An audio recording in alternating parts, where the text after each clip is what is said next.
You gonna participate in Kodansha's Manga Academy contest? Anyone can compete. Oh, I should make my own manga. Holy, that goes crazy. I can't draw for shit, but maybe I could be like one. And I can get Murata to make the actual manga. Imagine. But to be honest, one's webtoon, like, it really didn't look that bad. It was fine. Kodansha is opening its doors to the world as our first unified global scouting project. Not just another manga award, but a search for the raw, the bold, and the yet-to-be-discovered talent across borders. We're not looking for perfection, we're looking for potential. Okay. You get a cash prize, 300k yen. Okay.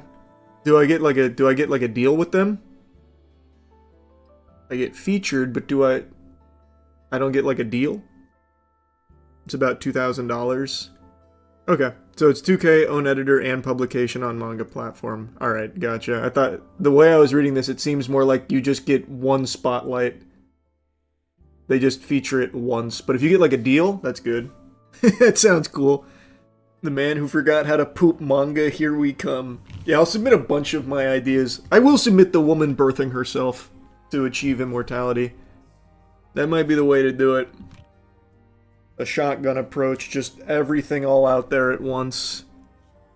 What are some of my other banger ideas I've had? The Yanni and Laurel one. That only works as a movie. Skynut manga. Skynut manga, that's a good idea.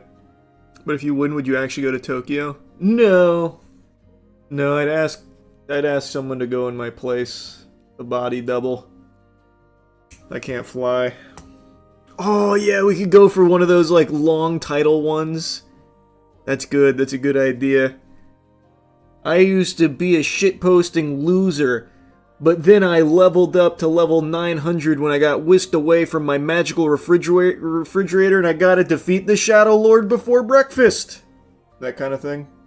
Yeah, that actually goes hard, write that down. Yeah, it's a good one, that's a good idea. That might have legs. Rooster fight is a thing, so anything's possible. Rooster fight's cool, though. The animation that I commissioned is a really good idea. I just don't want to blow my load on it in too many spots. I'd rather the animation come out first, so I'm not going to rip that for the manga. Not the Godslap one, the other one. So I don't want to ruin that one yet, because I think it's a great idea no one's done. So that one's got to stay in the old steel trap. Shueisha's manga contest could be next, though. We can submit tons of good manga, though. It doesn't have to just be one. We can do both. Maybe this isn't such a bad idea, actually. Imagine. Can anyone submit ideas? Yeah, it's apparently anyone. You submit your manga. It's not ideas, you submit a manga, by the way. I think it'd be fucking worthless if you just feed them just 2-sentence ideas. They want like a product. How much AI shit do you think they'll get? So much. They will get so much, I bet. Sounds like they're looking for artists more than people to write stories. Probably. That would be my assumption. They'd probably prioritize the style over the writing. I would think. Maybe not, though. Oh, this guy's onto something. AI fucked my mother, so now I must hunt down with the Demon Lord in order to find the creator of the AI, but on the way I find a robot that I fall in love with. I think you've got something there, Deku. Adapt your League documentary into a manga. Wait, you're kinda cooking. Based on a true story. That might be the way to do it. It's not a bad approach. It's definitely not a bad approach. That's for sure. A tournament manga, but scalpers fighting over Pokemon. Instantly sued. You lost the contest, and you got Nintendo knocking at your door. You're cooked, bro. That's never gonna work. Would you ever visit other countries without flying? Probably not. Yeah, we'll see. Who knows?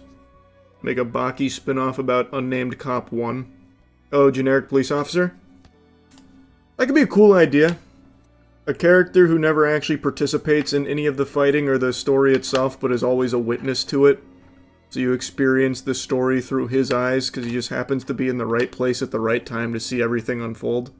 You can travel by boat, though. Terrible idea. I would never travel anywhere by boat that far. An awful, awful journey. I thought people in Florida love boats. True. Boats are fine. Boats across international waters over the course of like a 2-week trip. Fuck that. I got no problem with boats in general. Going out and fishing and stuff, but I would never fucking take a 2-week voyage to go somewhere on boat.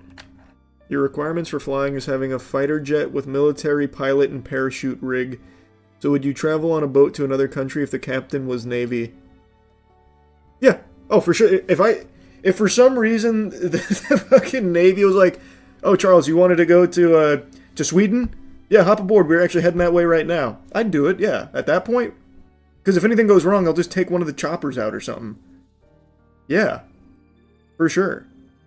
Hey, we're about to park this aircraft character in Sweden, leaving from Tampa. You want to hop aboard? I'd absolutely do that.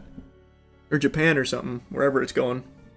Like you would know how to fly a chopper. I wouldn't fucking fly it, but I'm assuming if something went catastrophically wrong, everyone would be taking choppers out of there and I'd just hop aboard. But if the military's already willing to chauffeur me around, then yeah, I'd just take the fighter jet. It wouldn't be my first choice. If the military for some reason was willing to use resources to let me travel somewhere, I'd do the fighter jet. With parachute. And on the lap of the jump master. But that's flying. It's not the actual act of flying that scares me, it's the act of dying in a plane. But if there's like backup strats, like fail-safes, like there is in a jet with the ejector seats and all of that stuff, oh, I'd for sure do that. I'm pretty sure everyone's afraid of dying. Exactly! Which is why it's completely rational to be afraid of flying. That's what I'm saying. So you get it. So you're starting to understand it. What about a blimp? There's only like fucking 4 blimps left in the world. No, man, I wouldn't take a blimp. That's waiting for a disaster. Fucking Hindenburg. Well, hopefully we can connect countries with those speed trains in our lifetime. Yeah, that'd be cool. I like that idea. I also am waiting for Pangea 2. When everything just comes together again, then I'll just take long road trips. Either one of those would be great for me. We need teleportation. That'd be cool too. That one I don't think's ever happening, but... Well, I also don't think Pangea sequel's happening anytime soon either, but... Teleportation I know's not happening. But maybe like pneumatic tubes or something from continent to continent. But I feel like... That'd be fucking awful. You'd definitely just die in transit there. It'd just blow you to pieces with the speed.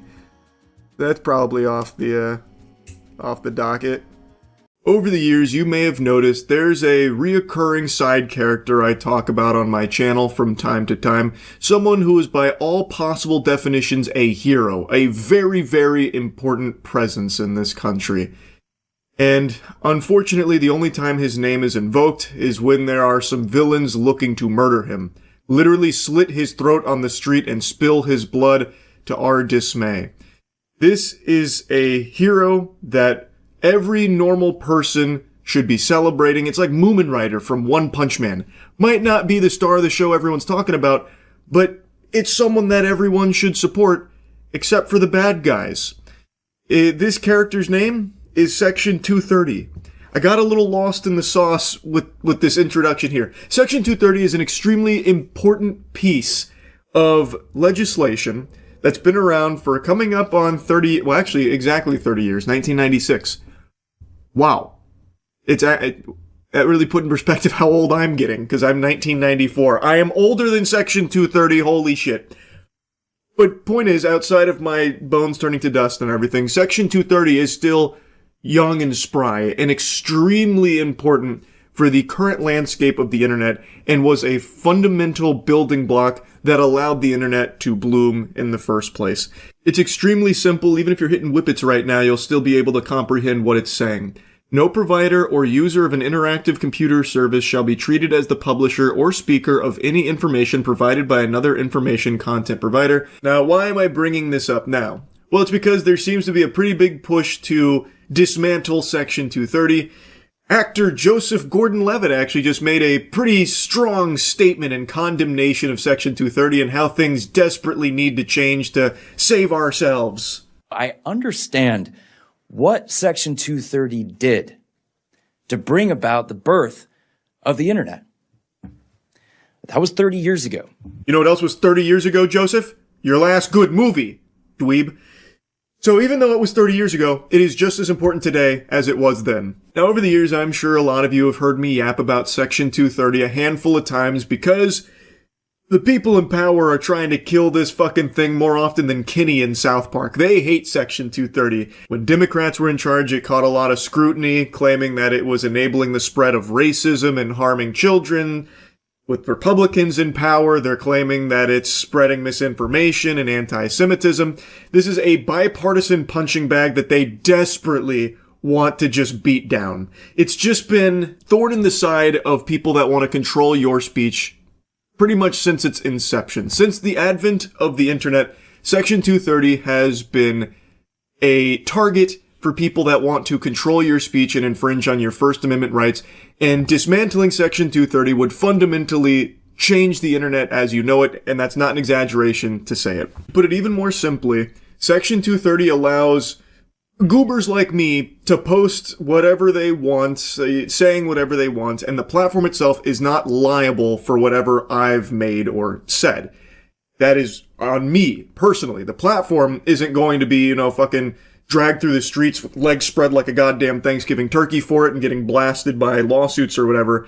Now, of course, there are limitations in place when it comes to illegal content, things that actually break the law. That is, of course, a very different set of circumstances. That's a different can of worms, and that's handled differently. But it should be obvious why Section 230 is so important, because if these platforms were held liable for every single thing people post on their platforms, they would get into a lot of hot water and they would just not allow people to post things. Full stop, because it would be too dangerous to do so. They would need to micromanage and control every single thing that hits the platform in order to protect themselves. No matter how you spin it, this would ruin the internet. It's a pile of dog shit. No matter how much perfume gets sprayed on it or how they want to repackage it, it still stinks. This would affect literally every platform that has anything user submitted in any capacity at all. And I also understand how the internet has changed since then.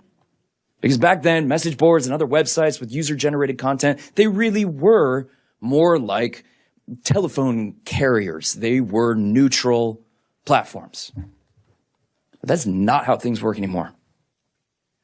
Today, the internet is dominated by a small handful of these gigantic businesses that are not at all neutral. So nothing's changed. Brother, wake up. Stop sipping the stupid potion. These mega corporations, these platforms, they've never been neutral. Just because you want to delude yourself into fantasy land thinking that it used to be neutral just because you didn't want to pay attention doesn't mean that's the actual truth of the matter. They've never been neutral. But instead, algorithmically amplify whatever gets the most attention and maximizes ad revenue.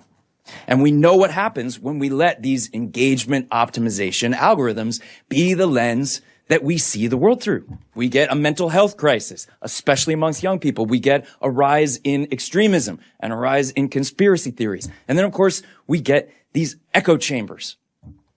These algorithms, they amplify the demonization of the other side so badly that we can't even have a civil conversation. It seems like we can't agree on anything. These are the same talking points I've heard for over a decade now, and I'm sure many of you are exhausted of hearing them as well. This is the textbook yap. And now I know I said Joseph was drinking the dummy potion earlier, but the truth of the matter is he's shilling. There are people that are paying a lot of money to try and plant this idea in your brain that Section 230 is a bad thing. It only leads to things like extremism and conspiracy theories and demonization and that kind of thing. That's not true. Anyone who stops and thinks about this for even just a moment, firing on a few neurons, should be able to recognize how outrageous this proposal is. How would shutting down conversation and shutting down the ability to express thoughts and opinions somehow help combat the rise of extremism and conspiracies. That would only exacerbate the problem. Censorship doesn't solve these issues. It makes them worse. This is a tool utilized by people that want to control your thoughts and also be able to feed you any narratives they want to spin. Like, right now, if there is a publication that puts out just a bunch of phony baloney nonsense, tons of people can call it out. And you, as just a normal, average Joe Schmo, can see like, oh, maybe this isn't a trustworthy source. But if you take away all those other voices and you only have this heavily curated, approved source that puts this information out that is incorrect, you have no recourse. You have no way of knowing that something is wrong. It's a big problem. It makes you worse off. And this is not some far-fetched example. Platforms would not allow just completely unfiltered usage of normal people expressing their thoughts because those thoughts might go against the official narrative from the curated source. And then the curated source might go after the platform saying, this is defamatory. These people have just said something hosted on your platform and we're coming after you with lawsuits. So they just wouldn't allow it. To extend this even bigger, Netanyahu has publicly, proudly stated that one thing he believes Israel needs to focus on is controlling platforms like TikTok. He has said this because he wants to better control the narrative around Israel because, well, a lot of people aren't huge Israel fans these days, if you can believe it. So he wants to control the conversation about Israel through being able to control how it's talked about on TikTok, which obviously would mean anyone that wants to start talking about Palestine and the atrocities and the genocide in Palestine would be muzzled because, well, that would now be something that TikTok would be liable for, and they don't want to take the chance anymore. Section 230 is extremely valuable in free speech. And yet, one of the only things that the American public seems to agree broadly on right now, left, right, and center, Republicans, Democrats, independents, we all agree that we don't trust these big tech businesses and we don't like the influence they're having on our lives and the lives of our kids. Well, if we want to do something about that, the right first step is to sunset Section 230. It's not going to solve everything, but it is the right first step. It is indeed the right first step for these corporations and political vampires. It would create a society of thoughtless sheep that would be perpetually silenced and censored. That's what would happen with Section 230 no longer being applicable if they did just get rid of it. It's ridiculous, and of course you knew they were going to dust off the tried and true tactic of think of the children. Any time that this kind of topic is brought up, that is undoubtedly going to show up. Children being poisoned by social media. I hope you're sitting down because there's going to be a shocking statement here. There's a brave take. Be a parent. Kids shouldn't be on social media in the first place. They shouldn't have unmonitored access to the internet to begin with. Be a parent. It is not the internet's job to cater to your lack of parenting by just letting your kid online. Fucking lazy, trash-ass parents just sit a kid in front of a computer or an iPad and then are stunned when apparently they find bad shit. Be a parent. Be involved in your kid's life. Raise your children. Don't make it the internet's job to do that for you. This is something I've said for over a decade now, and it keeps coming up. It's unbelievable that some people still think that this is some kind of slam dunk and like a good justification for getting rid of Section 230. It's so concerning. And going even deeper here, they keep saying that this rolling back of liability protection for tech companies would help enforce real accountability. By the way, how about real accountability for bad parents that just let their kids online? He then pointed to the Kids Online Safety Act, KOSA, which I'm sure a lot of you are familiar with. Something needs to change. Big tech needs to be incentivized to protect kids online, and if they don't, they should be held civilly liable. Sunsetting Section 230 won't destroy the internet, and nothing we are proposing will impact our First Amendment rights, said Bridget Noring, whose son Devin died by fentanyl poisoning after connecting with a drug dealer on a photo messaging service Snapchat. What it will do is end blanket immunity without responsibility for tech companies. That is tragic, and I'm very sorry to hear about the loss of her son. However, what she is saying absolutely would destroy the internet. This has been a conversation that's been had for decades. You can go and look at all of the data and why this hasn't happened before in the past, because there has been enough sense from people to shoot it down eventually, even though it does sometimes make it kind of deep through the motions. Eventually it has been getting shot down because of how important these freedoms are and how it does impact First Amendment rights in a lot of cases. Also, that statement about ending blanket immunity for these companies, that's not really going to be the end result of 230 being destroyed. And also, there's not really a blanket immunity in general for everything either, because, again, illegal content is still not allowed. Notably, on Twitter, like a month or two ago, there was a huge issue where users were using Grok to undress children in photographs. They were taking photos of children and asking Grok to take their clothes off. So they were spreading child porn throughout Twitter. That is highly illegal. That is a horrible thing. And that is something that is not protected. Now, I know I've been yapping about this for a while, and I've made quite a few videos yapping about Section 230 in general because it's something that continues to be targeted. It is something that if you don't know about it, you should know how important it is that it remain. It should not be something that is just fucking destroyed and abandoned. So don't fall for like the brainwashing here that Section 230 bad. That's just not true. Anyway, just wanted to talk about this a little bit. That's it. Yep. Anyone remember the plot to Kingsman where the bad guy had that special technology that had people's brains just kind of get fried and they all couldn't resist the urge to just kill each other? Just violence out the wazoo? Yeah, that technology exists right now. It's called Pokemon cards. There are so many fights breaking out from Pokemon scalpers, and there's some new ones that I want to show you today. I know I've already covered quite a few, but these are 3 brand new ones, fresh out of the oven here. These muffins are still steaming, and one of them gets pretty bloody. What started as a wholesome hobby for children has been completely hijacked by the stinkiest, greasiest, most aggressive losers you could ever possibly imagine. And they love to fight. You know, there's chemicals in the water turning the frogs gay and the scalpers violent, because it's getting brutal now. Anywhere that sells Pokemon cards has become the salty spittoon. It is a PvP-enabled zone. It is deplorable. Card shops getting robbed every single day, many times a day, actually. Armed robberies often too now, it seems. And now fights are becoming even more commonplace at businesses that sell Pokemon cards from these stinky fucking worms, man. It's crazy. Now, if you want to avoid being stinky and greasy and a loser, you better start showering using Cheeky soap. It's the best soap in the universe. Go to usecheeky.com right now. Get some of our soap.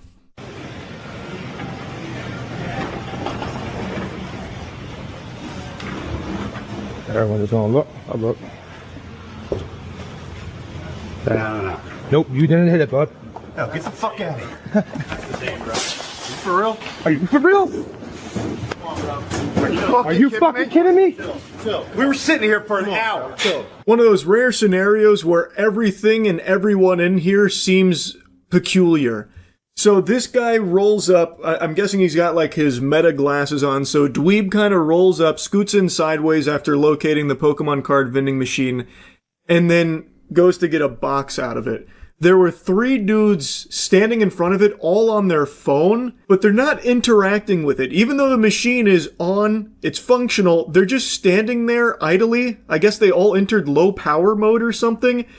So, like, it's clear they're there for the machine, but this guy cuts in front of them and goes for a box, and then one of the other guys activates and he says, nope, that's not going to happen, and then instantly, like, throws him against the shopping carts, like it's the WWE, so he's throwing him against the turnbuckle. And then the guy, like, grabs him by the neck, like Homer Simpson to Bart. And he says, are you kidding me? While, like, getting strangled. Now, the guy who went for the box was also instantly aggressive because the other guy's like, no, not gonna happen. He's like, you didn't touch it, dude. So, like, if there was a legitimate confusion, I feel like he would have expressed that. Like, oh, sorry, I didn't know you were waiting. You were just standing there. I was unsure of what was going on. Like, I feel like if there was real, like, innocent confusion over not knowing if they were there to get something or if they were waiting for someone or something, he would have expressed that as opposed to just like, snooze you lose, pal. I'm getting my Pokemon cards to scalp on Facebook Marketplace first. Sorry. Like, I feel like his response is already combative too. And then the other guy escalates by throwing him in the shopping carts. Then it leads to the neck grab there. Chill with that, bro. You really gonna do that? Are you really doing this? Fuck the Falcons, by the way. Keep pounding, bro. Oh, real cool. Fucking Gaber sitting here fucking clutching shit. Oh, good one, buddy. You can actually hear the lump in this guy's throat starting to develop as the tears are welling there. Good one, buddy, he said, sniffling on the way out. Like, what do you even mean, good one? All he did was call you a pussy. Like, that's all. It's not like he was trying to roast you or anything. He just said you were a pussy. That's all. And he walked away saying, like, gay birds here talking shit, I think is what he said. Like, now, I again don't really understand what they were doing there. The guy said they'd been waiting for an hour. To do what? Like, the machine is still just sitting right there. Are they waiting for, like, a restock on the machine or something? Like, they're sitting there trying to spawn camp it, which has become extremely normal, by the way, for these fucking losers to stand around these Pokemon card vending machines like it's the magic conch out of SpongeBob. So I think maybe that's what they were doing. They were sitting there for an hour waiting for it to be restocked with the product they wanted. But in that case, why would it matter if this guy came up and got one of the boxes that none of them were interacting with in the first place? I don't really get it. It doesn't make sense to me unless I'm misunderstanding what they were doing there for an hour. This whole thing is so odd, and I can't even imagine the shamelessness to get handsy and, like, pugilistic over your placement in the Pokemon card vending machine queue, or, like, trying to cut in there to desperately get your paws on a Pokemon box there. Like, to start, like, fighting over it is so cringe, man. These scalpers, like, I don't know how they don't have any shame at all. It's impressive.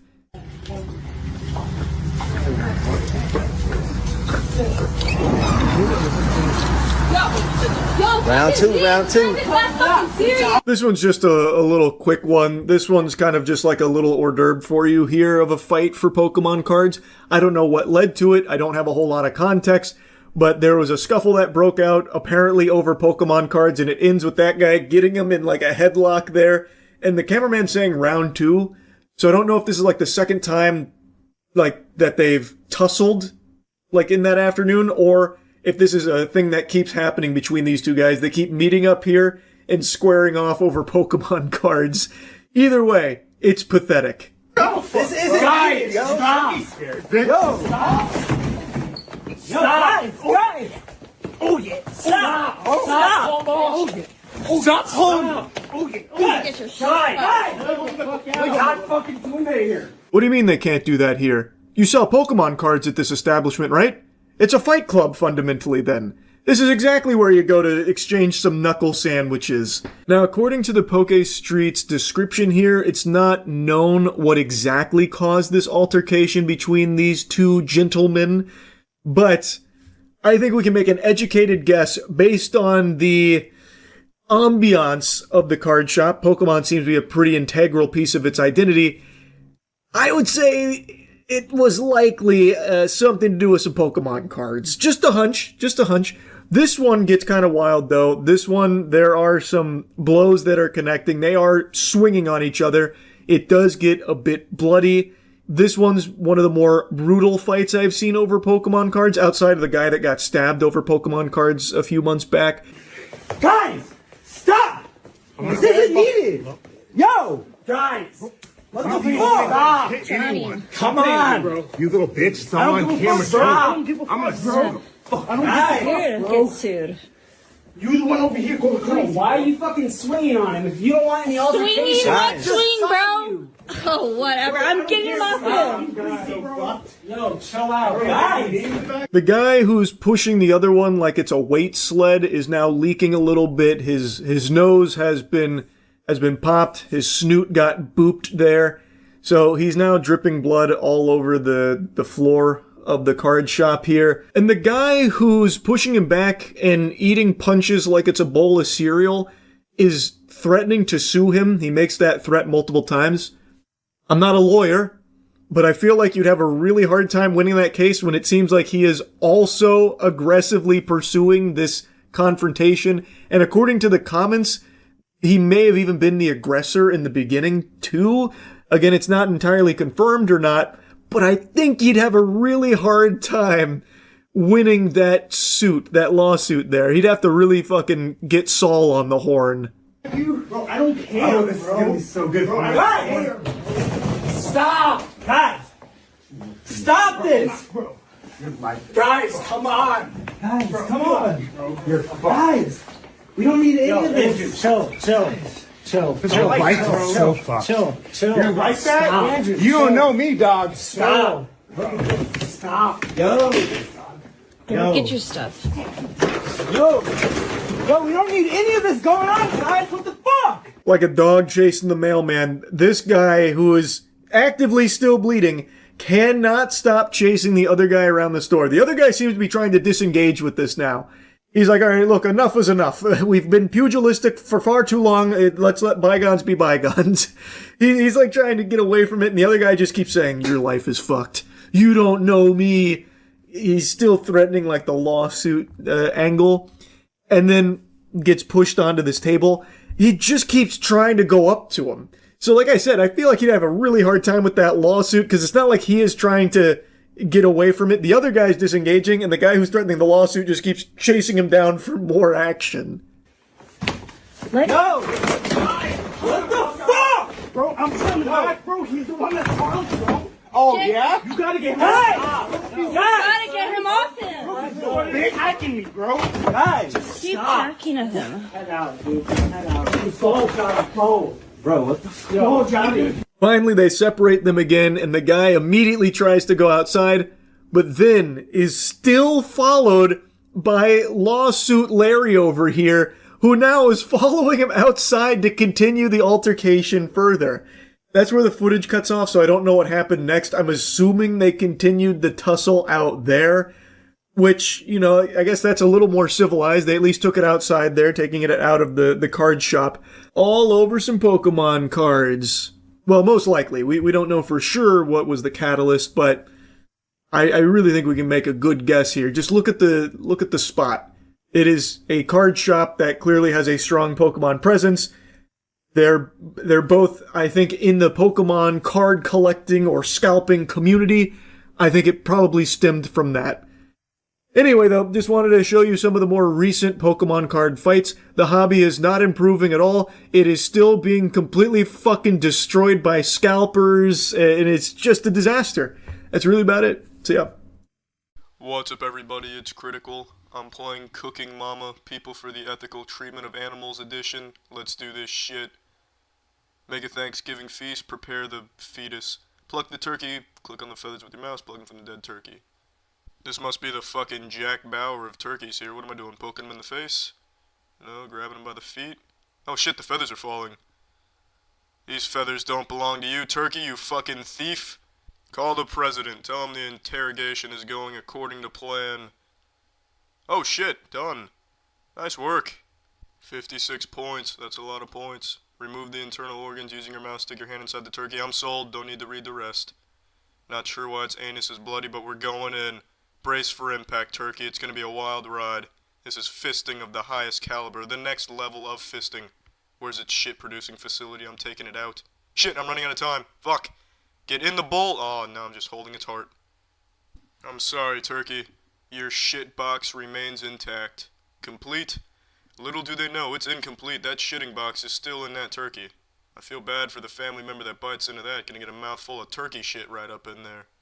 Fuck it, I'm skipping all of this. Bonus? Fuck your bonus. Oh, fucking heaping pile of turkey shit. I could have skipped this step had I successfully removed the shit-producing depot inside of the turkey. What are you doing, cracking some eggs? Let's do it. Not sure why the hand's making the crip sign, but I don't give a shit. We're cracking this. This bowl is an asshole. Oh, there we go, crack the egg. Get in the bowl, there it is. You wanna fuck something, egg? Why don't you fuck the bowl? Come here, egg. You too. Oh, son of a bitch. 2 eggs, 40 points. Keep your hands inside the roller coaster at all times. We got fucking 40 points. This looks too easy. I'm the karate cooker. I'm kung fu cooking in this bitch. Some baby vomit? Slide it in there. A sponge? The meal would be bland without it. Bubbling mucus? No meal's complete without that. Some eggs? That's real food. That's fucked up. Is this arrow pointing me to ancient treasure? Oh, give it a stir! Oh, shit. Fuck, whoa. In my stirring excitement, I almost clicked bookmark and share. Oh, alright. You think you can just turkey shit anywhere you turkey want because you're a turkey. No sir, not on my watch. This turkey shit's going right up the turkey asshole it was shit out of. I've been shoving turkey shit up turkeys' assholes for years. I call it tossing the turkey toys. Fuck. Not all the shit made it back in the turkey's asshole. Remove the head. Well, since you asked so nicely. I'm about to samurai slice this shit off. What am I doing here? Oh, there we go. Hit it with a Yoshimitsu overhead slash. That'll make it quicker. Good ass cheeks. That was a buzzer beater. My goodness. That's fucking phenomenal. Cook the turkey. Alright, here we go. Oh, wow. You don't see that in food magazines for a reason. People would look at that and instantly cream themselves. Especially after it develops those blisters. That is appetizing. Chefs must be scratching their head at... Oh, just look at that! Makes your mouth water just looking at it. Looks delicious. Scrumptious. Nutritious. What everyone's wanting from their local deli. Make the giblet. What are we making after that? Some macaroni and fuck? Little Red Riding Hood is looking pissed. This turkey is tough as nails. It's had its head chopped off, its asshole fisted, its organs taken out, and yet he still maintains eye contact. This turkey must have been the Hulk's sparring partner before it was captured. Where the fuck did they find this turkey? In Hercules' living room? He is still just staring a hole through the fucking chef. That looks like the face of a galactic thumb war champion. Alright, what's next? Alright, one of these again. Alright, here we go. Let's do it. Oh shit, I gotta do this. Let's throw in a FedEx package, an asteroid to enhance texture, nitrocellulose for taste, motor oil. Now that looks like a delicious mixture. What is this? Oh wow. We are flipping this shit here to help it reach apotheosis. Now that is a succulent gravy mixture. Oh, that is incredible. Strain the gravy. Alright, what are we doing here? What is this? We salt and pepper in this bitch? I guess not. What are we doing then? Oh, what was I thinking? We're sticking our hand right in this acidic solution. Oh, fuck. I didn't even manage to pull the pigeon out of that shit in time. A Thanksgiving meal has never looked this delicious. Wow, that is fucking juicy. Alright, what do we got next? What is this? Alright. Mash the tofu. Just fucking drops a cinder block of tofu on my lap. Oh shit, this isn't tofu, it's silly putty. Yeah, look at this. See how high I can throw the silly... Oh shit. Move my mouse off the damn... There we go. Damn it! Son of a bitch. I only got to play with the silly putty for a couple of seconds. Shape the tofu turkey. Are these bubbles? Alright. Alakazam. Mobile command, this is not working. Oh, there we go, never mind, I got it. We are shaping this now. Oh, this is shaping. If you've ever seen something being shaped, then you've seen this. That looks good. Alright. Baste the tofu turkey. There's some anal discharge and Godzilla's wart. Oh, just exchanging phone numbers between the two of them. That's lovely. This tofu turkey's being basted like it's never been basted before. Fucking taste the baste. A flawless performance. Cook your tofu turkey. Alright. Time to cook. Perfect. What's next? Oh, complete. Alright. Completed it. What's next? I guess she loves turkeys now. Did I just complete this? I think I did complete this. And I guess she went back to slaughtering turkeys. Alright. Dominated that shit. It only took like, what, 10 minutes? Damn. Alright, well I'm done playing this. Well, that's the end of this video. Remember to rate the video, comment the video, and subscribe if you want to see videos similar to this one. See ya. Initiating moisture.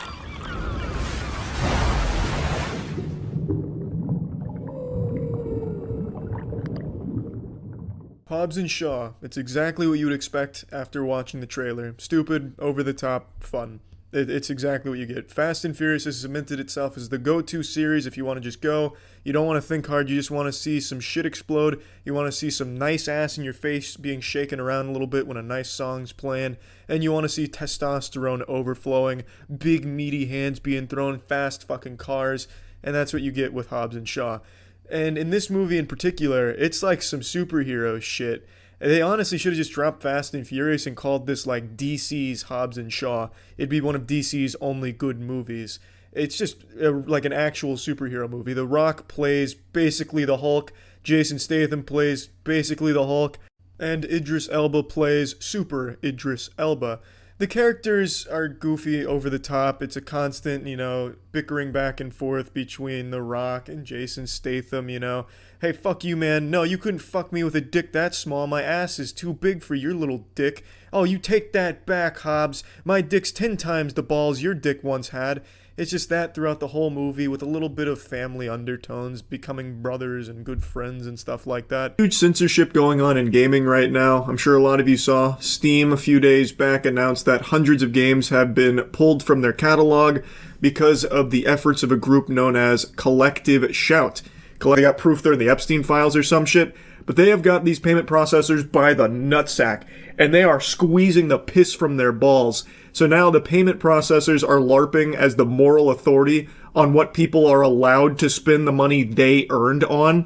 So they're making these sweeping censorship changes to Steam and itch.io. Steam, they made it very easy for the public to not make a big stink about it because they went after a very low-hanging fruit target that most people aren't going to be upset about. Oh no, you lost all your rape and, incest games. Boo-hoo. Call the fucking ambulance. But what people don't realize is that is clearly just the first step here. Collective Shout has now already taken that, which hasn't even been like a full week, and it's translated it to wiping all adult content from itch.io, a totally separate platform using the same methodology of having the payment processors threaten to leave them.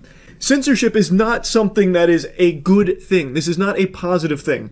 Yoko Taro also came forward saying, this is pretty bad stuff, that other countries can now limit everyone else's free speech.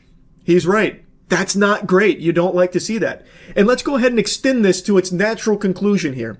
As Collective Shout becomes more and more successful at censoring games, other organizations will spring up and do the same for things Collective Shout maybe doesn't want to see censored. Who's to say, with this censorship, now that it's proven that it can be done by having the payment processors threaten to pull out of these services, if you could bully them through the payment processors, you win. That's checkmate. Who's to say an organization doesn't pop up that wants to take away all kinds of LGBTQ representation in games? And now that they have a proven formula to follow, they could easily spring up and be probably very successful. Another organization could come about where they believe that M-rated games just shouldn't exist. Games should be focused purely to appeal to a younger demographic. They shouldn't be deep, thought-provoking games. There should be no violence. There could easily be a very puritanical organization that comes forward making similar pushes for censorship. I don't know how delusional you have to be to think that somehow this is only ever going to be used against bad things. It's not. And it's already extending way beyond what it started with for Collective Shout. They started with a very easy win on a genre of games that most people aren't really going to miss. And they have already extended that to just broad adult content from another platform, itch.io.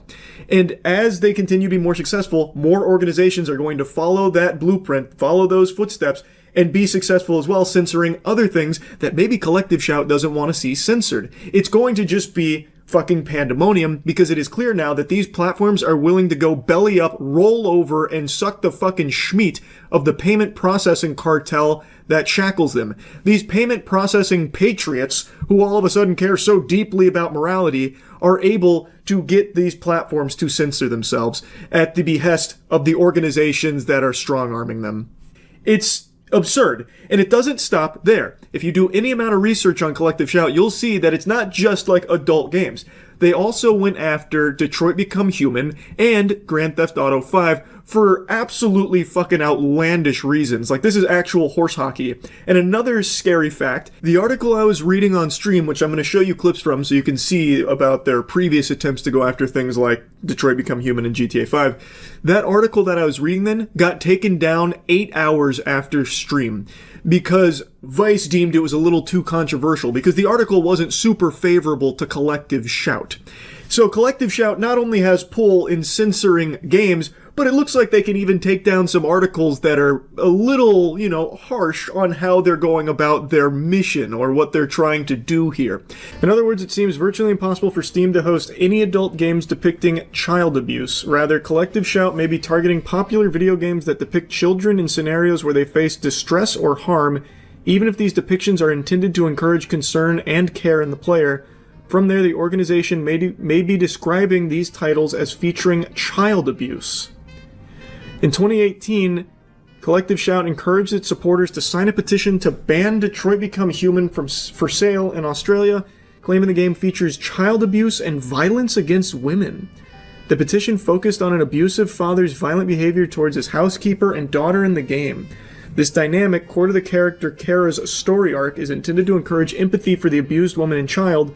While it's unclear whether Collective Shout is actively targeting Detroit Become Human in 2025, the removal of such a game would be akin to artistic censorship of material discussing misogynistic abuse against female family members. Targeting the game, in other words, could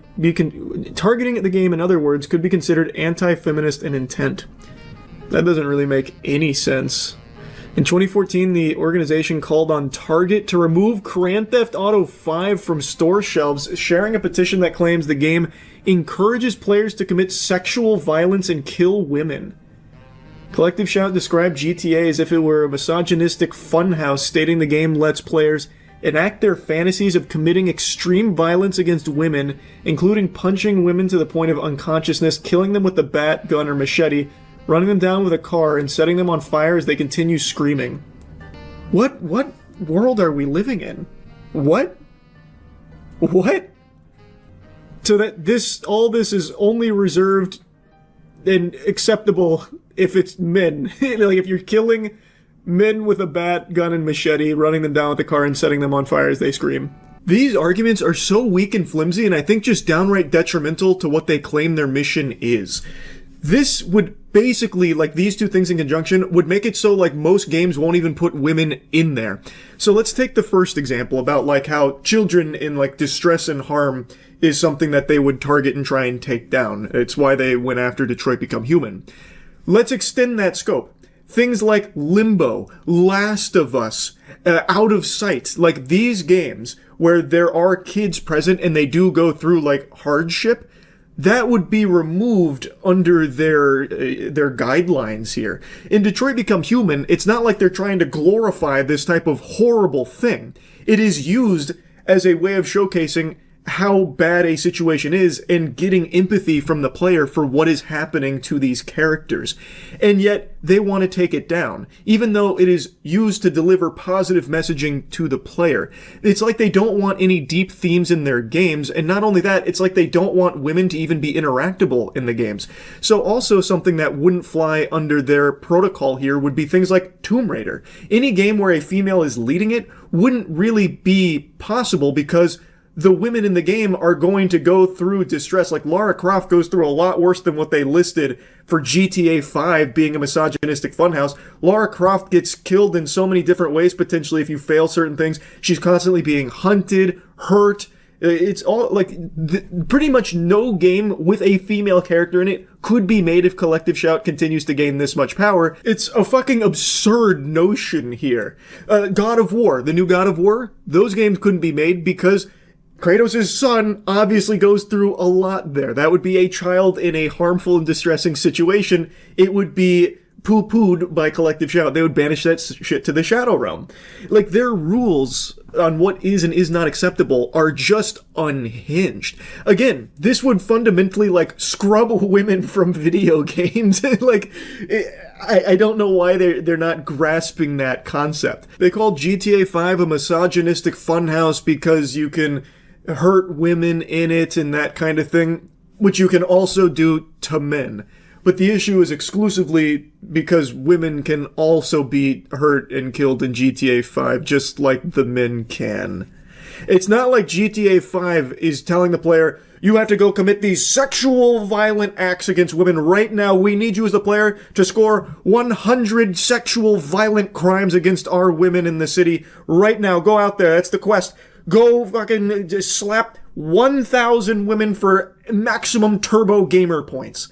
Like, it's pretty fucking crazy. So basically, if you are going to have women in the games, the only way I see that even be possible with Collective Shout's, groundwork they're laying here, the way I understand it, is if every female in the game is immortal, God mode activated, and uninteractable outside of dialogue and cutscenes, but the female character also cannot go through anything distressing or deep, basically has to just be like a completely flat nothing burger of a character. Otherwise, it could be like too much harm that they faced or something in the game. It just seems completely antithetical to what the mission they claim to have is. Again, with how they have targeted games in the past and what they're currently doing, it feels like most game companies, in order to play ball with these demands, will probably just elect to not have female-facing games, like with a lead female protagonist, and they will probably ensure that the female characters that might appear in the game don't play a big role in it because they never know what Collective Shout might have an issue with. And since these games' budgets are so bloated these days, I don't think they'll be willing to take any kind of chances, any type of risk of their game being just like wiped off of like the biggest fucking gaming platforms like Steam. So they'll probably just elect to play it safe and have any female characters just in the background with a really insignificant role. Because, again, there's no way of knowing what Collective Shout's going to try and spin when it comes to these games and these characters. Like, again, Detroit Become Human.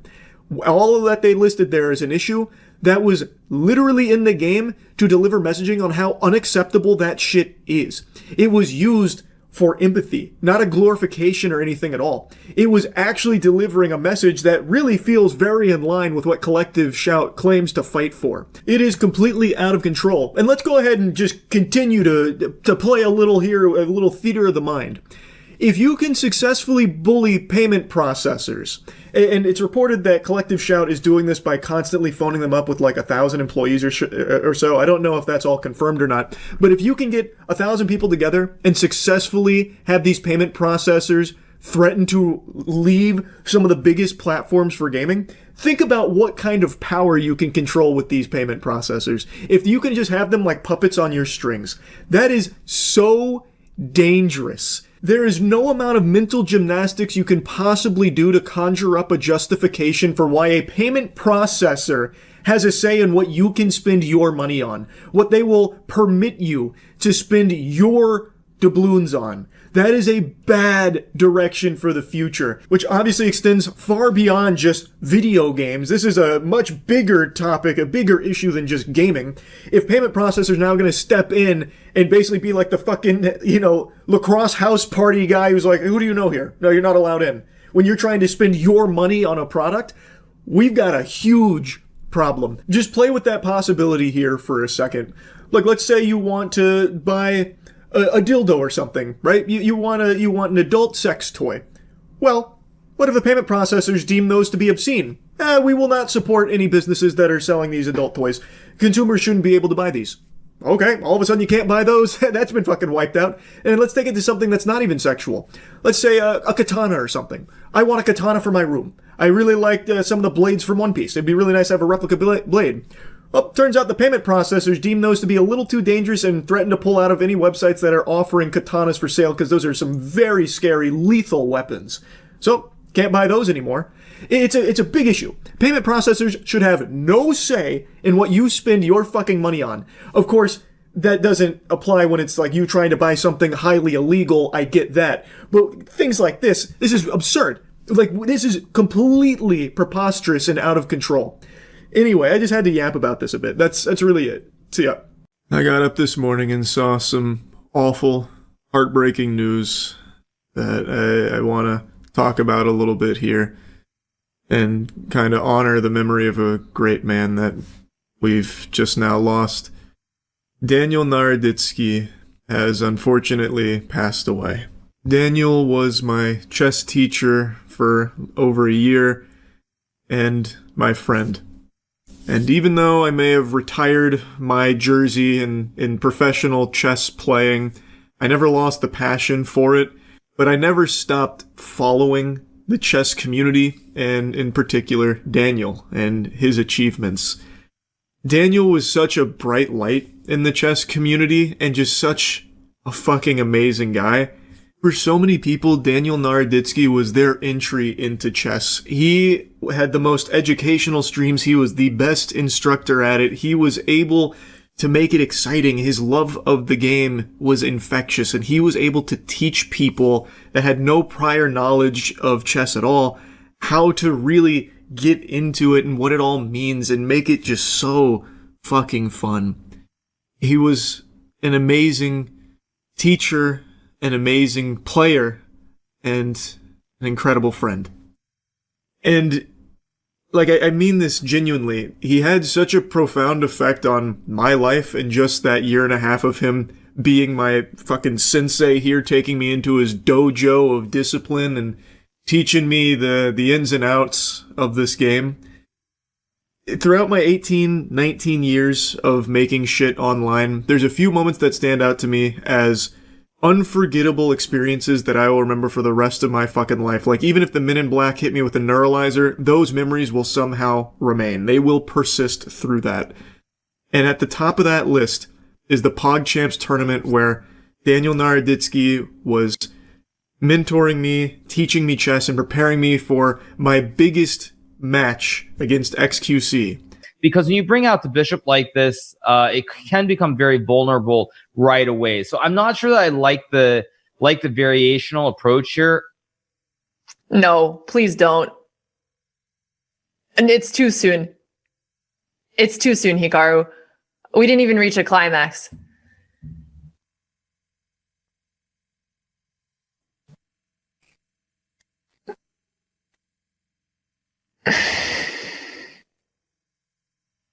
You know, when I said it'd be fun to see a checkmate in 4 earlier, I was joking. It was we're listening to Moist Critical right now. Daniel Naroditsky is a prophet. He said immediately that XQC will likely go with the Scotch Open, and he did. So I had the counterplay, and he immediately blundered. Well, that's got to be a world record. Thanks for the fat 10 gift subs, Pikachu. My is throbbing. I called Daniel Naroditsky the prophet because in our sessions, he actually predicted that exact thing could happen. He was like Doctor Strange, peering into all of these different universes, all of these infinite possibilities, and he saw the true line of what would unfold here in our dimension. Is that a better position, or is that still just not even worth? So you can play this, yeah. This is a good move. Now, knight f6 is probably the best move. Queen f6 is a very decent move, because he might take your knight. That's actually possible, and miss mate in 1. Imagine what that would create. The problem is, again, if he knows what to do, he plays bishop to e3 here, then queen f6 is a slightly inaccurate move. We basically transpose into theory. But I would, you know what, why don't you risk it? I would just risk it. I like that, yeah. And like clockwork, that game unfolded exactly as Daniel Naroditsky predicted it would. He was such a wholesome presence in the chess community, and the world is a worse place without him now. He was very young with still so much that I know he would have accomplished, and it's just a tragedy, really. I don't know if we'll ever see another person like Daniel Naroditsky. So instructive and entertaining and patient. Holy shit, his patience is that of a saint. To put up with the mumbo-jumbo that I would be blabbering about with my, fucking Cro-Magnon brain in the chessboard, and he would, be able to sit there through all of my incoherent ramblings of nonsensical chess theory that obviously was never even feasible, and still able to, open my third eye to how chess is actually supposed to be played effectively, and doing it just so respectfully and so friendly and make it so fun. Like, there is nobody that could ever fill the void that is now left by Daniel Naroditsky's passing. I really wanted to do my best here to just pay tribute to a guy that meant a lot to a ton of people. And I had full intentions of not mentioning Vladimir Kramnik. I was going to do my best to restrain myself and not bring his name up, but as I was making this video, this vile worm posted a cruel and heartless tweet about this news. And I cannot help but just give a big fuck you to Kramnik. It's as far as I'll go here. I'm not going to get into the weeds of everything with Kramnik and what had been going on. But after seeing that, I literally cannot stop myself from just saying what a big piece of shit Kramnik is. But anyway, like I said, this video I just mainly wanted to be honoring Daniel Naroditsky and talking to the exemplary character he had demonstrated throughout our friendship and the effect he had on my life personally as well as on the broader chess community. He introduced countless people to chess, and not only was he such a positive force in the chess community, but in streaming in general. I mentioned his streams were endlessly entertaining. And that's to anybody, even if you have no idea what chess even is, even if your only exposure to chess is through fucking Harry Potter and the Sorcerer's Stone when they play wizard's chess. If you have no idea what the game even is, if you stumbled across his stream, you probably stuck around and got hooked because he himself was just so fun to watch. He was a great, great guy who accomplished so much in his life. GM Daniel Naroditsky is a name that will always live on as a invaluable piece of chess history. And I'm very happy to have been able to call him a friend, and I will forever regret not reaching out more often in recent times. If Daniel's family ever need anything at all, please feel free to reach out. I would like to help in any way I can. And anyway, I just wanted to kind of talk about this a little bit. That's it. See ya. Minecraft has absolutely exploded on the internet over the last year or so, and in terms of just raw popularity, it's right up there with Jesus Christ. It is absolutely huge, everyone's playing it, and in a world that really blames video games for everything wrong from micro penises to global conflict, one thing has always remained the same. No one ever really points the finger at Minecraft, and for good reason. You can't defend a point where you're arguing Minecraft is a catalyst for bad things.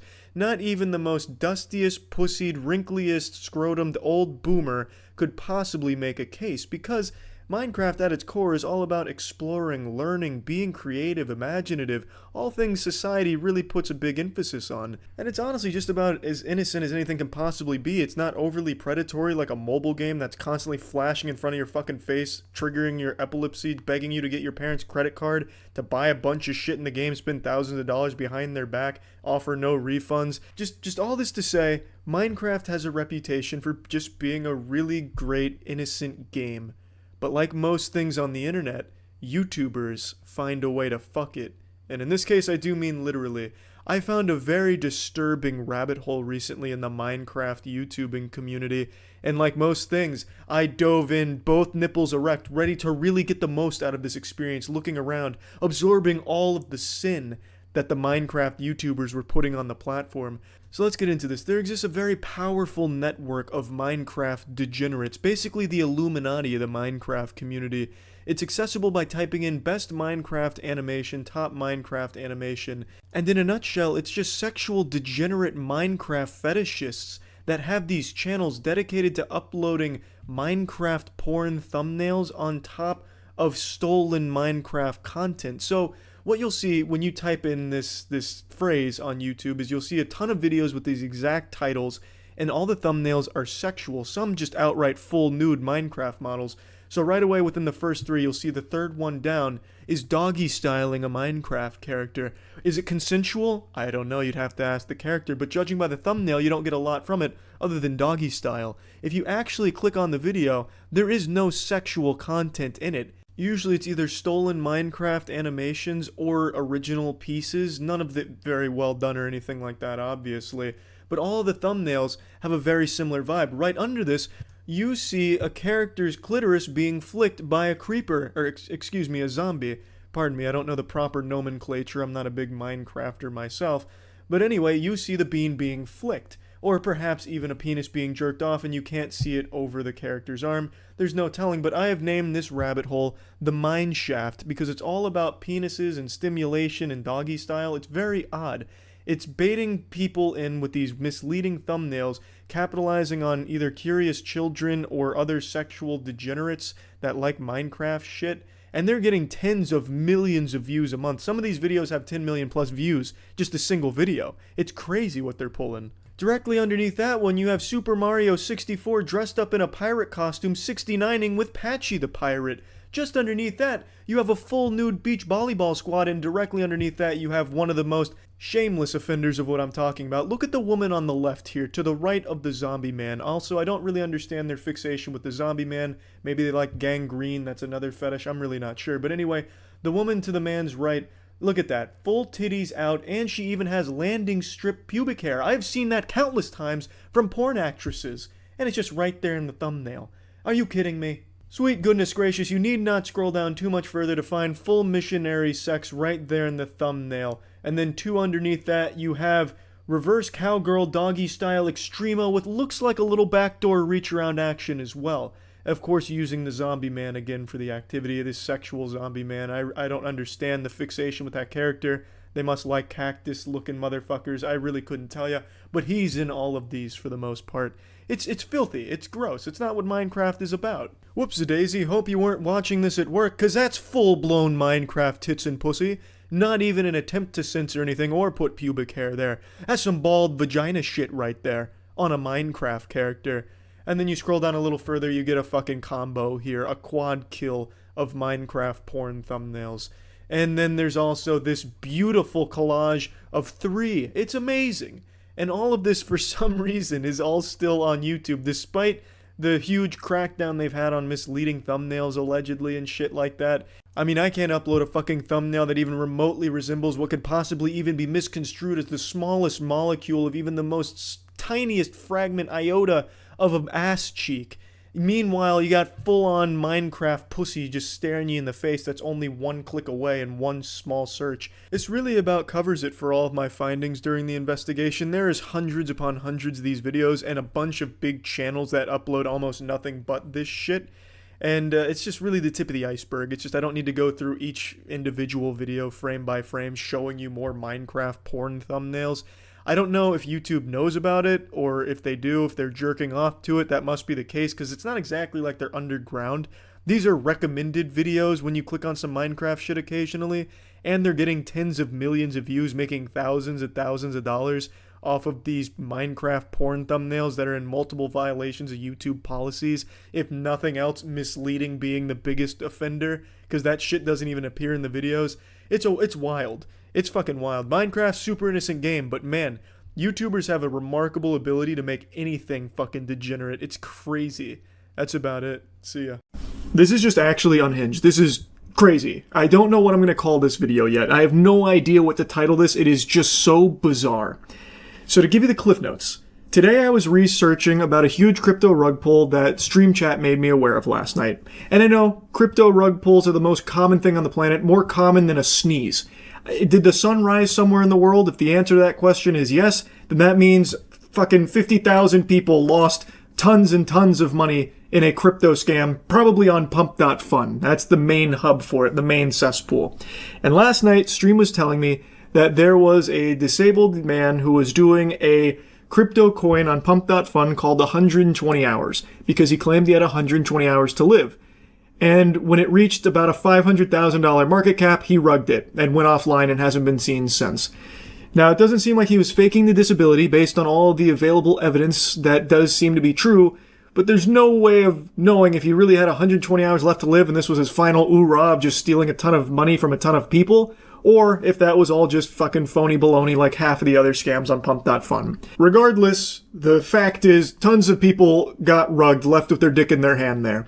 And while I was researching for this topic, I stumbled across another huge story in the crypto space, also on pump.fun, but this one bucks the trend of a rug pull, and it is something far more sinister that I have not seen before that implicates Steam.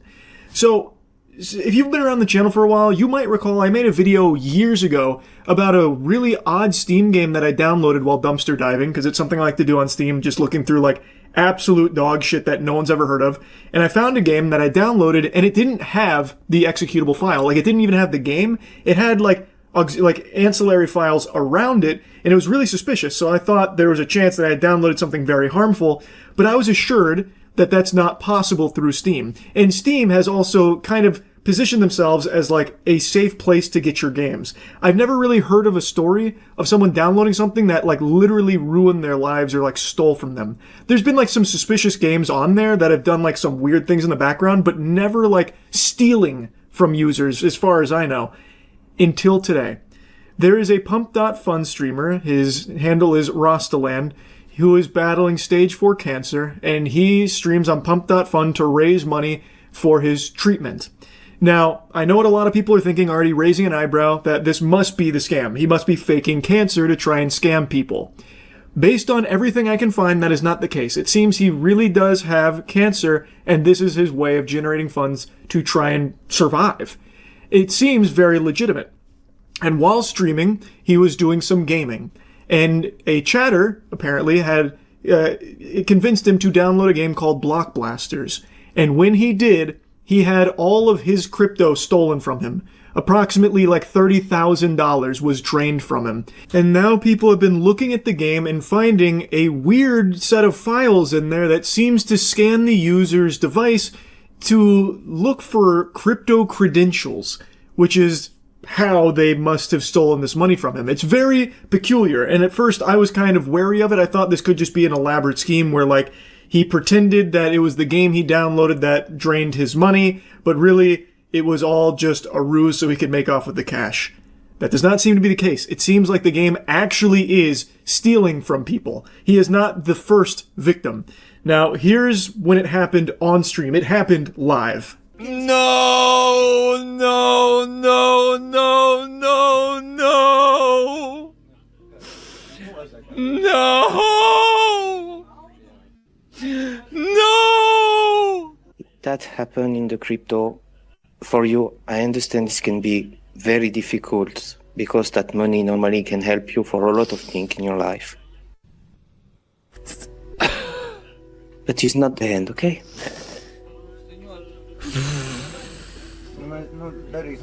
You're such a brave person. I'm broken. No. Okay.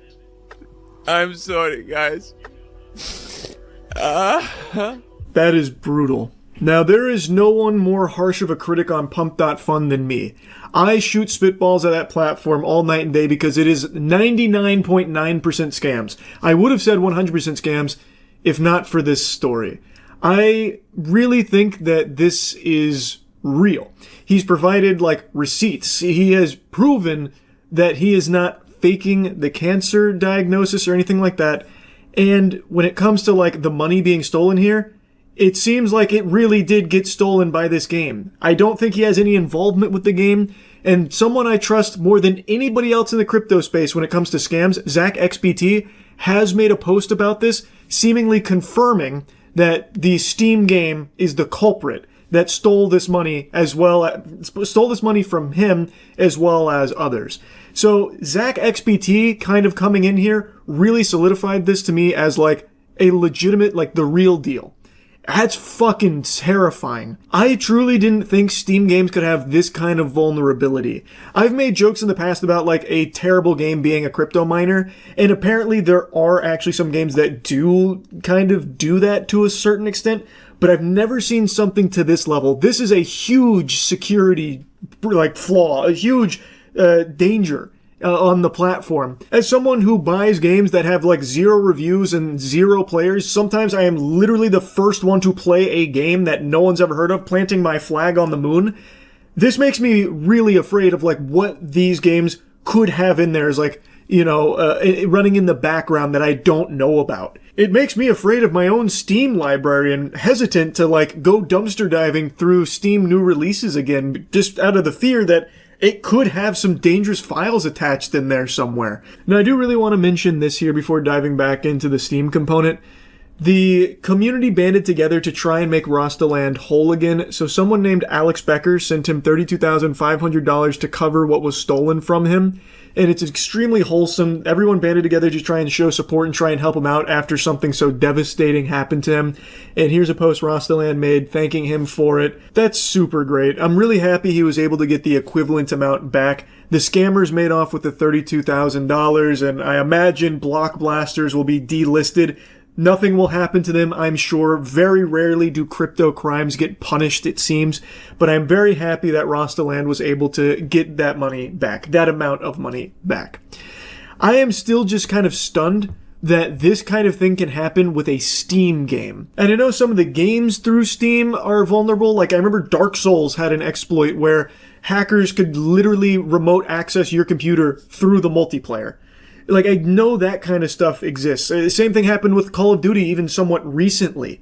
I know those vulnerabilities can exist, but this is the first I've heard of just downloading a game leading to just having your credentials stolen because of something that runs in the background on in that folder. I feel like this has to be something new that wasn't possible years ago, because if this has always been something that developers could do on Steam, I'm very surprised that it wouldn't have happened sooner, especially with the crypto booms a few years ago with NFTs and all that shit. I'm really surprised that this is the first time I've heard of it happening. I feel like it's gotta be some kind of new vulnerability that they're exploiting. But I have no idea. It's just pretty concerning. I wanted to put it on your radar. Crazy shit across the board. I am very happy though that he did get that money back, because like I said, it does seem like that is real. It does seem like he's not making any of that up. So yeah, pretty wild stuff. Anyway, that's about it. See ya. Did you ever hear the tragedy of GPU prices? I thought not. Not a story the AI bros would tell you. Well, I hope you're bending over, because the suppository's coming in one way or the other. A recent report indicates that Nvidia is going to be pushing the prices of RTX 5090 up to 5K. This is still an unconfirmed rumor from an insider source in South Korea, from what I can understand. That's kind of boots on the ground that's talking about it right now, which is where this headline is stemming from. Previous price was 2K. This is over double. That's an awfully hard bargain there. 5,000 clams for a GPU here. Not exactly an easy sell to most people, I would imagine. Most sensible, sane human beings on the planet would be pretty upset about that.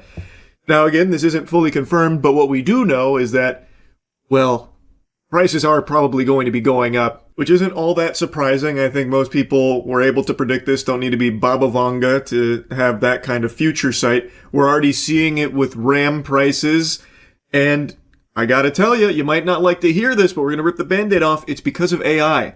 Everything that was once good in your life, or everything that was reasonably priced in the tech sector, is getting significantly worse and significantly more expensive because of AI.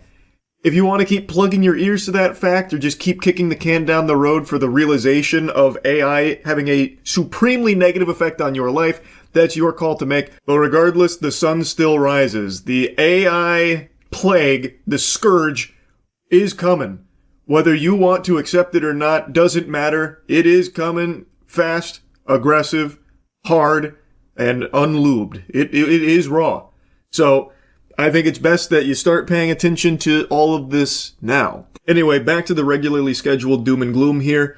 So the claim about the GPU prices from Nvidia and all that, it comes from Newsys, a South Korean outlet. It was stressed that we're just seeing the beginning of monumental and borderline ridiculous price hikes in the GPU space.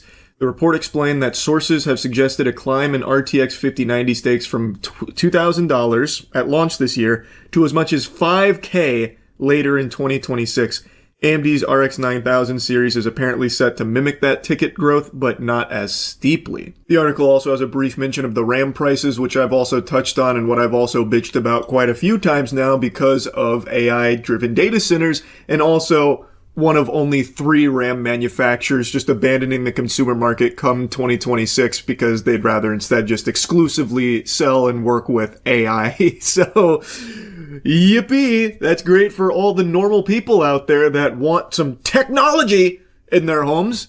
Hopefully you like fucking flint and steel and start learning the ways of the Amish, because soon technology will be a luxury you can't afford. It's crazy how as we get more and more advanced, it just starts to price people out. It's not getting cheaper, it's getting so much worse because of AI. And there's this crazy hopium, this fucking crackpot lunacy thought process that people have, that once these AI data centers are all established and all these companies, worth trillions, start slowing down a little bit, well, then everything's going to get so much cheaper and it's going to be great for all of us. It's just going to be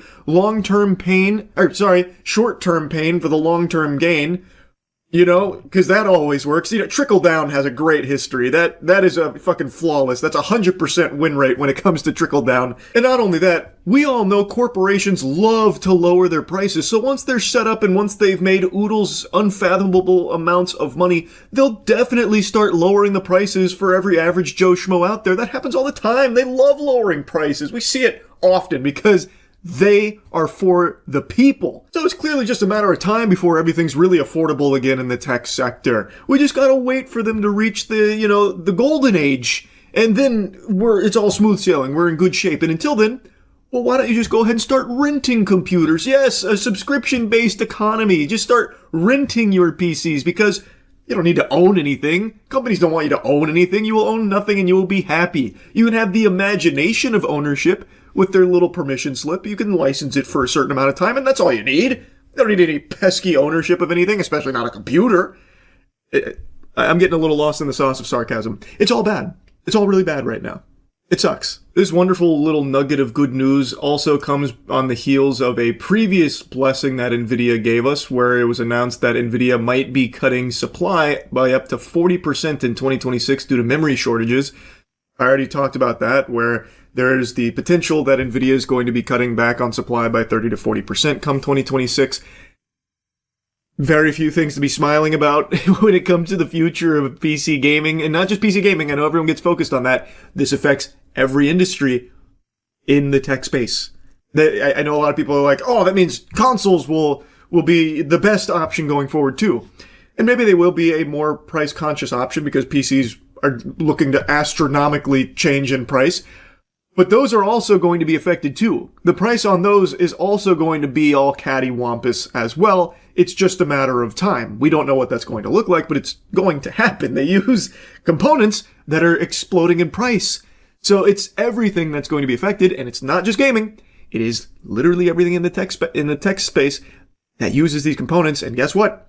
That's pretty much everything in the tech space. Now, to revisit the article briefly about the GPU price soaring, both companies are reportedly planning to continue raising GPU prices every month going forward. It's highly likely that the price increases will extend across their entire product lineup, encompassing not only consumer GPUs, but also GPUs for AI data centers and servers. The average proportion of memory in the overall GPU manufacturing cost has recently exceeded 80%. This comes from the insider that's making these claims. Again, none of it's fully confirmed or anything, but it also wouldn't even fucking surprise me. 2K to 5K is an incredible leap, but it's also just not that unrealistic anymore, actually. Like, take for example something even simpler, like a Game Pass. They literally doubled the price of that product. Companies aren't really afraid to absolutely blow up their price because people still pay it. So they just say, fucking cowabunga and let it rip. So I do think 2 to 5K, while being astronomical, isn't something that's off the table. Now again, it's not confirmed. Maybe it won't be up to 5K. Price will increase, no doubt. But maybe it won't go up to that crazy level. Maybe it doesn't. But even still, it probably will be a sizable price increase that is just something to not look forward to. And it's really like I'm not seeing any like good news coming in the future with all of this shit. Like, it feels like it's only going to continue to spiral more and more out of control for just your average consumer. It just super sucks. And even the most adamant of deniers will eventually have that come to Jesus moment of, wow, I can't afford things now because of AI. This is having a detrimental impact on my life. It's going to happen at some point, but until then, I guess they'll just continue to AI generate trash Reddit tier fucking Keanu Reeves Deadpool videos out the wazoo till the cows come home, and then eventually they can't afford the computer to do that anymore. Yeah, terrible stuff. Anyway, just wanted to yap about this a bit. That's it. See ya. Are you happy? If the answer to that question is yes, then stay far away from Pokemon tournaments. You turn the cheek, run the other direction as quickly as you can, Buster, because that is an environment where joy and whimsy goes to die. It has now been confirmed beyond a shadow of a doubt that the biggest dweebs on this planet are Pokemon judges, and they are like Dementors. They will suck the happiness out and will punish you for even the slightest signs of happiness. If you celebrate, I hope you're ready to go to jail, because Pokemon competition is more joyless than an active war zone. It is cutthroat. 2 weeks ago, I made a video covering a situation where a Pokemon Go player won a tournament, but because he celebrated, they punished him by taking the win away, thus his opponent ended up winning the tournament because of it. It was an automatic loss, which gave his opponent the win. Because of excessive celebration, deeming it unsportsmanlike. Just as a reminder, this is the celebration they punished. Now on his 11th one, he is the first-time champion for himself and your 2026 Orlando champion! Incredible series from Firestar, pulling out all the stops, all the Pokemon, taking us to a decisive Game 5. Could not have asked for anything else. Pokemon judges are literally the fun police. That is the entirety of his celebration after winning this tournament. He sets his headset down and gives one pump, then shakes his opponent's hand. I get more animated when my Uber Eats gets here. Like, that is about as tame a celebration as you can possibly fucking find. That is the epitome of sportsmanship. He's happy, he's emotionally won, but he doesn't become, over the top with it. He doesn't stand on the chair and slam 2 beers together like Stone Cold Steve Austin, or start butt-chugging brewskis or something, saying fuck you to his opponent and say, get out of here, pussy, lean over, give him a wet willy and an atomic wedgie on the way out. Nothing. It is pathetic that these dorks, these greasy, stinky losers, punished him for that. But what's even more pathetic is that they're standing by it, and that's why I'm talking about it again today. They released an official statement where they've all come together in their fucking stink cloud, their fucking fart fumes, and decided that the Council of Judges was correct in this punishment here. And then they also reinforced another ruling where they punished another Pokemon player, this time in the TCG, who celebrated early, maintaining that they did deserve to lose that as well. These fucking Pokemon judges suck major ass. I think it is irrefutable. This evidence confirms that there are no bigger twerps on this planet than Pokemon judges. If you want to avoid a fate like that, you right now need to fix the stink, so go to usecheeky.com and get the best soap in the universe. The queso bar just launched as well, by the way. It's coconut. Like, we've got the best soap out there, and you need to take your hygiene seriously, or else you might just end up like a Pokemon judge. Here's the Pokemon Play Team's official toilet paper. At the recent Pokemon Orlando Regionals, 2 instances of penalties being issued during streamed matches have created questions within the community about celebrations. They're illegal. You're going to jail if you show any emotion at an official Play Pokemon event. I'll sum it up for you. Spoiler alert. Play Pokemon has reviewed each instance and would like to provide more information. In the first, during the Pokemon TCG Swiss Round 13 match, the tournament headphones were removed and were thrown onto the table on top of cards and damage counters, putting the TCG game state in disarray before additional game action could be taken to complete the game. A match loss was issued for the disruption to the game state and not playing out the final sequence to the game. I didn't cover that one, but I'll briefly show you what they're referring to there. Wow! 2 cards! Rip rips it off the 6 cards. Are you kidding me here? Makani. Basically what happened is he drew the win condition. It was checkmate at that moment, but he celebrated before finishing the game, so he put his headphones down and it moves the cards around. So they viewed that as throwing the game into disarray. It fucking annihilated the game state. It was all ruined. It's completely kaput. So they issued a game loss for it. This one was a bit more divisive. Some people think that this is an outrageous ruling. Others think it makes sense because he didn't actually finish the game before doing that. I personally think this one has the most wiggle room to be justified because he didn't finish it out. It would be like in chess, if you have the checkmate, but then you fucking slap the chessboard before you actually finish the checkmate. That would be improper. So I do understand that to a certain degree, but I think a match loss is a bit overkill. I feel like this could have been the first warning because it didn't ruin the game. The game literally is over from that moment. There is nothing that can be done, as I understand it, in the current meta there. So it was over. He just needed to finish out the sequence. So to me, I think a game loss is a little extreme. That could have been the first warning there. And according to the player, 2 separate head judges told him that he was given a match loss for throwing his headset down and being dangerous. Not a single judge told him that he was given the game loss for disrupting the board state, and then wasn't given the chance to appeal the ruling either. So to me, it does feel far more cutthroat than it should. And then the most egregious is obviously what happened with the Pokemon Go celebration, where the game was completely over, and then a very mild celebration, which I wouldn't even use the word celebration. To me, a celebration is like what you see in the end zone in the NFL or in the college football, where you get a touchdown, you spike the ball, you hit some of these maneuvers right here, like the where's my hug at or something like that. Bust out the fucking Gangnam Style, maybe. That's a celebration. What he did was the most, like, normal, like, oh, I'm happy moment doing this. Like, even Pokemon characters do that.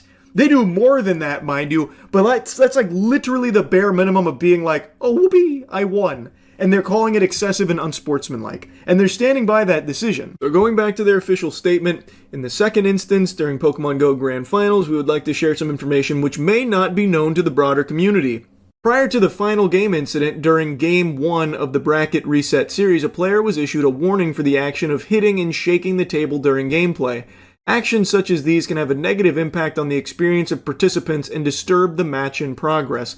Then, during Game 5, this same player's behavior continued to be disruptive, including shaking the table to the point that there was a disruption to the broadcast experience. These repeated infractions resulted in a penalty that was escalated to game loss. If that isn't the biggest load of hooey I've ever heard, you can watch the footage yourself. There was nothing disruptive happening, not from what I went through and re-watched. And plus, the game loss came after the celebration. Like, unsportsmanlike, I believe, is what was being tossed around. But now they're saying it was actually because he was shaking the table. It was a fucking earthquake he was having go on over there. We couldn't even get the broadcast going. It was so all over the place. It was a natural disaster, a fucking calamity. We will uphold the decisions made by the judges at this event. Pokemon judges are committed to bringing the best possible experience to our players by preserving the competitive integrity of our events. Yeah, it's in the shitter. It has completely been flushed down the tubes with this, by the way, because you could win grand finals, but you best be completely fucking stoic and silent. Even the slightest iota of a smirk will have that title stripped from your fucking cold, dead paws. They will rip that W from your hands if they see you happy. What do you mean preserving the competitive integrity? You took away the winner's win and gave it to someone who lost. All over them celebrating slightly. Without them and their commitment to play Pokemon, we would not be able to hold events, and it is our expectation that they are treated with the same respect as all people in the community. In the moment of a win, emotions are high, and we recognize that these emotions can lead to energetic reactions celebrating a win, which, by the way, didn't really happen here. It wasn't that energetic.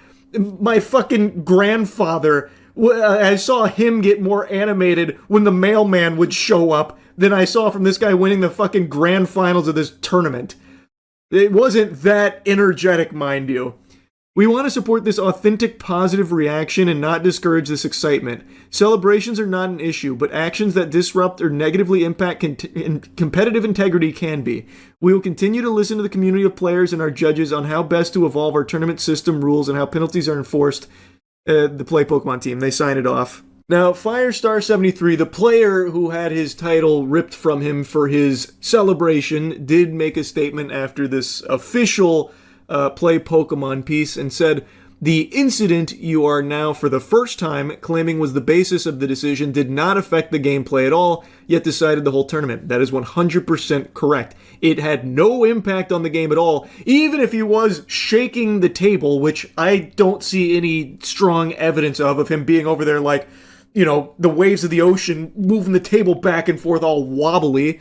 I don't see anything like that. But none of it affected the gameplay no matter how you spin it.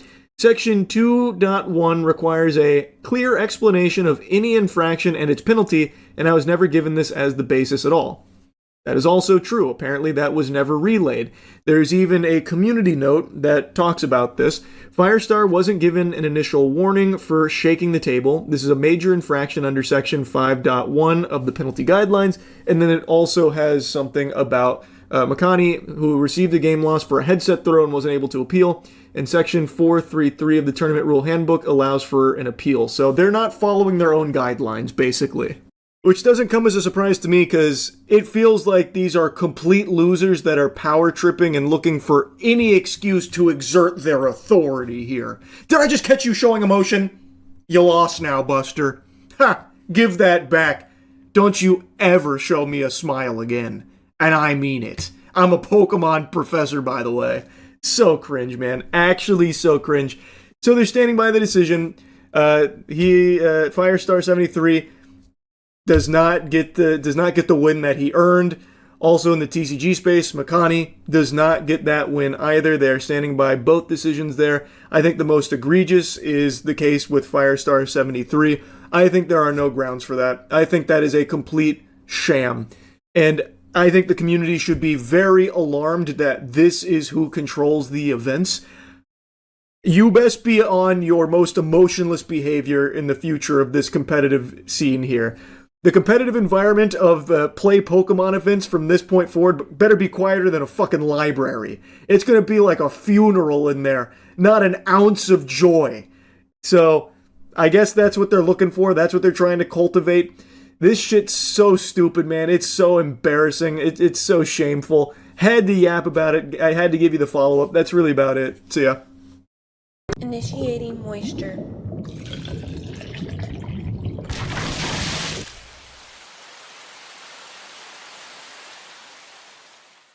Welcome to the Moist Meter. Today we'll be analyzing the moisture within, the evil within, too. There's not a whole lot of evil within here, and there's not a whole lot of moisture within here either. I don't mean to immediately spoil that off the bat, but I've been reading the reviews for this game, and everyone's giving it like an 8 out of 10, and I wholeheartedly disagree with that, and I really just can't understand what could have warranted that high of a score for this game. I think it's an enjoyable game, but it's just barely above average with a ton of flaws. Now, it seems that every reviewing outlet is just comparing it to the first Evil Within, which I really enjoyed, and it seems all the reviewing outlets are echoing the same thing. It's better than the predecessor in this area and that area, so here's an 8 out of 10 and 9 out of 10. But it's all in regards to the previous game, not as an actual game itself. It's just better than the last one, so we're going to give it a higher score. And I think that's really misleading, because there's a lot of problems with this game. I think it's still enjoyable, but there's definitely objectively a lot wrong. The first being uninspired voice acting. The voice acting is just laughably bad at some points. A lot of times it feels like I'm playing House of the Dead and listening to Goldman talk to me. There's certain times where I felt, I could do a better job, and when I do voice acting and I hear that shit back, I'd rather be listening to a fucking urine stream hitting a toilet bowl. And it's enough to really take you out of the experience, and the game's supposed to really be an emotional journey, but the voice acting turns it into this comedy experience, and the script doesn't do it any favors. The dialogue can be so laughably bad. It feels like some 12-year-old wearing a trench coat was trying to think of some edgy lines and they threw them in here, and it just comes across so flat and bad. And the main story really isn't that bad. There's a lot of pacing issues, but the story overall is exciting, it's interesting, and it's different, which I always welcome. but it's really held back by some truly horrible dialogue and awful voice acting. They would have been better off just doing a Banjo-Kazooie route and just having grunts for all the characters than having the actors they had in here. Just have them fucking farting into the mic at different pitches, that would have been better. The voice acting really was just one of the worst things about the title. Especially towards the end, that's when the voice acting really rears its ugly head and starts throwing small dicks into the glory hole. There's a really emotional scene where the main character, Sebastian, does something really traumatic, and his response was just a simple no, uttered with the same intensity and emotion I would give if I accidentally spilt a little water on my kitchen floor. Now, aside from just bad writing, bad voice acting, another thing that was really not great about this game was the gameplay, and I'm seeing a lot of praise for it from the reviewing outlets because they're comparing it to the first one, which was mechanically not great, and I will say, the gameplay has improved over the first one, but that doesn't mean it's good.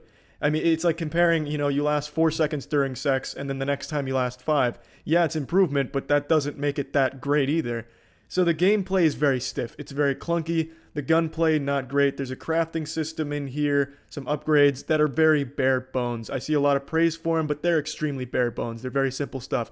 Here's a point, you get a little health. Here's a point, you get some stamina. Here's a point, you sneak around a little better. There's nothing really creative about their upgrades. The weapons are the same. Here's a little firepower. Here's a little ammo clip. There's nothing really interesting about it. Every time you get into an intense firefight and then you have to reload, you don't have any way of dodging or doing anything special to get out of there. So you have to do like your old man jog out of the way. That's just a little waddle that looks like you shit your pants. 9 times out of 10, you're still going to get hit. Not that that's necessarily a bad thing. It's your fault for getting into that poor position, that poor situation. You should have been a little sneakier, and the game encourages stealth, and the stealth is sound. The stealth is pretty well done, but when you do get into a firefight, it's not great. It's really not. You end up just functioning like Bastion from Overwatch, and you just have to sit there, shoot your clip, and then wait a couple of seconds before your character can respond to do an animation to run away. Another thing I see a lot of praise for on the game is its level design. I think the level design is probably 10 times weaker than the first Evil Within, and that was far more linear.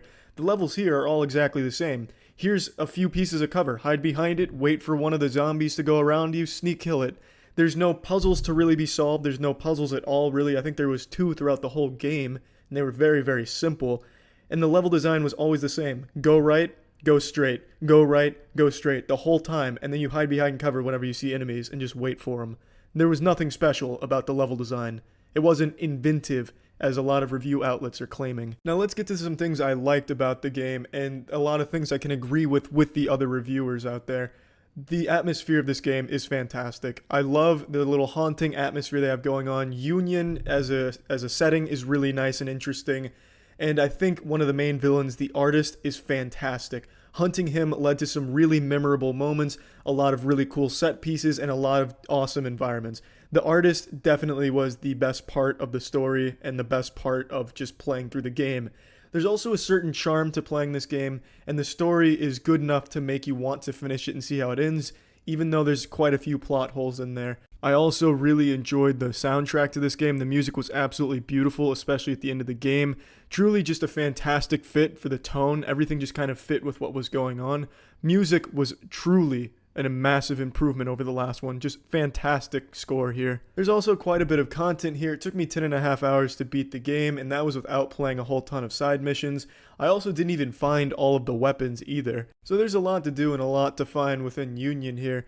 And there should be, because this is a $60 price tag, so there should be a lot of content. Now let's pop this shit into the moist meter. I'm giving this a 55%. Like I said, I feel it's a barely above average game. It's enjoyable, but it has a ton of flaws to it. And it's also not really a survival horror type of game. It's more of an action type of game. If you're someone who enjoys a more old school experience and doesn't mind clunky controls and a lot of different superficial problems, you'll probably enjoy this. And if you're a fan of Resident Evil games, you'll definitely probably enjoy this one. But from a purely objective standpoint, I really can't understand how every single reviewer out there is giving it anywhere from an 8 to 9 and everything in between.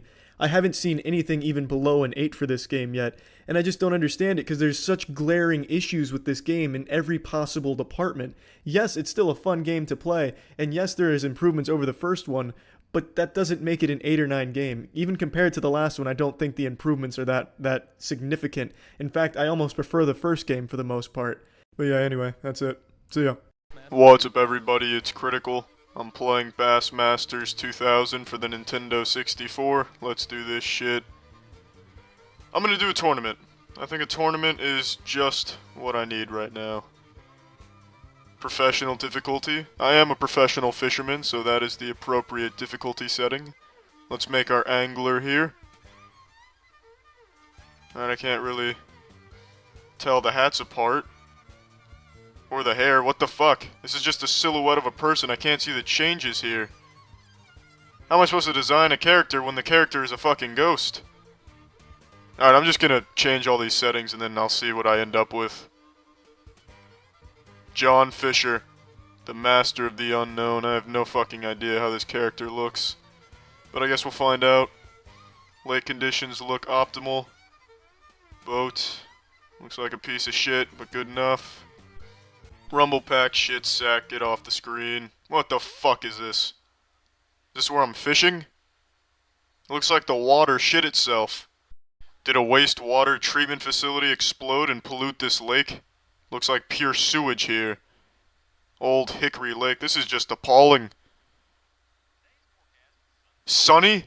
You call this sunny weather? The sky is blocked out by dust. This is post-apocalyptic weather. Who needs rules when you're fishing? The only rule is to catch the fish. Now how do I play this? Alright. How about... Oh, what was that? Alright, here we go. We'll do a little driving here. Get to where the fish are chomping. I have no idea how to read this NASA GPS at the bottom left of my screen. Alright, I guess there's a fish in this general area. Oh, 2 fish. Now it's a party. How do I stop driving this? There we go. Alright, how do I cast? Is it in this little menu?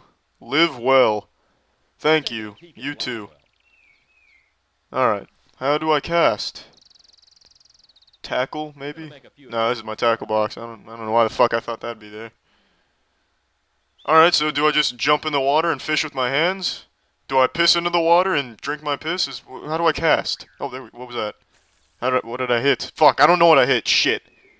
A new challenge has presented itself. How do I reel? Oh, is this it? Oh, there we go. Now we're reeling. Reeling and dealing. Alright. There are no fish here. They must have all died in the nuclear fallout that consumed Old Hickory Lake. Alright, now let's figure out how the fuck did I cast. Was it this right here? Oh, yep. There we go. Alright. That went about 500 million yards. Let's reel that bad boy in. Cast again. Reeling in is extremely tedious. Goodness gracious. Alright, here we go. We'll throw this one to Galaxy next door. Oh, look at that. 42.6 miles. That's a world record. Thank heavens there's no fish here. I might have been able to catch one. Could you imagine how terrible that would have been to catch a fish? Aliens must have swooped in and stolen all the Earth's fish. This is just preposterous. Why does it take half of a millennia to reel in this lure? How heavy is this lure? Is this just like a disguised cinder block? Almost to the boat, come on. Keep reeling. Keep reeling. Yeah, there we go. I must have cast all the way across the world. Check out the Game Boy screen there. Look at all those fish on it. The fish must be having some kind of homeowners meeting. Alright, let's see what we've got in the tackle box. The Quantum Spin Reel. That is the only item you will ever need to purchase right there. No more food, no more clothing. You've got the Quantum Spin Reel. You're set. Let's roll with the Berkeley 12-pound line. 5 of diamonds. Alright. Copper. That looks like a strip of bacon. That looks like a chandelier. I guess I could just throw a chandelier at the fish.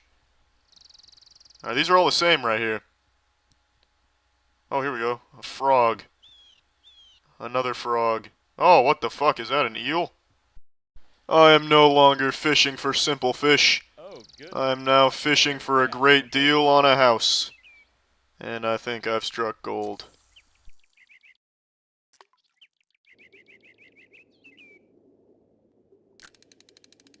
Whew, that was a close one. I was worried there'd be fish here. Oh shit! I'm reeling through this giant rock. This Berkeley 12-pound line doesn't fuck around. Holy shit. This rock wasn't gonna stop me from reeling this bitch in. I took this rock to the car wash to get its titties cleaned.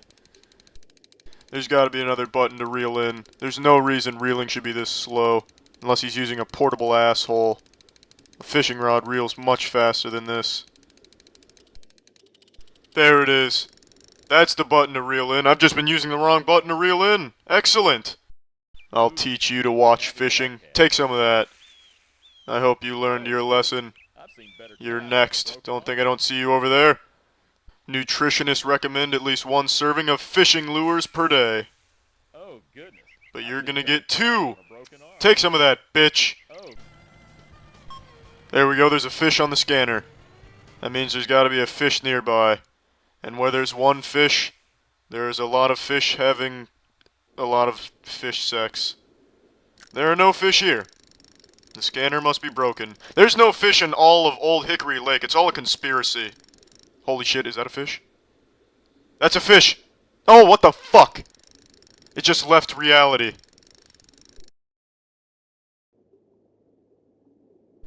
Alright, fish must be extinct except for the one lone survivor, who I'm probably never gonna catch anyway. Oh, what the fuck is this? Yes! Yes! How do I catch it? Do I just reel in? Oh shit, I guess not. Oh, here we go. He's going for it again. Alright. Round 2. Strike. That's 10 plus your next frame in bowling. Oh, fuck. Not again. No, fish, don't leave. You need more of this. Eat the lure. Bite it. Nibble it. Wibble tits. Oh, he's going for it. Here we go. Here we go. I'm just gonna reel in. Tension. You could cut it with a knife. Oh, this fish is fighting. He's feisty. This must be the Loch Ness Monster's offspring. Damn it, this fish is really pulling. I hope our boat dropped anchor, otherwise this fish is gonna take us on a ride. This must be an absolutely colossal fish. Like a 250-pound Goliath. Just shy of 5 pounds. And I finally get to see what my character looks like. Awesome. Well, that was a little less than I was expecting, but not too shabby. Alright, well, I'm done playing this. Well, that's the end of this video. Remember to rate the video, comment the video, and subscribe if you want to see videos similar to this one. See ya. And we make love. Hey! That's my Nana. There it is, baby. Sometimes I'll suck their dick right in front of the Arby's head chef. And everyone is worried about aging. You know, maybe she's found the secret. Young dudes bust inside of her, and then her vagina absorbs the young semen, which keeps her young. Mostly they're not. See, now this guy says he's 57. He's probably 26. No one's good. No 26-year-old's gonna say they're 57. That ruins their chances. So my feet are in. And I What is this? Stretch out her labia or something? Oh, it's one of these. Now she's ready for an orgasm. When I was younger, Like Dracula coming out of the coffin. get married and have a I want to suck your My dick. husband and I, former husband, Swipe right, had a please. wonderful sex life. And I put an ad in the paper. We What? didn't have the internet. And then I got a series of lovers. You could one put after your the other. They you could left put your their ass names on the my newspaper for answering fucking. machine, and I don't really know. You may have thought that footage was sped up, but that was just her standard movement speed. She bought boots of mobility before going out. Have you ever done it before? Once you told me you were in a dorm at NYU, and that I thought. Nice. That's pretty fucking awesome. When she got fucked by the entire NYU basketball team. And Well, let's do what God told us no to. sense of whether or And not do the that will anal. ever develop. If that's aging, it's okay with me. I'm gonna take Ooh, care of it. the remix. The fuck was that editing? I like that. Good for you, Hattie. And then I scrolled down and it's Hattie in like a Brazzers production, 15 dicks deep. I'd still bump my fist in the air for her. No! Hattie quits the dating app. Only 4 hours new. That's a developing story. Why? Hattie, why? Try Craigslist. If you're not afraid of meth addict penis, you can probably find someone very committed. I don't want to fuck with the cameras here. Can we wait? Come on. No, the cameras. My wife wouldn't like that. If you're long, it's okay.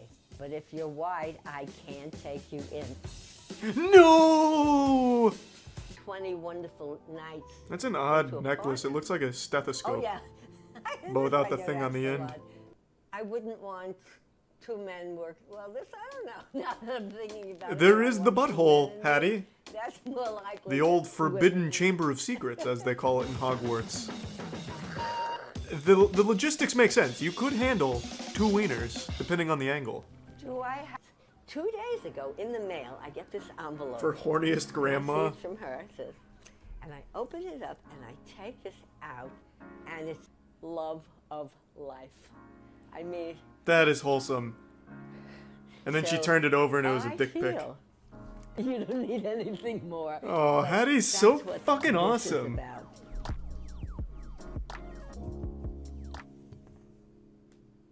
Amen.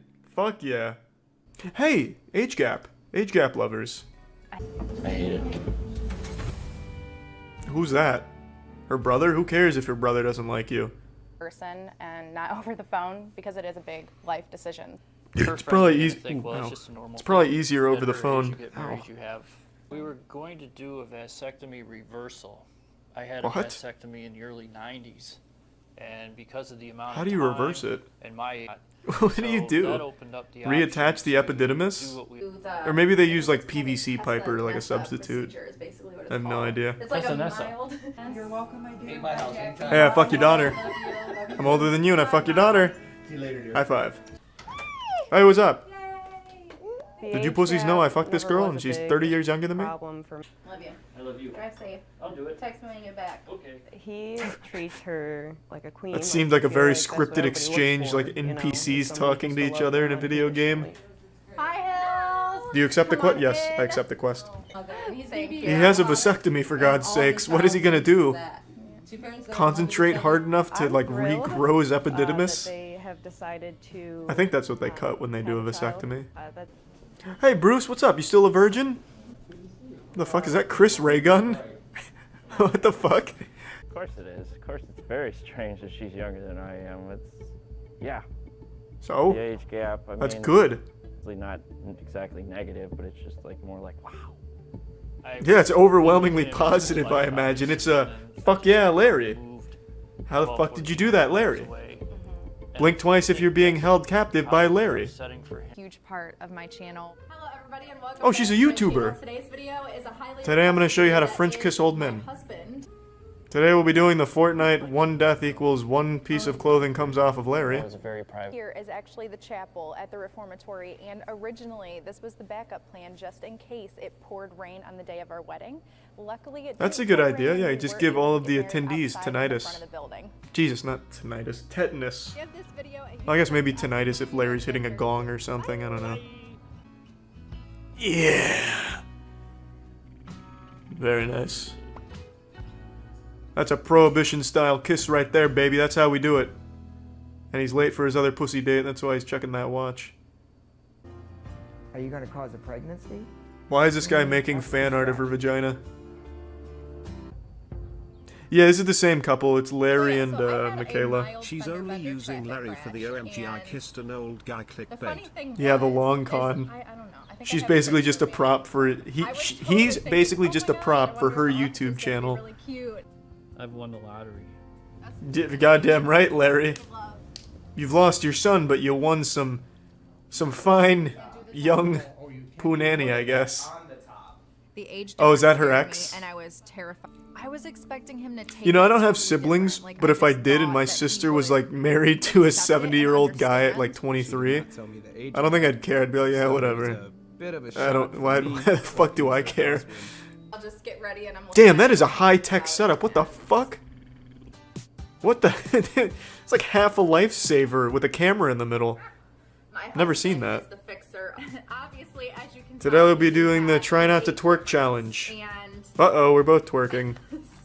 Press that like Had so button. many Smash it, lovely baby. supportive comments talked about it. Larry didn't really want to have children. He was retiring, and Yeah, and I kids was okay suck. with that. You And might then end about up with like a month before shit we got posting married, I Redditor or went something into for a panic kid mode who wants to thinking, take that this is what gamble. I'm supposed to do. I'm getting married now. I'm I say supposed to just have a family. adopt And the and like urologist vet that we're him going to see, thoroughly. his name is Dr. Stein, right? Ask him like questions, you know, does the specializes in narwhal bacon reversal, at so he's midnight? If not they know what it just a means, urologist, they're he out. specializes Because that's a in the big fuck reversals no. and the vasectomies. So his vasectomy is older than his or his wife. You had a vasectomy. That's pretty after that nice. one. As you can see, here is Larry's penis. And on the back is my penis. As you can see, it's significantly larger than Larry's. Are you going to have Do you understand what I'm saying, Michaela? Youth Mm-hmm. with artificial insemination using donor sperm. And Larry's willpower. Maybe Larry can literally think hard enough and put a baby inside of her. He doesn't need his penis. Now, in the last episode of the Larry and Michaela anime we watched, he said he wanted a reverse vasectomy, but that doctor made it seem like it wasn't necessary. So what the fuck does a vasectomy even do then if it doesn't stop you from making kids? They cut the Oh, they cut the deferens? I thought they cut the actual epididymis. Which used to scare Oh, that was adorable. That was fucking adorable. She's popping off. Coming up on 200k subs. Where's my boy Larry? Yeah, there's my boy Larry. Hi, What's up, Larry? welcome back to another PO box. We're gonna do the pop Larry's dick in my mouth challenge. See how long you can last. Smash that like button. You should give a shot to the new Costco chicken strips. They're like 1640 calories for the whole meal. I need to start doing more Costco shopping. I pretty much exclusively go to Walmart, but everything I learn about Costco I like more and more. Like their CEO was just a literal forklift driver in their warehouse. And he climbed his way to the top, and it seems like workers at Costco, it's apparently a career. Like they take such good care of their employees from everything I've heard. Like I feel like I should just be shopping at Costco just because it's like a business that seems to actually care. So maybe I will try their chicken strips. Didn't their CEO threaten to kill someone to keep the hot dog cheap? To keep the hot dogs cheap. Previous CEO, he said, if you change the 150 for hot dogs, I'll fucking kill you. Costco has the best return policy. It's basically no time limit. You can literally return old TV and couches from decades ago for full price. Is that real? That's so cool. I don't know how that's sustainable for them, but that's very cool. Yep, just recently returned a 5-year-old... What the fuck did you return a 5-year-old item? What was it? Oh, I've had this piece of gum for 5 years. Yeah, just look up some Costco return policy on YouTube. Crazy returns. This guy's name is Costco Zaddy. Oh my... The Costco dude. Holy shit, Costco's got its own, like, consumer culture around it. What the fuck? One thing I find so unbelievably fascinating is how generous the Costco return policy is. Apparently there are no strict time limits whatsoever, which leads to returns like this one. That's a TV from 2002 being returned in the Big 24 2 years ago. Here's another one. It's a TV from the year 2000 being returned in 2020. And we got these mattresses. I don't even think I need to explain this one. These nasty couches that look at least 10 years old. These nasty cabinets. It's actually crazy. And on top of no strict time limit, most items can be returned for a full refund, even without a receipt, since purchases are tied to that Costco account. It's actually crazy What the and sometimes fuck? quite disgusting. But yeah, if you're thinking about buying something, but you're still not sure if you want to return it 20 years from now, Costco is where you gotta go. This is not an ad. That's so crazy.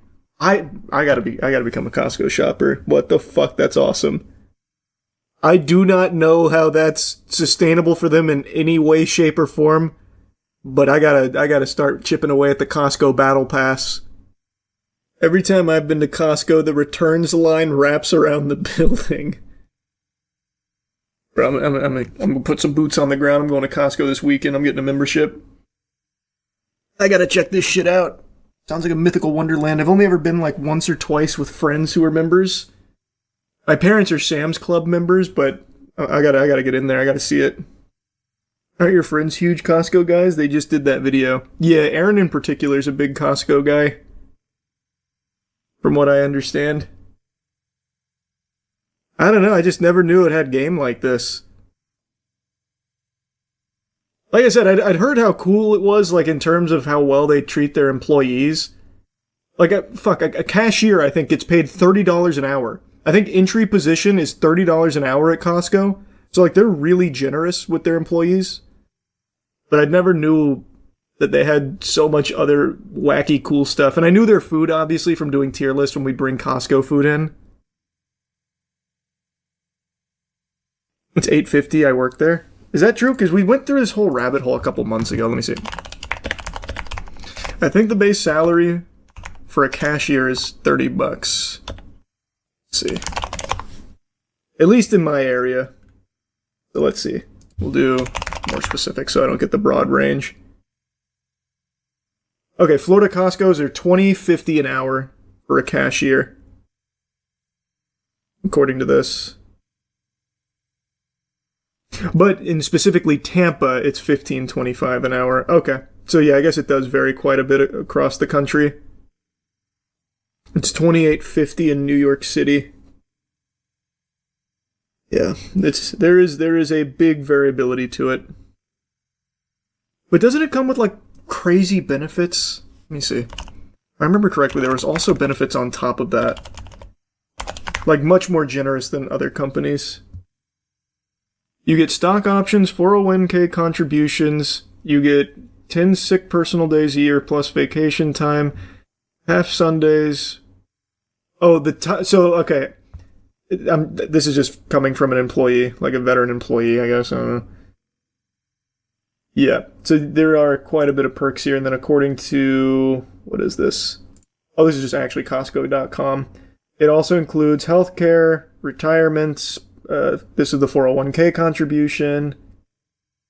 There's also an employee assistance program, well-being programs, healthcare reimbursement as well, adoption assistance, voluntary short-term disability, long-term disability, life insurance, AD&D insurance, employee stock purchase plan, that's the stock options, 8 paid holidays, 1 paid floating holiday to allow employees to observe a day that's meaningful to them. This is coming directly from Costco, by the way. A healthcare program, a pharmacy program, dental care, a vision program, hearing aid, college student retention program, allowing employees to maintain their tenure while pursuing a degree, and paid bonding leave. Sounds pretty generous compared to the benefits when we looked at Walmart. Starting to sound like an ad, yeah, I guess kinda. Please look at the Costco break rooms from a factory job standpoint. They're so fucking hype. The Costco break room. Now I'm picturing something out of Rocket Power when they meet Tony Hawk and he has that crazy setup for skating. Let's see. Anything less than that and I'm going to be let down. Where is it? Oh, here. This Reddit page had a picture of the break room in Costco. Is that a massage chair? I don't think so. I can't tell, but I don't think so. Now look at Walmart's break room. I bet it's cool. Oh, this isn't bad.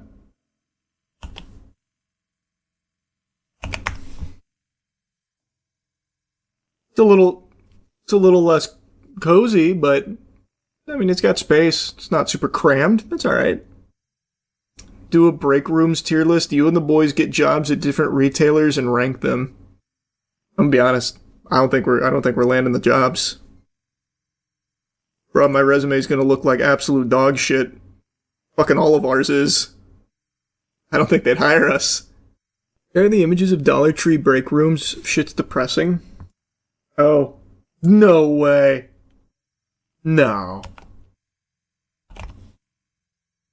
That can't be right. That's fucking diabolical. I feel like that's... Well, apparently this was a bit of a trend on Dollar Tree where the workers were posting their break rooms. And wow. Oh, maybe that is real. It's true, I do inventory for the stores in my state, so I see them all the time. That's fucking brutal, man. You should look at some expensive mansions again. There hasn't been anything like that I've seen that's super fun. Most of the expensive mansions are just kind of boring now. I think we saw all of the zany, shitty ones.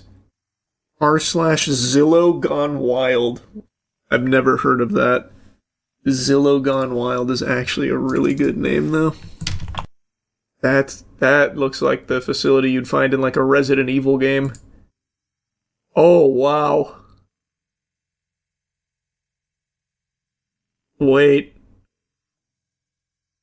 This is cool. What the fuck? Puxatani Phil? Supervillain lair? Big table? Okay. Rainforest Cafe? Time machine? What the fuck is this? This looks like where Professor Xavier had Cerebro. This is okay, this is pretty crazy. Actual backrooms shit. A tiny house within the house. This can't be real. Is this real? It is. That house inside bunker looked AI though. Probably is. I wonder how much AI there is on Zillow now. Just making up shit about the houses. You gotta check out inside the $6.5 million nuclear bunker mansion. $6.5 million nuke bunker, huh?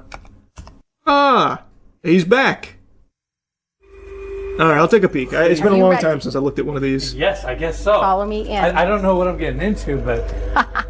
Oh, wow. Living underground, out of sight, away from everything.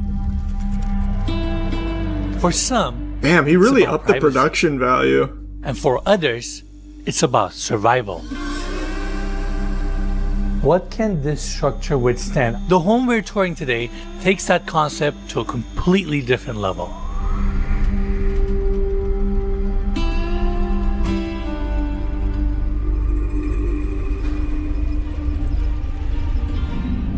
This isn't just a bunker.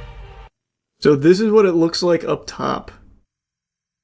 Just a normal house, and then underneath it's a $6.5 million bunker. That's pretty cool. It's a fully built residence, sitting 26 feet underground. $6.5 million, you can live below Vegas, and no one will ever know that you're here. Oh my god, it's in Vegas. What's the point? Actually, what's the point? You fucked up. Look at How this everything island. is in such good shape. It's such great shape. I never thought I'd be in a sauna 26 feet below Las Vegas. Hey, if you ever want to live in the I knew 70s, I'd be there at some come point. on, I'll get there. experiencing yourself. Never seen it. How could you not have planned for that?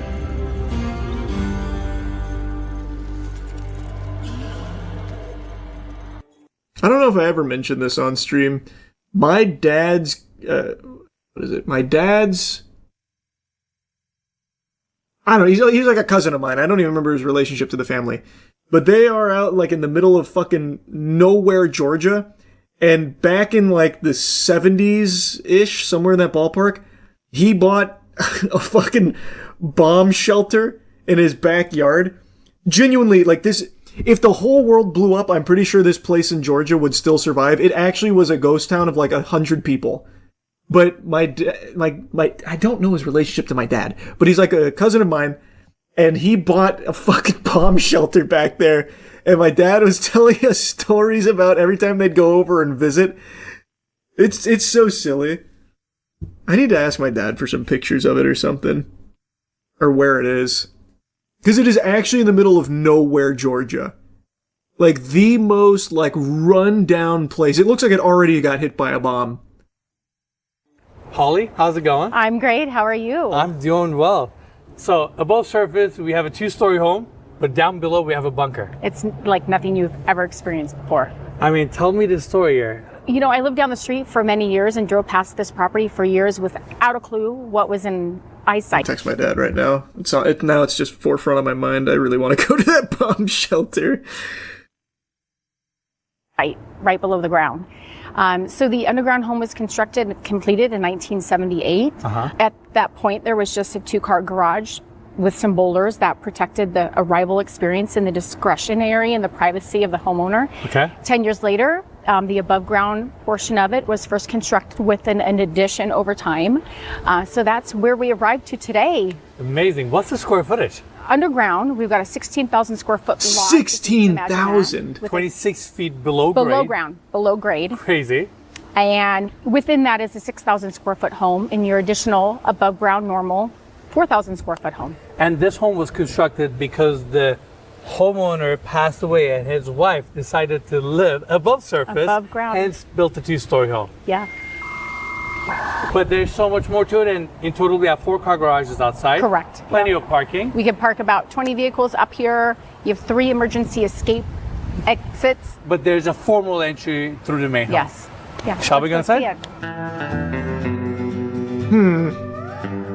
it. It's pretty cool. I just cannot wrap my head around having 14,000 square feet below grade and how that all feels kind of normal. It will when you get to see it. Okay. What do we have here? This first gated experience is we have a studio, or you would call like a 1-bedroom apartment. Oh, it's We just got like a- a regular... I don't care about all this. Take me underground. That it does. I'll follow your lead. All right. Watch your step. Okay. It's a one-way down shot. All right. I love this. Welcome to the underground mansion. Oh my god. Actual blast from the past shit. Brendan And nothing you Fraser. could have conceptualized. I mean, obviously I've seen the photos before coming here, but What's your it's first? so much bigger. Oh my god, the span is crazy. What is this, 100 feet? Easily. And there's the indoor pool. Wow. So it's It your, hits you different. It does. Now I see the hype. You see it. It's your big private estate. It's your property. It's your bungalows. I don't know. It feels depressing. I mean, obviously, it's a fucking bunker. It's going to. Like, no matter how much you spruce it up, just the thought of just being trapped in there, never being able to go outside, just seems miserable. There's just nothing you can really do there to make it feel okay. At least for me. Where it's your hideaway from the rest of the world. With But a it's great here ceiling height. With a great ceiling height in the middle of Las Vegas, in the middle of the city. Yeah, you have the strip 1.5 miles away, but you're hidden from all of that. This is on the market for sale. What was the asking price again? We are listed at $6.5 million. $6.5 million. You can live below Vegas, and no one will ever. I'm out. I don't want it. You can keep it. 6.5 million, you'd still go crazy in a week if you had to stay there. Yeah, I wouldn't like that. I wouldn't like it at all. Is your dad's cousin's bunker better if you saw it? I never saw it, but the way my dad describes it, no. Basically, according to my dad, the bunker out there in bumfuck Georgia that whatever family member this is bought is a shed that goes like a little underground, and it's like 2 rooms. So it's not like a huge bunker. It'd be just enough to survive, and then you'd start cannibalizing each other. Is it in Savannah? No, it's in a place that I know none of you have ever heard of, because I can't even remember the name of it. Is it this? $17.5 million massive underground bunker in Georgia. I found an article about it. You're telling me my dumbass cousin is not the only person in the middle of bumfuck Georgia with a bomb shelter? Let me see. It's definitely not that. With the way my dad describes it, it's basically a pantry underground.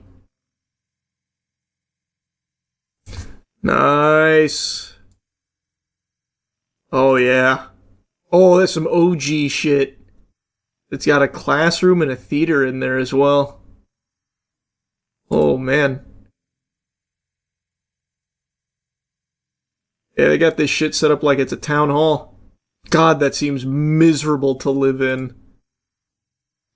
My question is, why would anyone even bomb there if it's not a densely populated area? Well, that was the point my dad was making.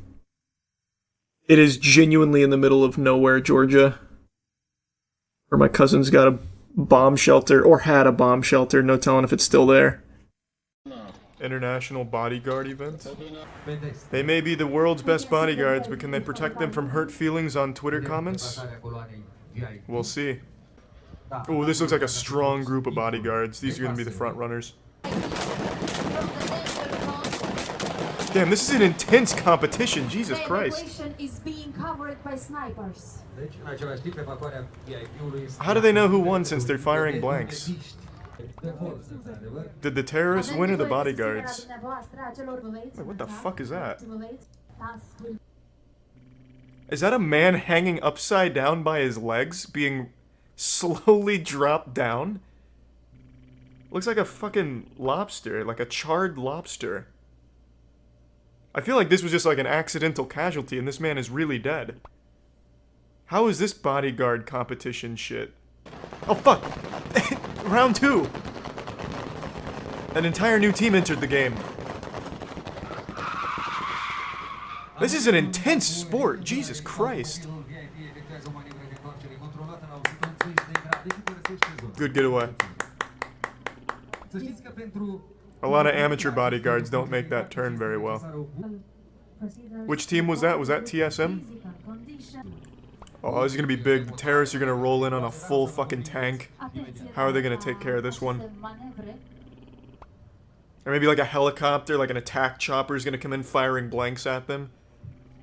Then they do it Hobbs and Shaw style and throw a chain in the blades. It's like synchronized swimming. This is cute. It's like figure skating. Oh, this is graceful. Oh, yes. Where's the music? Can we get some Nickelback or whatever people figure skate to these days? Wings of an Angel? Lips of an Angel? This is fucking awesome. This is the best goddamn sport I've ever seen. Why isn't this... Well, I can probably... Actually, I can venture a guess why it's not in the Olympics. Hello, Char.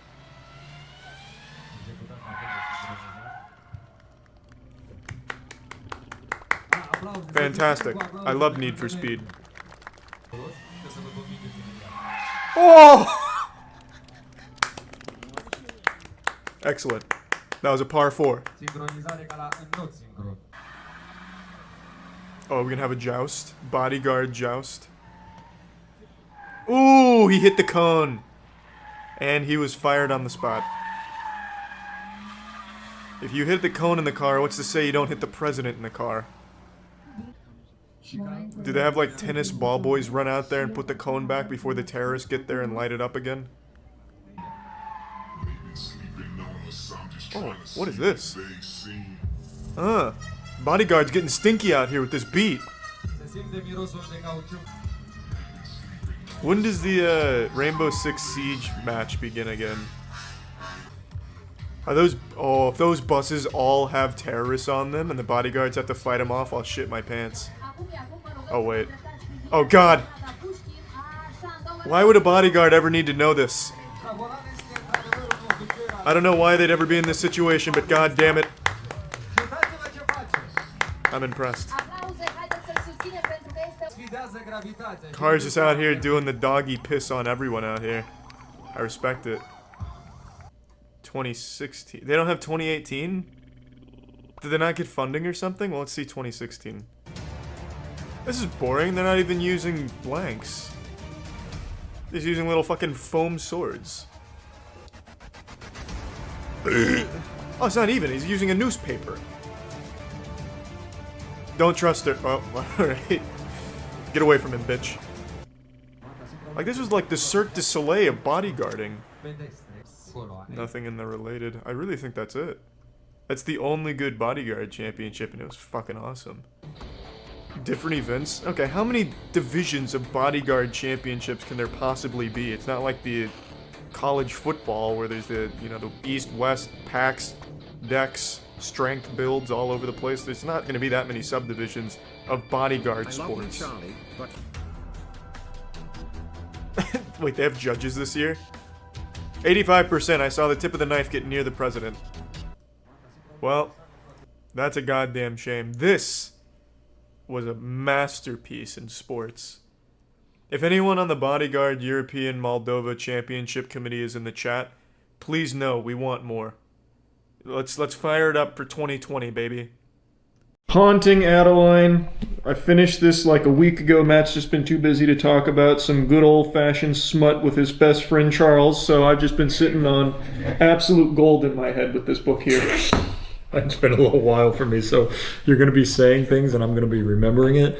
And for clarity, we still talk about smut a lot, just not this one. Yeah, because this isn't really like smut. This is just like reading crimes. It's like a... The woman who wrote this should be ashamed. Which, I guess we're just jumping right in. Yeah. The ending really... I don't want to say it's a twist, but it changes drastically. Yeah, I guess let's not spoil the ending yet. Okay. So in our last video, we were at the halfway point. I think we got to like 300 or something. Yep. I can't quite recall where we left off in the last one. But from there, it just spirals so out of control into almost nothing but nonstop rape. Like there is nothing... Legitimately. Yeah. It's... You know the Willy Wonka boat ride when the colors and pictures are flashing and it's getting faster and faster and faster. That's how the, not sex scenes, the rape scenes are in this book, where it's like, here's one, there's some pages, here's one, and then it's just like over and over and over. Yeah, and like, this is what you mentioned last time. So her best friend Daya, she's like, you know, she knows about the stalker and everything and thinks it's like a horrible thing. And then when she finally confesses that she got like raped, she's like, you fucked him, didn't you? She snarls at me, spill, slut. It's crazy. Yeah.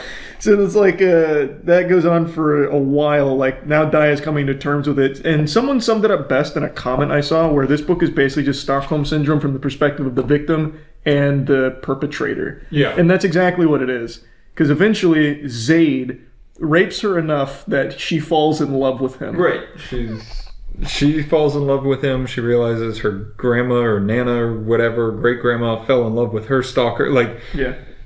It's really weird. And the Daya thing really bothered me. Yeah. Because this is the one person who learns that she is being stalked and harassed and raped.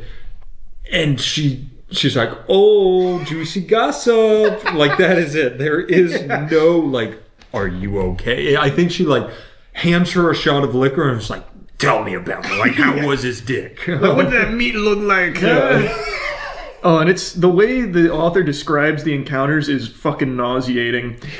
Zaid, he whispers against my lips. This is when he's revealing his name. That's the only name that will ever leave your lips from now on, especially when you're making that little pussy feel good. And when I'm making that pussy feel good, then you can call me God. That's the one I told you I was going to tell you, made me almost puke. Yeah. And then he pulls out his wiener and says, you think you can handle this? He continues to pump his cock, and when I realize that he's jacking off on my face, I struggle. Oh. It's crazy. We didn't talk about the House of Mirrors last time, did we? No, we didn't get to the House of Mirrors. Okay, yeah, so I'm just holding a credit card on camera. Check that out, please. But they go to this circus. It's like a dark horror circus thing. It's a like Halloween Horror Nights. Yeah, exactly. Really weird subplot in that one with the little girl, by the way. Yeah. Or little girl, she's like 20, just a serial killer. Yeah, there's just a serial killer like that just kills people in the house. Yep. And Zaid has a standoff with her where she's like, yeah, you're pretty good, but I've killed 10,000 rapists. Truly, like he's not exaggerating. And they kill these men and the cops come and the girl gets blamed for it, so Zaid's fine to go free. But she, what's her name? Addie goes into the House of Mirrors. Shocker, Zaid follows her, and just graphic rape sex scene happening in here. And then it goes to her walking out to find Daya by her car. And she reveals she was in there for over 2 hours. Yeah, just getting fucking blasted in a public House of Mirrors, not shut down at all. Closed? Yeah, like, it wasn't closed when she went in, but now the park has closed. Yep. People are gone, and Daya's just sitting by the car like, you slut, like, what did you do? And it's like, you didn't think... You just got raped in there, didn't you, slut? Like, you didn't it's crazy. Call the cops? You didn't look for her? Yeah, she if I remember right, she like had an inkling of a suspicion like, oh, you just did something naughty with your stalker over there, didn't you? He just did something to you, didn't he? It's so... And, like, the writer very clearly softens toward... Like, they're trying to make you also like Zaid because he's protecting her and doing all this stuff to help her. But it doesn't really look like they want you to forget about the other stuff. It's weird. Yeah, it's very weird. Now, an important thing they introduced in the second half of the book is a character named Mark, who's like a prolific. He's a politician, right? He's a politician who's part of this pedophile ring, which is doing rituals, which Zaid has been hunting down since the start of the book. He's like in his 70s, I think. So they like sacrifice children and drink their blood and wear their blood as part of like a ritualistic practice that Zaid become aware of. So Zaid wants to get in close to Mark in that organization. So he starts pretending to be a pedophile. And so now he's befriending Mark. And then it stopped being pretend. Well, hey, Zaid's a good guy outside of the rape and stalking, okay? He would never sink to that level. And then, so he's like befriending Mark as Zach, and Wow. he takes him to lunch, and then Mark sees Adeline, and this is where Adeline like gets in the crosshairs of like the most dangerous people ever. So Zayd needs to be like really protective. So now Mark is like fixated on getting Adeline, which is why at the fair he gets blasted by Zayd after like the serial killer girl like tries to kill him too. It was weird. But Mark is this new character that gets introduced, and he's just like some old pedophile guy. And now, while Zayd is pretending to be a pedophile to be in close with him, he gets invited to Mark's party with Adeline. And at this party full of nothing but pedophiles, Zayd takes Adeline into Mark's movie theater and rapes her. At this party of pedophiles. Oh, it gets him going, you know? Yeah, it's... as he's in deep cover, he takes Adeline in, and while watching a movie, just assaults her. And then... I hate the way she describes scenes, but the big thing in this scene is that Adeline must watch the movie while Zayd has his way with her. So anytime Adeline's eyes are off the movie, Zayd fucking slaps her and like, put your eyes back on the film, bitch. It's so awful. What was the movie? I don't know. It was a horror movie. Yeah, he said it was some crazy horror movie. It'd be funny if it was like Master of Disguise. Well, you have to watch this part with Dana Carvey doing this wacky accent. He really wanted to punish her, so he put on Borderlands. You're gonna watch the whole thing. Look at Jamie Lee Curtis's hunkers. If those eyes break contact with the milkers, I swear to God. But it's also like there's so many things. Like I said, the House of Mirrors. She's gone for 2.5 hours. This one, they're in there forever, and he's like, "We should probably get back to the party," kind of thing. And it's just like. So much weird shit like that. And then, I don't know if I'm jumping too far ahead for the next time he's at Mark's house, which is really when shit hits the fan. I should also say, this is when it starts feeling like the writer is making her seem slightly more consensual. Yeah, so the thing is, what she does is she goes to Adeline's perspective about like, man, no one's ever fucked me like that. I'm starting to really like Zayd with those eyes and that can't stop thinking feral. I can't stop thinking about it, and I know it's wrong. I know what he did. It's so wrong, but I'm so ashamed. As I play with the clits and I reach the bud, all I can think of is Zayd. The amount of time she says the bud is crazy. It is the sinful bud. We talked about this last time too.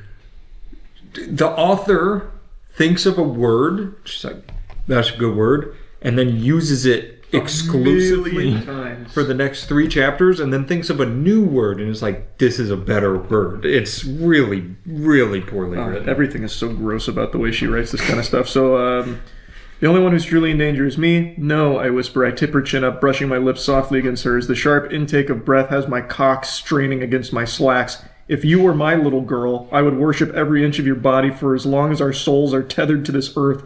My tongue would leave no part of you untouched. I nip at her lip, wringing a whimper. It's just so yucky.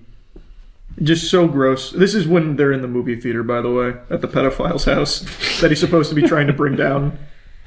Yeah. And that's the part where he's doing his recon work. Not right? really. So what he did is, they're at this dinner. Why were they there? Well, he was there because he's trying to be their friend. And he's trying to like get Adeline off Mark's radar, because now that Mark met Adeline, he was like blown away, so now he's going to kidnap and kill her. So he takes her to this party to try and like stop that from happening, but all he does is like mingle with pedophiles as like a friend, and then he goes and rapes Adeline in their movie theater. And this is what I was talking about, like with the slaps, where mid-stroke I withdraw my fingers and grab her face with my hands, tightly squeezing her jaw. She mewls, crying from the loss and pain lancing through her face. I deliver one quick sharp slap to her pussy, enjoying her cries. He judo chops her pussy.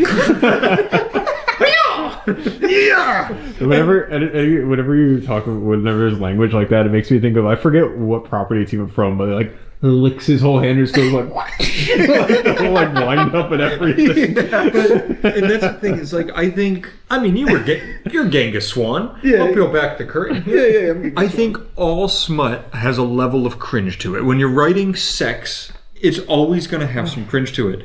But this is just like fucking kicking it into 97th gear, and it's just like. Oh yeah, Danny, you weren't here when we did the first one. One of the first scenes of rape is he literally rapes her with a gun. So he takes a gun out, puts it in her mouth, and then puts it in her pussy, jamming it around. I mean, at the end of the day, maybe I'm going to get canceled for this, so I apologize. My thoughts are my own. Oh god! Like the author of this book is just a gooner. Yeah, right. Yeah, like it is just the ramblings of a gooner's fantasy. Like that's why Once it's so again, out. Like, if the author was a man, he'd be jailed. Yeah. He'd be straight to jail. He would be destroyed. Go to jail. And I agree. I think this is also. I said this last time. If you are somebody with a CNC kink, a consensual non-consent, a rape fantasy.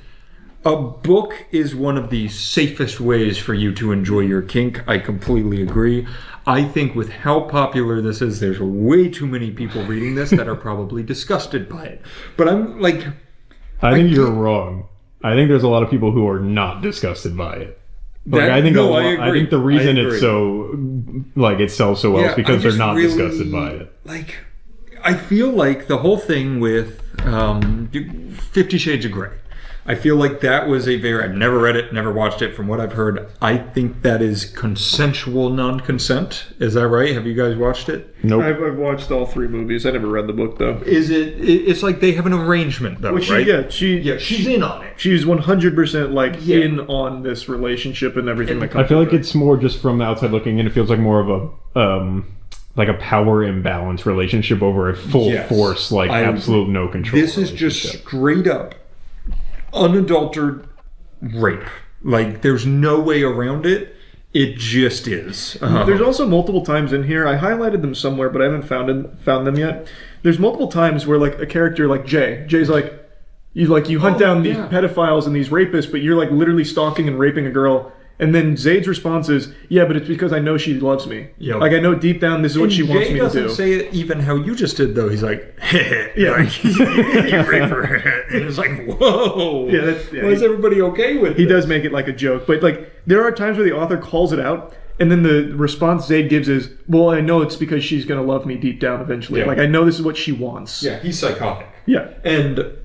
we've kind of beat a dead horse here. Rape's bad. I don't enjoy it. I don't enjoy that it's in the book. They're also, going back to the writing style of how atrocious it is sometimes, there's the part where he walks into... It's at the fair. He walks into the room with all the dolls and stuff, and he's explaining it's like purple walls, and his line, and they're so much worse because it's the audiobook, and I'm like driving and thinking about crashing into trees. And he walks in and he's like, ugh, did Barney shit in here? And I'm just like, what? Like, that's your real thought of how to convey this is like...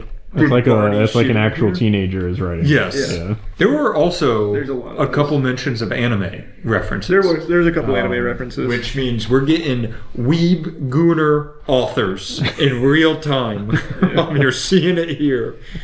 Man, I highlighted so many things, but it is just kind of like regurgitating the same points. Every time I reached the point where it was talking about like their sex, I just started highlighting shit madly because it was so uncomfortable. I was like, this is gross. I was on 1.5 speed for a lot of it, and still it wasn't fast enough for some of those scenes. There is, like we said, it picks up so much speed. The one towards the end outside of the house in the forest, it's multiple chapters. It's just 4 back-to-back sex scenes. Yeah. It's like, now they have a game. Now that she's in on it, he looks at her and it's like, run, and then fucking hunts her down, which if that's what turns you on is really fucking weird. I like when she screams and runs away from me. So she runs into the forest, he tackles her, they have sex. She runs back towards the house, slams her against a tree, has sex.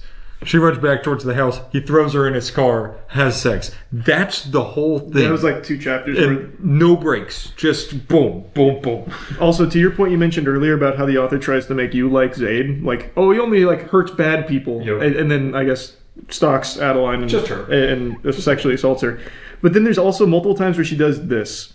You want to know what I do? This is at the fair. Like, she challenges, like, because he's toying around, what if someone walks in? How'd that make you feel, Adeline, seeing your naked flesh on display? And then she's like, oh, so you'd be okay with other people seeing me naked? And he says, you know what I'd do? He questions. I would let them watch. I would let them watch me claim you as mine and own every inch of your body. They would watch my cock fill every one of your holes and then watch you cry because of how hard you came. And then I'd fucking kill them. My cock would still be wet from your cum as I'd slice their throats for even daring to look at what's mine. So like he's totally fine killing innocent people. These are people who I just feel like I think the use of the word cock, cock makes every sentence just disgusting. Yeah, like it just makes it crude and blunt, and is just the worst word for that appendage I think possible. It's not tasteful. It's not sexy. It is just gross. But this is what I'm saying. Like he's not a good guy. He openly talks about how he would just kill people whose whose crime is just going into the house of mirrors all the time. He made the mistake of coming in, so he slices their throat. And that's my problem. This is a weird analogy. You remember, I'm sure in high school, this was big. There's a bird walking all over our screen. There was the whole thing where it's like people would write in the wrong tense. They'd write past tense and then present tense because they'd mess up some words. Yeah, that's how I continuity feel. error. Yeah, there's a lot of continuity errors in here where it's like, he's the best guy ever. Oh my God, he's doing this all for the... And then many times, he's just a horrible person. Yeah, he's talking about like how he has no problem killing anyone that even so much as like looks in her direction. Yeah. It is very odd. And like she tries to throw in some moments where like he's really sad about something that happens and she comforts him and he shivers like he's vulnerable. And then he's just an asshole again, like every single time. But then, we talked about this last time. So Danny, I don't know if we told you. The chapters either start the shadow, which is her, or the manipulator, which is him. You got it backwards. He's the shadow. He's the shadow. She's the manipulator. He's the shadow because he kills people and puts bullets in their head and stalks people. She's the manipulator because when she goes on stage, she thinks she makes people listen to what she's saying. It's very different.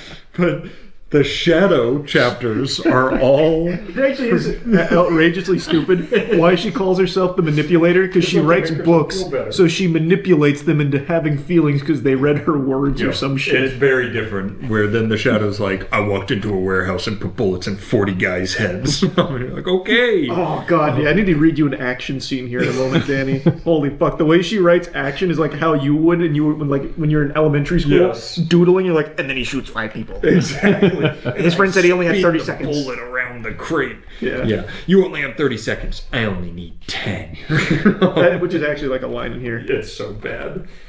But so the whole thing is leading to this crescendo of the whole time he's in Seattle to bring down this pedophile ring, which is Mark and other politicians and all this stuff. Mm-hmm.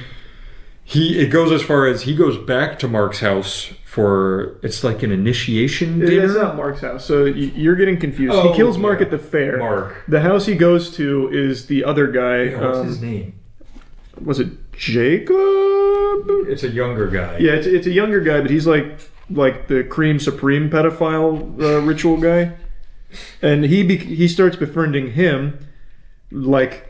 So he's talking about like I need young girls. I need you to bring me little girls now, Jacob, to like get in his good graces. And Jacob's like, oh, yeah, like wait, this guy means like business. You like children too? You want to join club? So he's a caveman. I would have enjoyed the book better if it was caveman.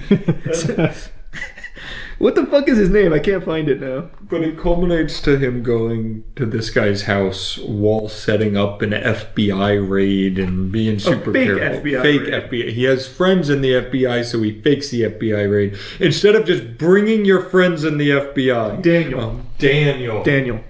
So he's one of the nervous back there. He's the new big pedophile on the block now that Mark's dead. And he's becoming... It's the rule of 2. Yeah, like a Sith. So now that Mark's passed, been murdered, Zach is now being like really tight with Daniel. So he's getting initiated. He convinces Daniel that he needs like all these little girls and stuff. And Daniel's like, all right, get the fuck in this fucking club. So now he's in like the ritual. He's putting on the garb. And this is the end. This is unless there's anything else you want to do. It's called the Eternal Rebirth.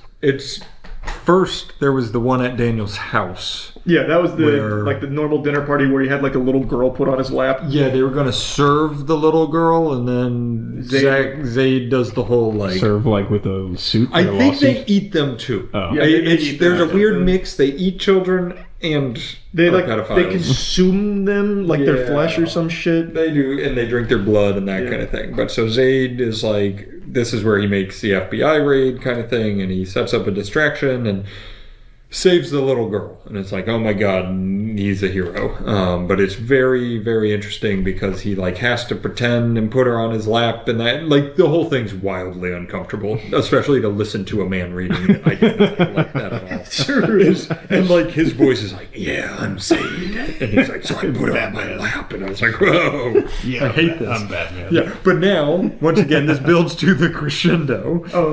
I guess before we get there, oh god, one thing that the author set up, which is totally fucking worthless, is that whole plot line with her great-grandmother and her stalker. Oh yeah.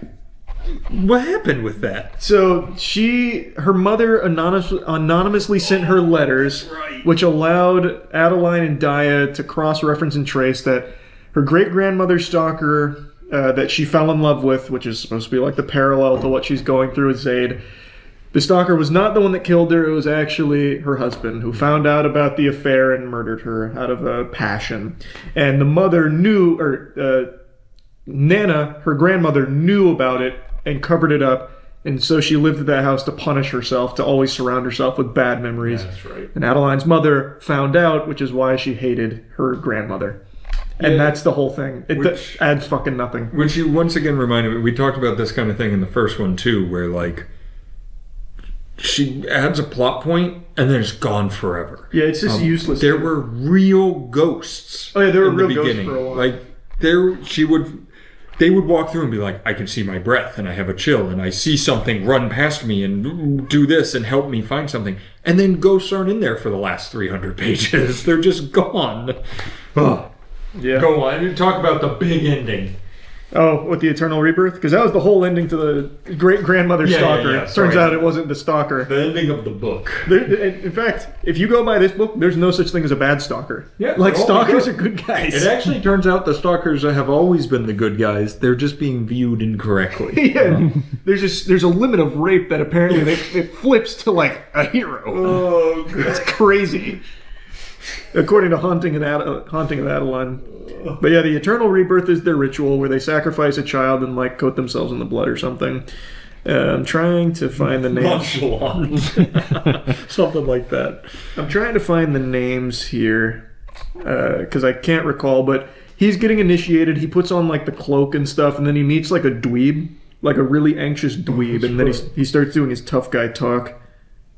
I'm trying so hard to. And this was I'll say, for the whole book and all the writing problems, this was the most well portrayed scene. I can still picture it in my head. The room they go into, the circle for the kid that gets murdered for blood, all the people in the robes around the room. Like, this was the best written part.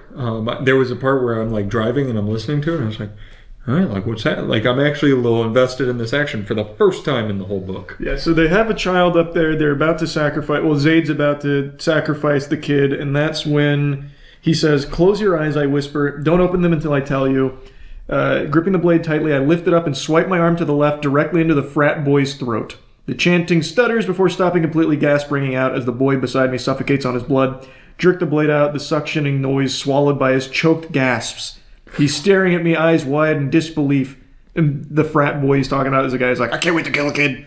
I can't wait to kill kids. I need to eat their blood." That kind of thing.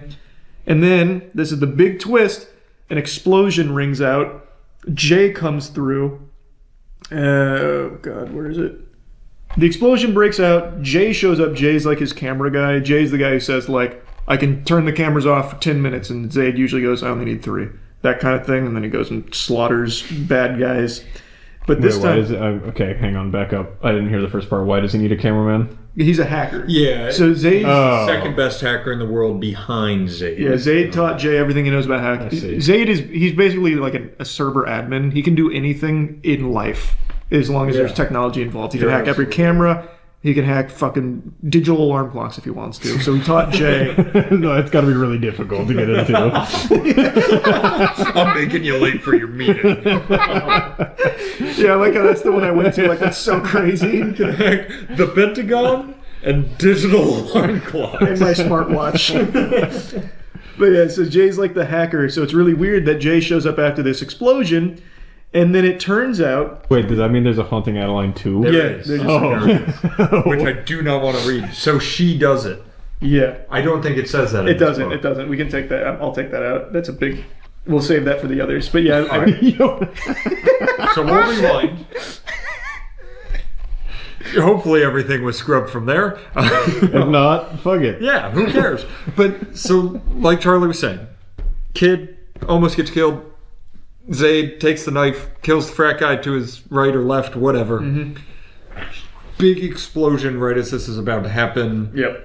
Jay comes on the fucking earpiece, Bluetooth earpiece he wears everywhere, and is like, whoa, like we've been double crossed. Like, someone knew our every move before we made it. And he's like, come in, like this is terrible. Or maybe Jay walks in the room or something. He came in like after the explosion. That's right, because Zayd's like, Jay is never here. Why is this happening? And it was a big setup to try to kill Zayd. Yep. I think they fight their way out, or does it just end? It ends there. So this is the final piece we get of Zayd and Jay. Glad you can figure that out, Jason Scott. Now let's see those hands, otherwise this single bullet will find its way in both of your fucking heads. That's right. They really... Wait, is that the last word of the book? Yeah. No. Oh. There's another chapter with Adeline. So Adeline, after they solved grandmother's murder... It's all coming back to me. After they solved grandmother's murder, her and Daya, they go their separate ways. She gets a text from Daya about like an urgent matter she needs to tend to. So Adeline freaks out like, oh my god, Daya needs my help. This never really happens. So she gets in her car and she drives. Car follows her, fucking pit maneuvers her, and wrecks her out. And then the final line of the book is, just get her in the van, Rio. Max already going to be pissed we fucked up his van. So quit fucking around. The police will be here soon. Time to go to sleep, princess. And Max... is a guy from way earlier. Is the gang guy from earlier that they've been worried about the whole time. Yeah, so Max was a associate of Archibald. Yep. Yeah, his name is Archibald? I don't know Archibald. What was his whole name? Archibald Van Winklersmith. I don't know. Yeah, it was something dumb. It was really juvenile, but Archibald was a guy who made the mistake of meeting Adeline in a club, and he was going to go home and they were about to have sex, but he's apparently like a really abusive guy. So Zayd, upon seeing them about to have sex, kills him, and that puts Adeline in danger because then everyone else in that gang is now after them. So he ends up killing Archibald's entire family. But Max knew something was afoot, so he's been kind of on her tail ever since, and now he's got her. I'm trying to... Archibald Talvara, because it was the Talvara people. Yeah, that's right. That's right. We don't need to rehash Archie's tale. No, we already did that one. This book sucks. It does. It's like an actual so we're reading stinker. number 2. I mean, I think we have to now. we have to know who was behind the setup. Oh, yeah. How could we know? Hopefully Charlie edited that out. I think Charlie might have edited out that huge spoiler that he looked up. So yeah, I think we should read number 2. Problem is, we can't rag on it as much. Well, not a problem. It's going to be much more consensual. Is it? It's got to be. It has to be, unless he finds a new person to stalk and rape. So, like, in the second book, it feels like it's going to be all action. Like, this feels like it'll be the Dark Knight to the Batman Begins. Almost as well written. Yeah. Because now they're separated, right? Because now he's captured by mystery villain, and she is with Max. Yeah. So, like, how can they possibly... So this has now become Taken. Yeah, it's basically Taken. Oh, I hope he calls Max and goes, I have a special set of skills. I bet you the writing in that book is going to be some of the most nonsensical garbage. Maybe they're going to, like, Men in Black mind zap her so she forgets that she loves him, and then he gets to rape her all over again from scratch. I hate this. I hate this so much. And, like, I feel like we have to read number 2. I actually want to read number 2. Like, there is no way. Like, how can it even be smutty? It can't be. There's nobody left. Let's make some theories now for the end of this. I think he finds her within the first 2 chapters and it gets back to sex. Damn, you're probably right. He is the best hacker. He could probably digitize himself in an email and send it to her. Yes. And it can pop out. Max goes, wait, I got an email. Boom! Fucking like Code Lyoko shit. Yeah. Also, Charlie, I'm going to go like this a whole bunch. I need you to check 10 seconds ago and see if you see my credit card number. I need to keep that in my pocket. Please. Stop showing I'm that. sorry. Yeah, I'll look for it. It's a little Easter egg for anybody who actually watches. Oh, God. But yeah, I bet you he finds her fast as shit, and it's right back to sexual assault city. You're probably right, actually. In fact, I'm gonna buy the audiobook and start on my way home. The first chapter is how I found Adeline. Her pussy laid bare before me as I tickled a bud with my gun. Thank God, when I swung the door open and shot Max in the head, he had just gotten her naked for me. I said, thanks for preparing the meal. I can't wait to devour her. Oh, this hurts me. Yeah, book sucks. Yeah, book it's bad. trash. Terrible book. Okay, you guys, since apparently this is a thing, and you guys are rating the next one, let's make a rating. Oh yeah, Let's rate it. True. This is the Charlie Book Talk rating scale. How many spicy peppers? Was it not the Matt Book Talk? Well, you have your own rating. Oh, You had the audio. You'll do the audiobook. the voices are phenomenal. I'm sorry. Go ahead. I would probably get. How many spicy out of 5 you said? That's how they. I don't. You don't have to use spicy peppers. I know when my fiance. Oh, Yeah, congratulations, Danny. God, this is the video people learning it. When she is looking up recommendations on like TikTok or something, that's how they rate how like smutty the book is how many spicy peppers. Like 5 spicy peppers, it's basically all sex kind of thing. So I think I You think should come we up with need your own scale. Two levels here. There's the book rating, Yeah. spicy rating. I like that. I'll do the spicy rating. You can do the book rating, or do you want to flip that? I'm fine either way. You can do both, and I can do both too. Okay, we just do that then. Book rating, I would give this. I don't know if zeros are like uncouth in the book community, but it is a bad read. Like even setting aside like the subject matter, it is written like some kind of a like drama club, throwaway project. Like I don't like the way it's written. I don't like the way it conveys anything. I do agree the ending is the strongest part by far, because then she finally abandons this is like rubbing butter on a butt cheek of a bitch. Like that kind of stupid shit. I would have liked that more. She finally gets rid of that, and it seems like much more grounded. Yeah. But the rest of the book is just so awful to read. As far as like the smuttiness of it goes, I would argue of the 605 pages, probably 320-ish are dedicated entirely to describing rape. Yep. And a lot of the others are building up to it. Yeah. Legitimately. And him talking about how excited he is for those pages to get there. Yeah. You remember the book when, I mean, it's still probably a book, but we would have read it as a child, where it's Sesame Street.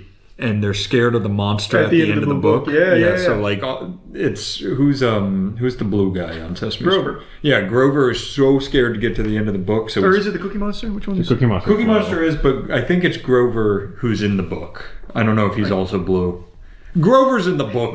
He's chaining pages, and he's like, "I swear you can't turn the next page." That's how Zayd is like, "Turn that fucking page!" Like I'm ready to get to it. I am the monster.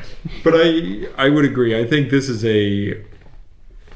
it's not all sex, so I'll go a 4 out of 5 on the spicy scale. Yeah. I was gonna do it in half. So like since about half of the book is smuttiness, I was gonna give it a 2.5 spicy peppers out of 5. I think You're just doing percentage. Yeah, it's doing percentage. You know what? It's no longer a scale. It's 50% smut. And since Charlie's editing this, I can't wait to see the fun graphics. Yeah, here, the peppers will be right here. It's just a fucking PNG of a pepper. There won't be There won't even be that. And I agree. On the book itself, I will give it a 0. I didn't like the contents. I didn't think the writing was solid.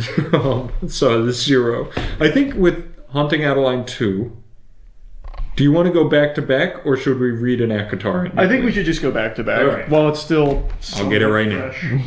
Yeah, I need to go pick it up from Barnes & Nobles. What's their name again, the author? Because they're getting another 20 fucking schmackaroonies from me. H.D. Carlton.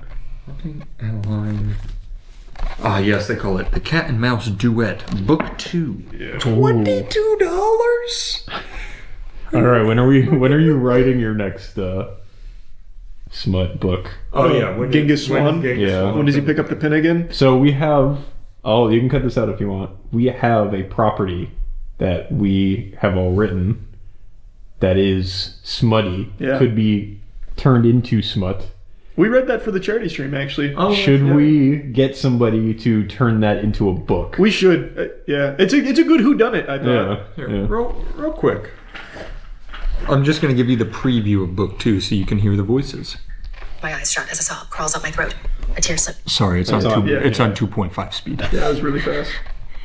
Let's go to 1 down. Through my lashes, and my chest shakes with exertion, trying not to break down. So that's Adeline. This was my... I showed them last time. I'm really just showing Danny at this point. Yeah, Danny wasn't here. That's for me. It by Teddy Hamilton with the buckle fixating with... Let me show you Zaid. Mouth slow. Are you okay? Panic etched into every line on his face, and his hazel eyes are rounded with fear as he kneels before me. I wish I could show you him saying cock. Can you have it swap to like a different accent? That'd be cool. Like we can make them all Australian. I'm choosing to hold on to it, carrying something meaningful. Yeah, it's not worth it. you get the picture. All right, I'll buy the book. I'm gonna buy it right now. All right, I'll go grab a physical copy the way God intended. Yep. All right, well, that was the first complete book of our book club. We did it. If there's books you want to see and you've made it this far, put it below. Yeah. Do not recommend. Yeah. Don't actually unrecommend. Don't read. Yeah, it's an advisory warning to not read it. It sucks. All right. Bye-bye. And we'll let me buy the book. They probably took it down. I don't know you, but I know enough to guess with a high level of confidence that you've been angry before. Unless I got the Dalai Lama watching or something. I bet there have been moments in your life where you've been fuming, extremely angry. It's natural. It's normal. I mean, Jiminy Christmas, earlier today, I was angry. I was driving and a spider went across my windshield. And it was a rather large spider. This puppy was set to Wumbo. And I don't have arachnophobia or anything, but I don't like them. And I certainly don't like them on my windshield. So I pulled over and in my cup holder had a receipt. So I thought that'll be good enough. I'll just blast it with the receipt. And as I go to do that, it hits me with like a running back move. It hits me with like a double sidestep and then jumps on my arm. Then I fucking freak out and start like slapping my arm and screaming like a maniac. And I can't find the spider anymore. That makes me frown. It makes me angry. I'm sure there's plenty of things that have made you angry. But have you ever been so angry that you light a 1.2 million square foot warehouse on fire and will most likely spend many, many years behind bars for it and film the whole thing for Instagram? Probably not, I would say. Most likely no. But I did just hear of someone who did. And it is a fascinating story because the anger makes sense. Like the reason why this employee was angry, I think a lot of people can understand. But drastic measures like this did nothing except ruin his life.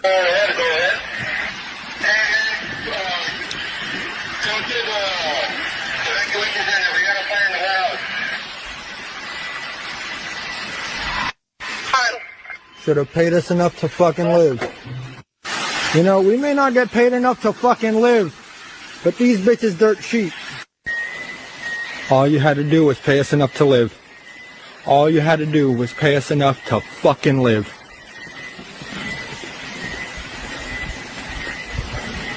All you had to do was pay us enough to live.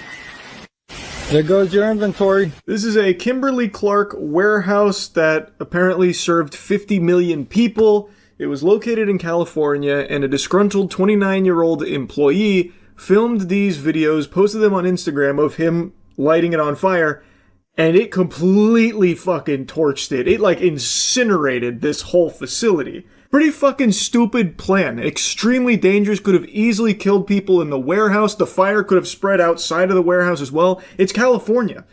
California fires, like, that spreads a lot. This could have caused so much more damage, destruction, and death in this like raging inferno that he created here. Again, thankfully, nobody was injured in that fire. No firefighters or none of the employees. They were all evacuated safely. So, Nick, we should note you were just listening in on that news conference. That's why we couldn't go right to you. So this employee, a 29-year-old, did they say what he did there at that plant?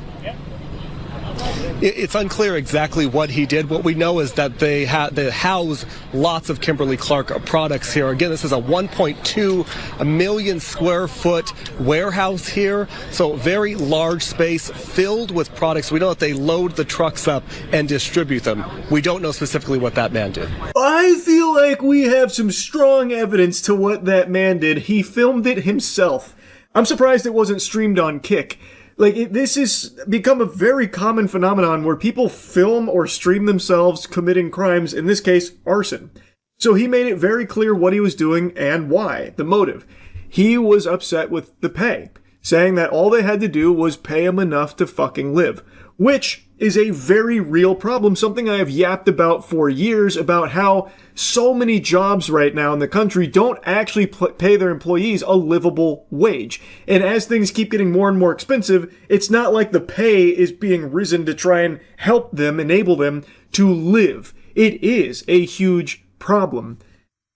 But the solution this guy cooked up in his noodle is not the optimal play, because now all he's going to do is land himself in jail. He's not going to be getting paid there. And on top of that, all of the workers at that warehouse, they are now out of work for who knows how long, and maybe they get canned because of it. I mean, this is a huge warehouse. This is going to take a long time to rebuild and get all that inventory and stuff back. Maybe they just start laying off employees that were working there. So now he has also ruined other people's income on top of that. So it's not exactly like the best plan that he's cooked up here, as shocking as that is to hear that arson didn't save the day. It is an issue. His anger is understandable, but this didn't do anything to solve it. It's not like that this company is all of a sudden going to have a come to Jesus moment like, oh, we didn't know that by underpaying our employees, it would make them frustrated. But now that an entire 1.2 million square foot warehouse been burnt down because of our folly, we will change our ways. We now see the light. Our third eye is open. Enlightenment. Time to raise everyone's pay. It's just not going to happen. Do is pay us enough to live. Chilling video posted online by the suspect appears to show the moment a massive warehouse fire was deliberately set. All you had to do was pay us enough to live. Investigators say the man behind the camera is 29-year-old Shamel Abdul Karim. He was believed to be an employee of Kimberly-Clark. However, it is confirmed that he is an employee of NFI Industries, the third-party distributor of Kimberly-Clark. Officials say he had posted grievances online before igniting the Ontario, California warehouse on fire. Now, I've actually seen people applauding this, saying that they need to start a GoFundMe ASAP so that way they can donate to him because he's a hero. He's standing up to capitalism. Finally, enough is enough. We need more of this across the country. That's fucking ridiculous. That's like actual dangerous, stupid brain. Like, people are saying, oh, wah, wah, wah, crying over all this lost product from, billion-dollar corporation, that kind of thing. I don't know how people can be so, out of tune with reality. It's not even about, lost products or anything. It's about how easily people could have died in that, how it could have spread way beyond just that warehouse, and how this doesn't even really affect the company all that much. They have insurance. You know who this actually affects? Is the employees that are most likely going to be out of work here while this facility is out of commission and under maintenance, so they're going to be out income, and he just threw his whole life away for this, and it's not going to do anything to actually help people get a livable wage from this company or anything like that. It's just reckless, dangerous, jeopardizing tons of people's lives and safety and the area around him. This could have caused a huge fucking problem. Like I said, it's California. Wildfires spread wider than Kash Patel's butt cheeks. In that area, this could have easily spiraled way out of control, way beyond just that warehouse as well. This is just not something anyone should be Anyway, there is something other people have pointed out as a very surprising element to the fire itself, that a warehouse of this size housing this much supply, apparently this accounts for 3% of West Coast volume for toilet paper in particular, from what I was reading. I don't know if that's like confirmed or how true that is, but it is a huge facility that houses a lot of paper product. And one thing people were noting is that the fire suppression system didn't really do a whole lot to stop this. And I was doing a bit of digging because they definitely have a fire suppression system. I don't know if they like maintain it, like maybe it was malfunctioning. From what I read, it apparently was working. But because he started multiple fires in multiple locations, it just wasn't effective at stopping the spread. So that's how it was able to get so out of control. And also, apparently the alarms were working because they were able to get the employees out. So I do feel like the systems were functioning how they were supposed to. It's just must have started a lot of fires that overwhelmed whatever system they have there. Or maybe they just don't have the best system there. I couldn't tell you, but I saw this earlier today, and I just had to yap about it. It was fucking crazy to see. And the fact that he filmed all of it, gathered his own evidence against himself, and freely posted online, that's become so common now. People love to film their own crimes. And this is probably like the biggest display of that I've seen so far. Anyway, that's really about it. So, yeah. Do you see it? Look closely in the palm of my hand. To the untrained eye, it may appear empty, but you have to use your third eye to see the truth. What lays before you in the palm of my hand, my little greasy bare paws, are the Epstein files. Nothing. It's imaginary, because this administration still refuses to actually comply with the law. Even when they did release like their couple of batches of Epstein files, they also didn't comply with the law because they redacted names that weren't victims, which has been proven beyond a shadow of a doubt. And now it's been, a month past deadline, and they are still kicking the can down the road. And now, like a bucking bronco, they're putting up a real fight where now the DOJ is basically saying in their most recent filing that no court can order them to release these Epstein files. They can't force the release. They're basically gloating that they're kind of above the law, is the impression I get from reading through this. Now, a lot of it's legalese, so a bit of it's a bit above my pay grade, but from everything I've read from the experts who have went through this filing, this is the DOJ once again refusing to cooperate and is now just kind of outright saying that no one can really force them to do this. It's fucking sickening. What is supposed to be the most transparent administration in American history seems to have a real issue with transparency when it comes to the Epstein files for some fucking reason. Really makes you think, doesn't it? And speaking of thinking, I want to turn my attention to someone who hasn't had a thought in years. Pam Bondi. She farted out a super strong statement on Twitter that's no nonsense. A reminder to all those in Minnesota, no one is above the law. Mic drop moment. Literal chills. Scam Bondi here is alting. She's really laying it all on the table. But, let's be honest here, Pam. That's not exactly true now, is it? Because there are clearly people who are above the law. It's anyone that's associated with Jeffrey Epstein and the client list. Really, Pamela, it kind of makes me wonder if this could be an actual defense strategy people could employ. You know, like just claiming that they're on the Jeffrey Epstein client list. I wonder if that would just give them full immunity. Because I imagine it'd be like activating God mode in a video game, because this administration, they won't pursue shit if that's the case. So saying that you're on the Jeffrey Epstein client list, that's like Harry Potter putting on the invisibility cloak. Or Bilbo Baggins putting on the fucking One Ring. Just vanish out of this administration's eyes. But not only that, not only do you go invisible, they will jump on a live fucking grenade and do everything in their power to protect you. So, I don't know, I feel like that Ford worker that called Trump a pedophile protector was really onto something there, because there's a lot of pedophile protecting going on every single fucking day from this administration. How else can you possibly explain their reluctance to release the Epstein files and how hard they fight to stop it from coming? And since this administration won't do it, then we have to rely on some real heroes amongst us. These fucking clowns, these goddamn freaks that were given the Epstein Phase 1 binders. These online influencers were apparently holding the Epstein files, smiling and giddy, posing like it's the goddamn prom photos with the Epstein files, and since then, crickets. Why don't you guys release the files? You got the binders, right? Since the government won't be transparent, why don't you guys do it? You're supposed to be like fighting for the American people and shit, right? That's what you pretend to do online. You had the Epstein files, apparently. Why don't you just put it out there? It's just food for thought. I don't know. Now, of course, you'd have to be on the crack pipe to think any of those frauds actually got the Epstein files. I bet in those binders was just pictures of Trump's butthole just goatseeing or something. They clearly didn't get anything, and they are clearly just staying silent about all of this. I haven't seen any of them come forward with their binders since then, so I'm led to believe that they didn't actually get anything at all, and this was just a photo shoot. That's all. Nothing else.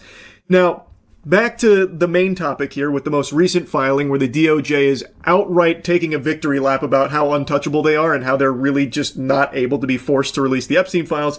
Let's dive into what's happened here, the most recent news. Yesterday, the DOJ moved to block the appointment of an independent monitor or special master to oversee the release of Epstein-related records in the Maxwell case, arguing that no federal court has the authority to compel such disclosures. It's 6 pages, and you can look at it yourself if you want to really get into the nitty-gritty of it, which I honestly do recommend because there are some eyebrow-raising statements in there. In a nutshell, though, they're trying every trick in the book to weasel their way out of actually having to comply with the Epstein Files Transparency Act. They're basically arguing that the forced production of the so-called Epstein files amounts to an improper attempt to reopen a concluded criminal case and to create a form of judicial oversight that Congress itself did not authorize. There's a lot to digest in there in only 6 pages. They really give you a lot to fucking suck on, and they're not exactly subtle about it. There's even mentions of the representatives that have led for the passage of this Epstein Files Transparency Act, where they're calling into question, like, if they even had, like, the gusto to do so. At least that's how it reads to me, where they're questioning the standing that they have in order to even do something like this. In the actual filing, it really seems like they just started pissing on them as, like, saying they're not big enough to do this. Like, it felt like the actual filing was like, these guys are fucking nobodies and don't have the standing for it. But anyway, they asked the court to appoint a special master or independent monitor to compel DOJ compliance with the act, which the DOJ flatly opposes.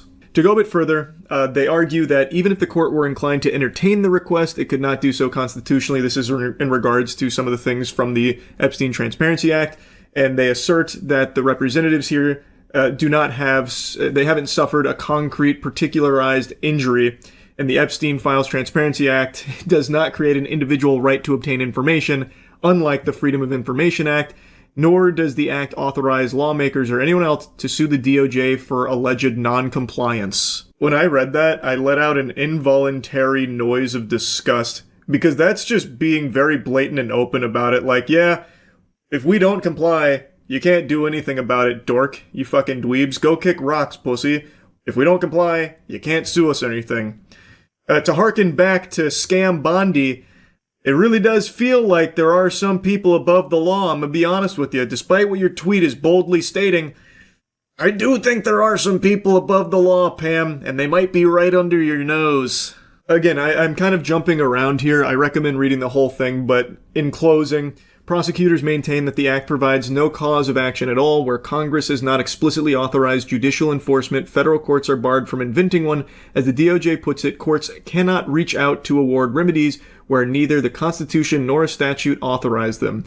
In short, the government's filing makes clear that absent new legislation explicitly authorizing court enforcement, the DOJ believes no court can force it to produce the Epstein files, regardless of public pressure or congressional intent. Real quick, to briefly tie this back to good old Scam Bondi, since she wants to bring up Minnesota, there's this big talking point about comply. Well, why does compliance only apply to American citizens? Why doesn't it apply to the DOJ as well, who is not complying with the law? They are also supposed to be governed by the law too. According to Pam, no one's above the law, so why aren't they complying with it? They have been routinely violating the protocol set in the law with the Epstein Files Transparency Act. They are not complying with it, and in this most recent filing, they are even openly saying, if we don't comply with it, you can't sue us or anything. They are even saying in their own statement about non-compliance, why would they even be teasing that notion of non-compliance? Why won't they just comply? Why are the administrative authorities not talking about the DOJ's reluctance to comply with the law? I don't know, it just doesn't make a whole lot of sense to me. Pam, it feels like some people are above the law, doesn't it? I don't know, I'm just getting a whiff of that for some reason. Anyway, that's your most recent Epstein Files update. It's not looking like it's ever actually going to lead to anyone getting arrested in regards to the Epstein client list. Who would have seen that coming? Unthinkable that this administration wouldn't be pursuing action against those evil, fucking heinous villains in the Epstein client list. It's so odd that they wouldn't be transparent in releasing these files. One of the main things Trump ran on was about releasing these Epstein files. So many in his supporter base were very excited to see that happen, and now it's not happening, and they're fighting tooth and nail every step of the way over the last year to prevent this from happening. And now, even though there's an actual act, a law put into place that they're supposed to follow to release them, they're still not doing it, and are now even just saying, yeah, maybe we won't. No courts can really make us do that. And if we don't do that, you can't sue us for it either. I feel like anyone should have a big problem with that. I feel like any sane, sensible person should immediately view this as the biggest possible red fucking flag. And it seems to me that that Ford worker that called Trump a pedophile protector to his face, which elicited a finger and a fuck you from the big man in charge, it really seems like that pedophile protector nomenclature feels accurate for Trump in this administration, based on all available information here for how hard they don't want these Epstein files to come out. It feels like they're doing a lot of pedophile protecting. That's really about it. So yeah. You might be surprised to learn that there's big drama bubbling over in regards to the Super Mario Galaxy movie and the reception to it. So, in a nutshell, there's actually a few different things going on. A lot of bloody battles being fought with mangled corpses left in the wake. The Thunderdome that's claimed the most souls here is about the critic score versus the audience score on Rotten Tomatoes. People are having a fiery conversation, a lot of shit and spit flying about the discrepancy between the two, arguing that it illustrates that critics are just this worthless fungus that are out of touch and don't represent like real taste, and the audience score is the only reliable metric on Rotten Tomatoes. And I actually half agree. I'm not exactly the biggest fist-pumping enthusiast for critic scores. I'll often check like what critics are saying about a new game or a new movie or show that's come out just to kind of get a gauge of what to expect when going into it, but I never take their word as gospel, and whatever the score they give it isn't something that computes in my head and changes the way I view it, but it is something I at least look at, though I don't put a ton of stock into it. And this is coming from someone who always gives an opinion on like new games, movies, and shows. I do that very often, but I would never consider myself a critic. I'm just a fucking guy who goes and watches a bunch of shit and plays a bunch of shit, and I'll just tell you what I thought of it. That's kind of the end of that. Not a whole lot else to digest there.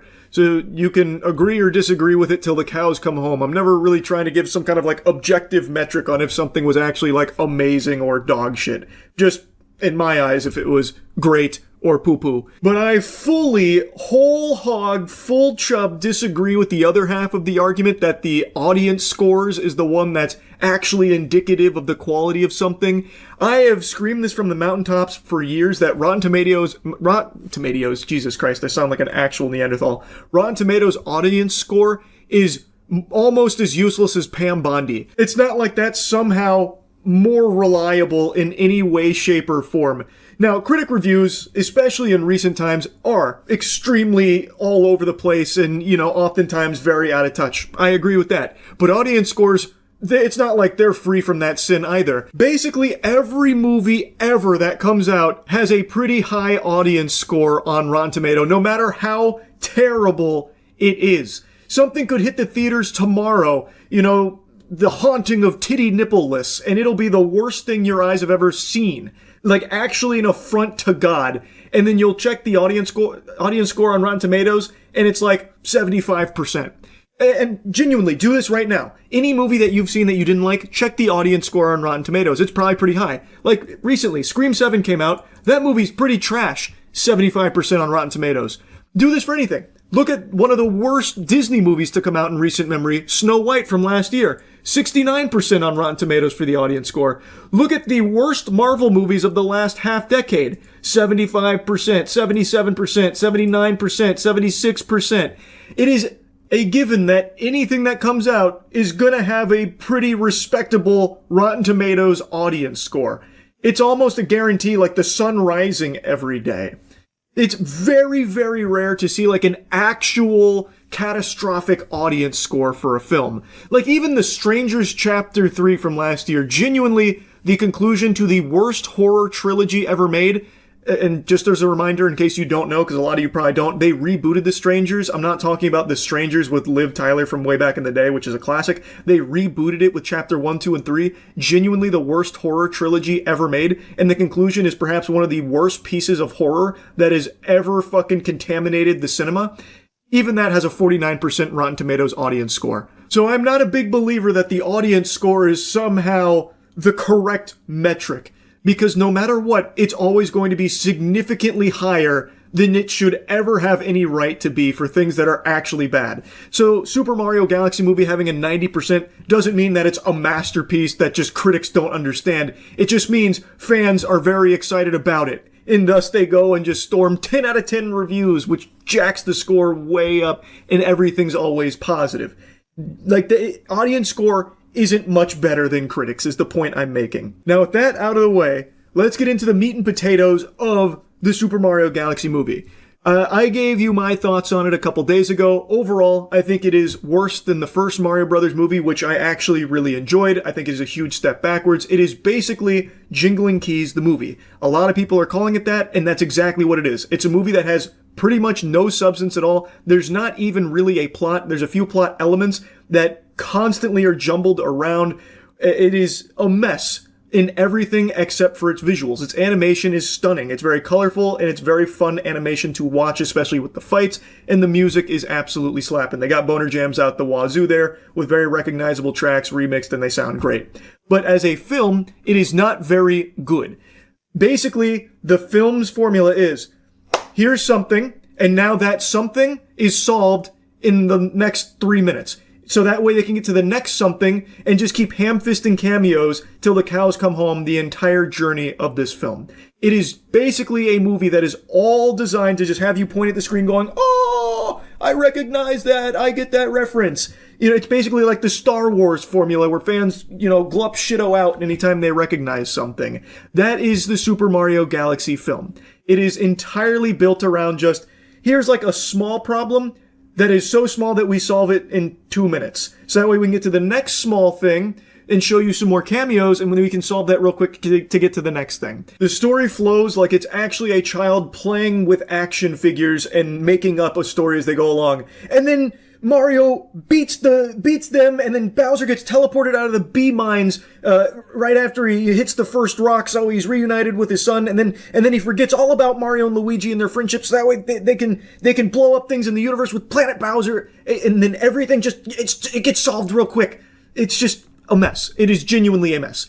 But like I said, it is Jingling Keys, the movie, so kids are absolutely going to love it. And that is mainly what it's catering to, more so than the first film.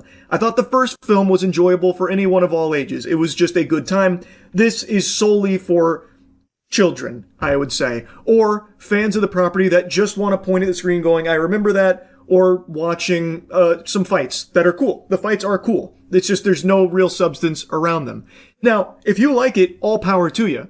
All I'm saying is, it's just not really a very good movie, I don't think. So there's nothing wrong with pointing that out. But now people are vilifying anyone that doesn't like it, saying like, oh, they're expecting it to be Shawshank Redemption, this kid's movie. It's disgusting. It's ridiculous how anyone would dare critique a children's film.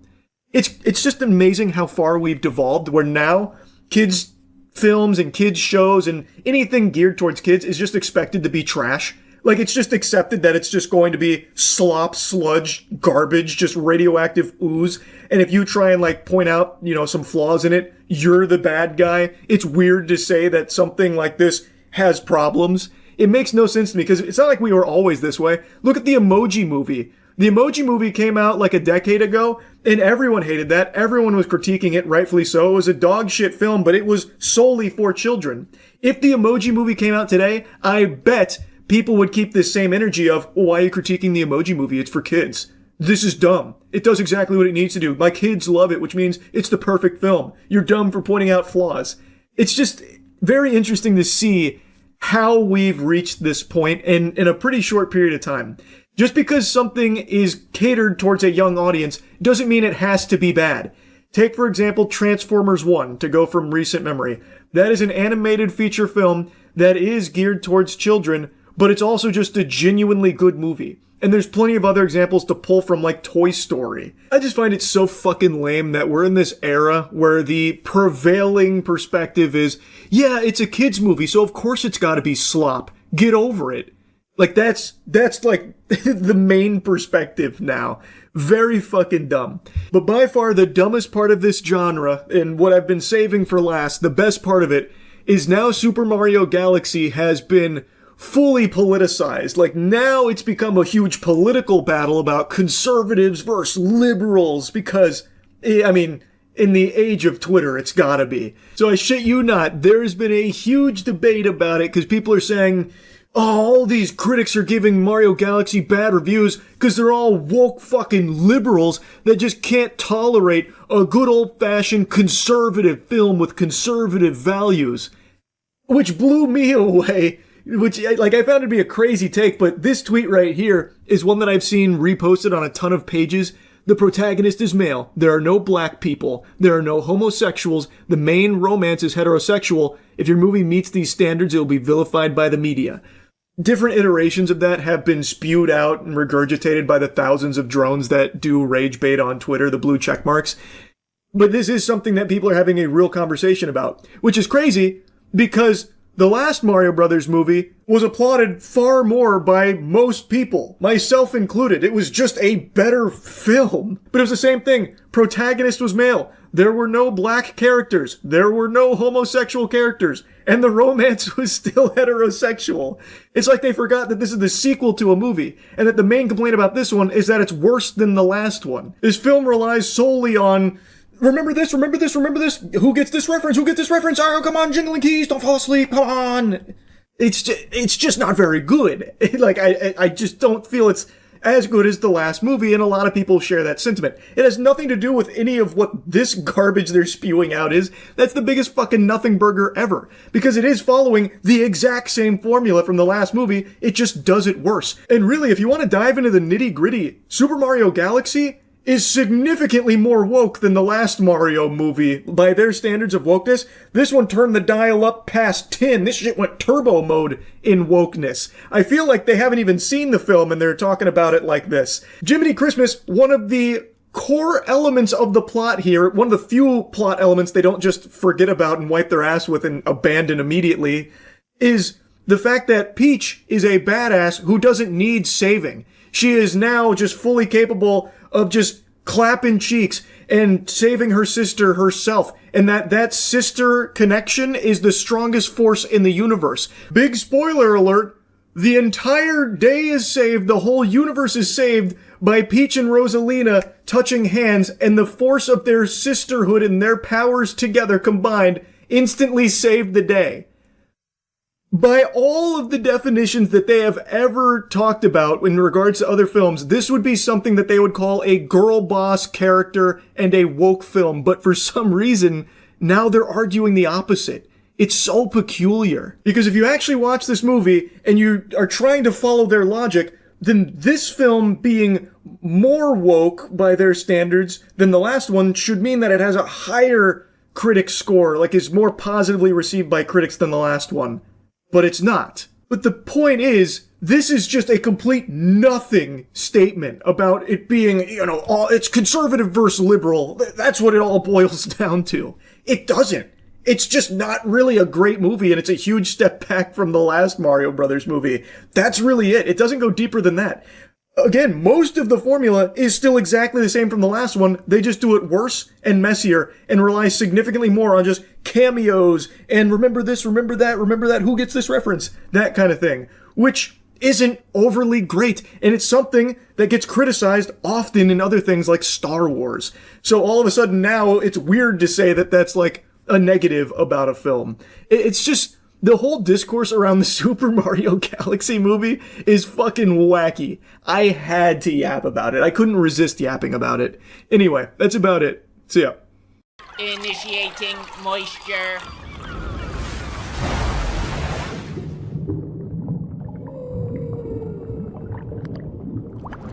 Nostalgia comes in many forms. Maybe you think back on Grandma's old special grilled cheese recipe and get a semi-chub.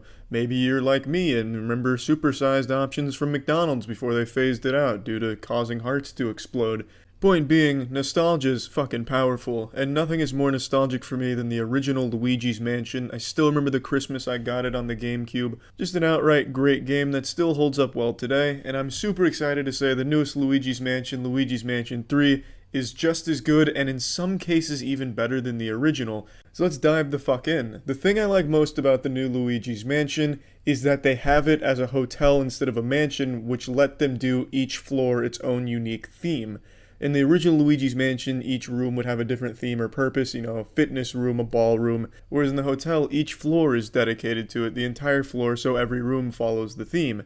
For example, there's an entire room or floor that's dedicated to just being a full-blown movie studio that has you with a really cool boss battle at the end on camera. Another floor has you entering an LA Fitness, where you can go in the locker room and find used needles where the synthol was used. Each floor just becomes its own entirely different adventure with a really good boss at the end. The bosses in this game are super fun. They each have different mechanics, some better than others, and there is one boss in particular I find to be a bit tedious for the sake of tedium. It's a cat that you have to chase through multiple floors doing the exact same mechanic to 6 times, and I just think that's a bit excessive. Not that it's a bad fight, but it doesn't change. You're just hunting it across these floors. So I didn't care for that boss, but every other one, for the most part, was a really memorable and enjoyable boss that not only looked good, but had some fun mechanics to play with. And it really is the strongest part about this game, just all of the different places you go and how great they look and how great the boss at the end is. You go to a floor and it takes you to a fucking pirate ship, you summon the Black Pearl and fight its captain. So it's not restricted to just being rooms in a hotel or, themed around something indoors. It has you going all over the place and doing all kinds of crazy shit, which was a lot of fun. Now I'm going to get to a complaint now because some of the boss fights were made hard, not because they were a hard boss, but because the controls betray you. The controls have a mind of their own and they're constantly trying to fight you for their independence. When you're trying to aim something like the plunger is something where you can fire it sticks to a surface, you suck it up and you pull something off. When you're trying to aim that plunger, the controls just don't really work. They don't lock on to what you need them to, and they'll have you spinning all over the place, and this is where the camera angle kind of fucks you as well, because you can't really tell where you are in space or exactly where you're aiming. So then you just get confused, you end up firing the plunger straight behind you or throwing it out your own asshole, so it doesn't really go where you need it to during a boss fight, which became painfully tedious during the last boss.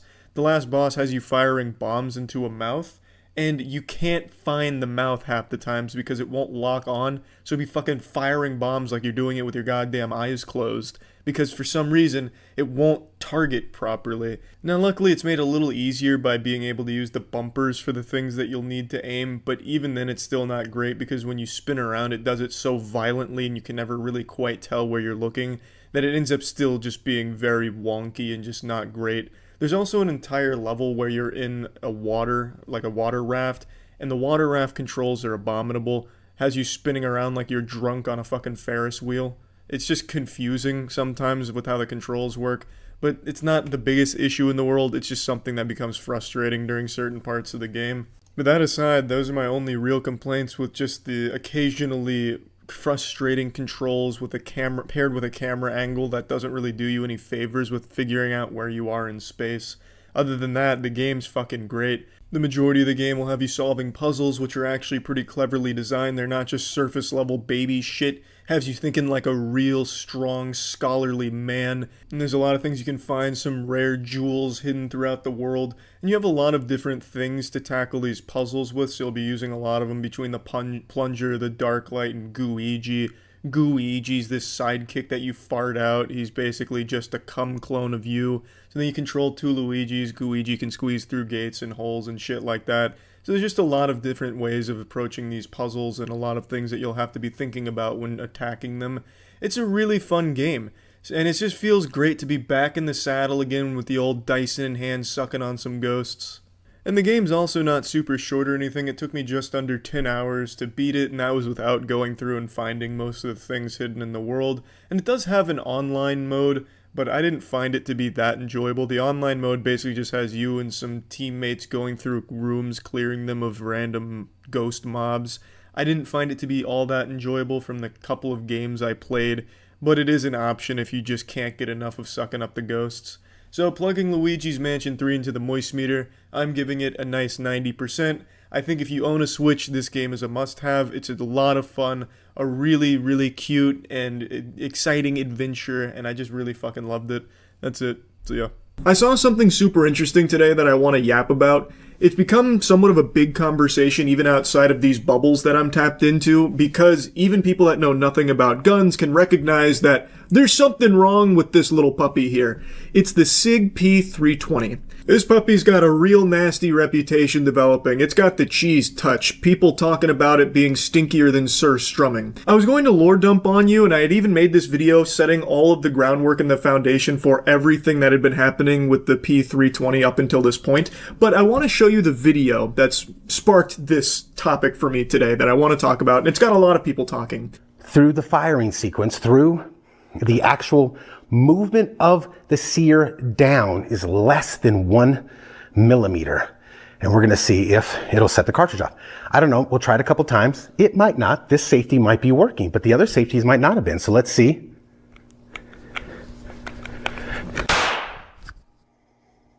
And if you touch the slide, let's see if we can touch the slide and get it to go off. We have it staged at 1 millimeter or less as measured on the table. So this is just a guesstimate. And if we put some input into the slide somewhere, will it go off again? Will it release? Let's see.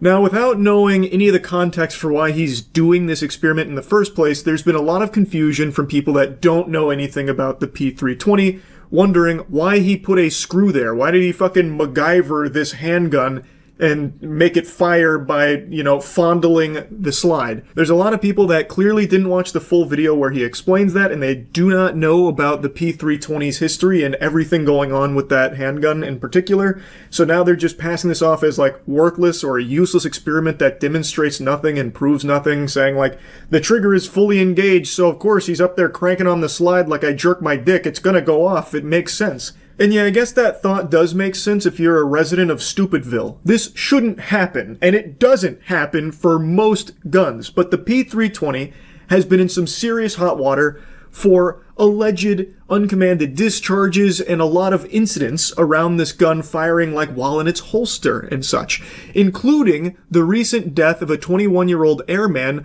where it is reported that this firearm discharged, and according to leaked reports, now again these are unconfirmed reports, but according to the leaked reports, the handgun was holstered on a desk and then went off, killing him. It is a problem that has been reported for a long time. And this YouTuber, Wyoming Gun Project, just did a video kind of breaking down, can this gun fire without the trigger being pulled?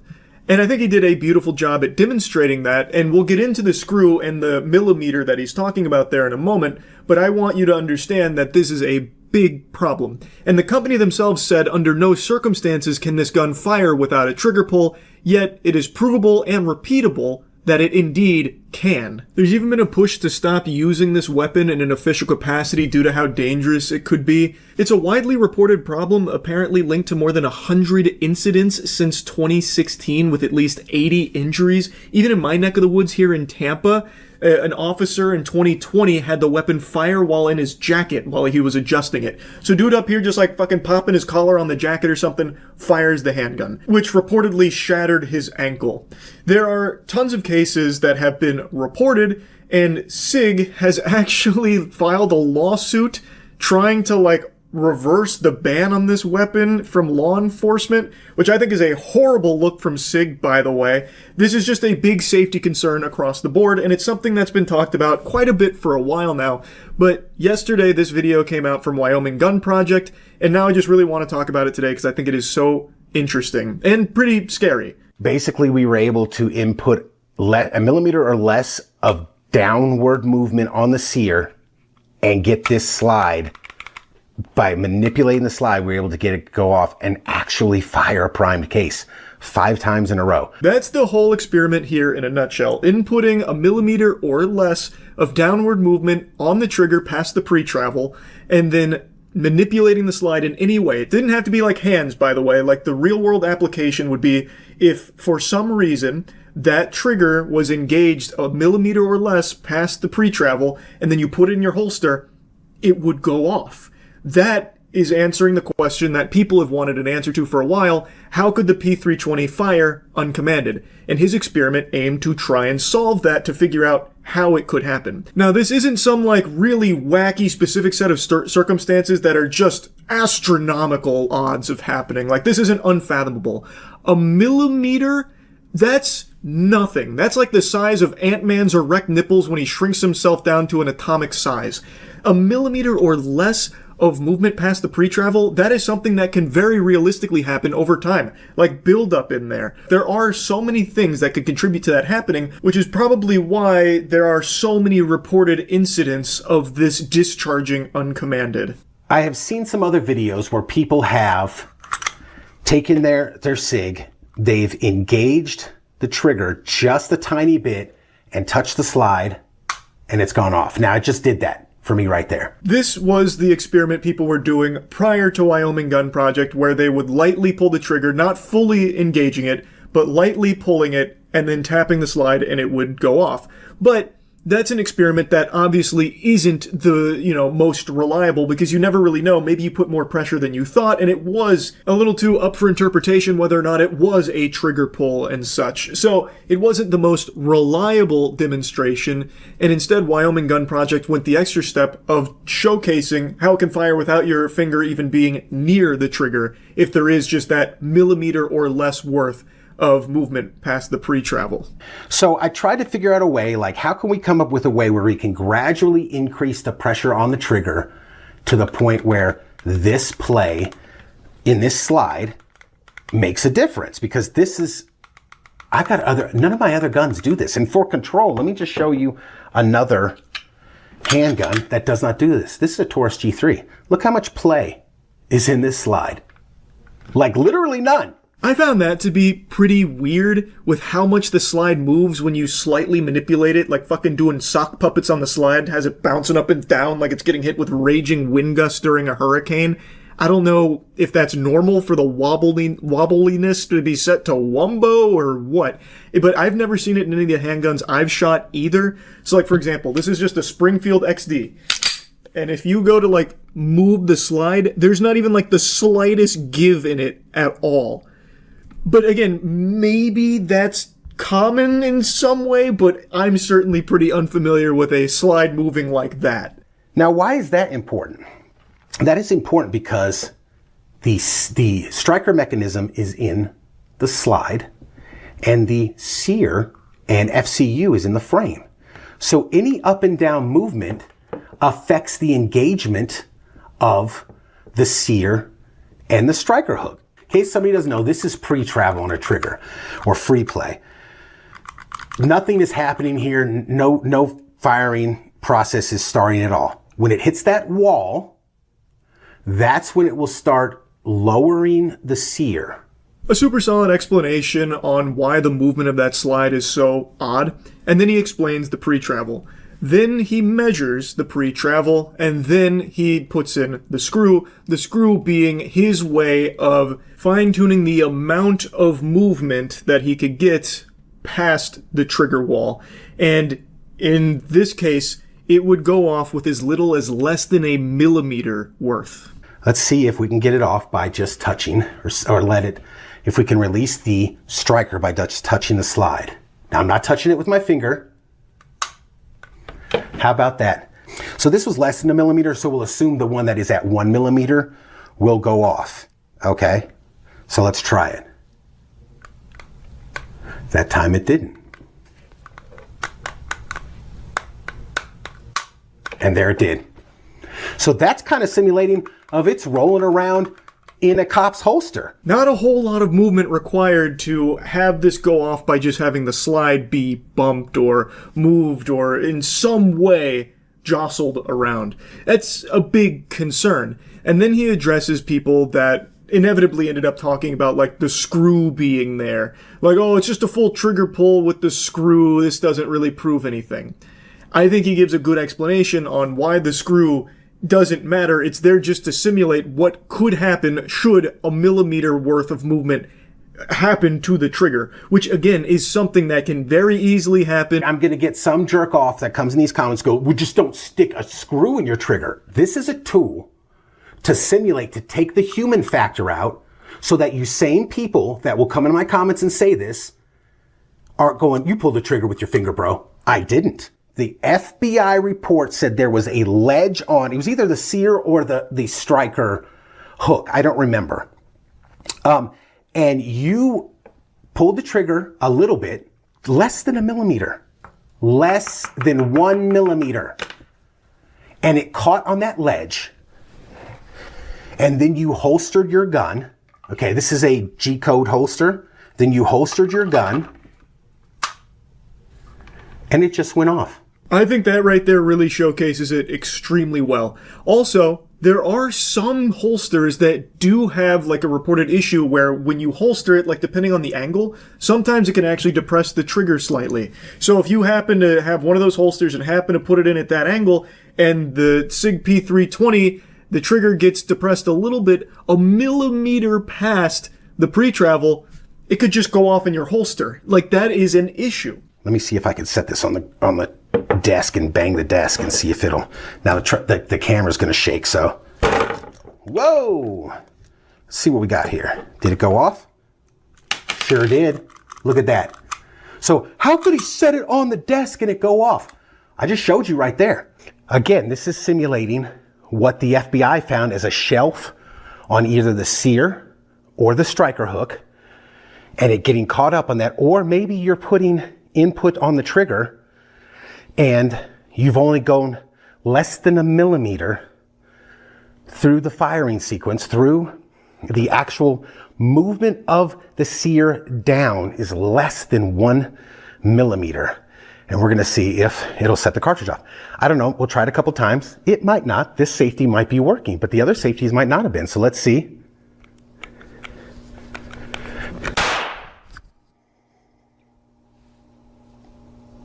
It is pretty crazy to see the desk demonstration there with just how little has to be exerted on it for it to discharge once there is that teensy tiny tiddlywink of movement past the trigger wall. Now, of course, I don't think this is going to happen all the time to every P320 out there, but the fact that it can happen at all is concerning. It is clearly an issue based on the numerous reported incidents, all of these alleged incidents with this weapon. It proves that there are a lot of circumstances that lead to that little amount of movement there, and it's causing it to discharge uncommanded. And it is something that needs some big looking into and maybe a little sprucing up, because it is seemingly responsible for numerous injuries and, at least in one case, a death. So I just found this to just be an interesting topic and a really great video from Wyoming Gun Project. Again, I recommend you check out the full thing. That's really about it. See ya. What's up, everybody? It's Critical. I'm playing Super Amazing Wagon Adventure for the Xbox Live Indie section. Let's do this shit. Alright. Everything's locked. Except for this. Let's begin. They set up... Fucking, I can't read that fast. Who do they think I am? Commander Speedy Reed? Seeing some animals in an upcoming clearing, they hurried ahead. They needed to stock up on... Damn it. I didn't want to read that anyway. You can go ahead and take those words and put them in a book that I'm not interested in reading. This harpoon is giving the animals a shithole to piss out of. They saw a unicorn in the clearing. I read that whole thing, bitch. The entire sentence. The unicorn seemed to be leading them somewhere. On the other hand, they needed all the meat they could get. 2 for 2. I'm gonna follow it. Might as well see. Oh shit. Oh fuck. They pulled a fast one on me. I wasn't expecting. Damn! Oh shit. I don't know whether I'm battling the text or these unicorn. Spit's head looked magically impaled on the... Why does the text zip by at the speed of sound? I should be focusing on killing the unicorns, but instead I'm trying to figure out what Dr. Seuss is saying to me. A unicorn stabbed Tit in the guts, killing her. Alright, it's all up to DJ. It's in good hands. DJ has perished. If we want any chance of defeating the unicorn menace, we need a 50 caliber on this wagon ASAP. On foot? I'll show you on foot. I'll put my foot on your nipples and keep it there for a while, so that every time you try and look at them, possibly massage them, all you'll see or massage is my foot. Then what will you do? Well, it is rather dark in here. Upon lighting a torch, she found it was filled with giant spiders. That is the largest bowl of asshole fluid I have ever seen. I had no time to react. The spider had night vision goggles. I was just waltzing in there with my titties flapping around, and this fucking arachnid's being fed tactical strike plans from the CIA. Oh, we're jumping this body of water. You can go to a Ford dealership all you want, but we're jumping it. Good air. Somehow they made it across, however they landed in a bee's nest, angering the swarm. There's bogeys at our 6. I cannot engage the enemy. Oxen, you have to dodge. You can do this. Oxen, that is not dodging, that is giving the bees a handshake. Oxen, what the fuck are you doing? You are a backstabber. You betrayed me, Oxen. I gave you a home, a loving family. I gave you food, and you give me bees. And you don't even have the courtesy to give me their knees. I don't even give ass cheeks about these buffaloes, because even if I kill every single one of them, the oxen will probably turn around and set the wagon on fire. Some angry buffalo charged the wagon. How the fuck does that happen? Why are they so damn angry? My oxen probably sent them a fake letter telling them their anuses smell like shit, thus making them livid. What is Indiana Jones doing here? My wagon looks like a small Chinese finger trap. Remember those swimming lessons, oxen? We're gonna need them. There were boulders in the river. Oh shit. There we go. Alright. Remember those Scrabble games? We're gonna need them. There it is. More boulders? Holy fucking goodness. Damn it. How is there this many boulders in the river? Someone must be just spitting them out like watermelon seeds. Tit was knocked into the river by a collision with a boulder. She panicked, inhaled water, and drowned. Owie. Yikes. Goodness gracious, it's the Black Pearl. Be on your guard, oxen. Did I destroyed it? That was a pirate ship. My oxen is treading water, keeping the wagon afloat, and somehow we destroyed it. That is nothing short of a galactic accomplishment. But it came at a price, a hefty price. We lost Tit. There will always be many titties in this world, but there will only ever be one tit. DJ has been vaporized. Do not be discouraged, we can still complete this. Oh goodness. Be on your toes. How does that happen? Just tell me how that happens. I've read newspapers before. I haven't read them front to back, but I've done the crossword puzzles in them. But never have I stumbled upon a headline that said, buffaloes can now act as heat-seeking missiles. Alright, there we go. Yeah, don't give that oxen spy any food. In the distance, they saw a woman in a red dress walking alone. DJ left the wagon to see if she needed help. That's very admirable. That's very bullshit. It was a bandit in disguise.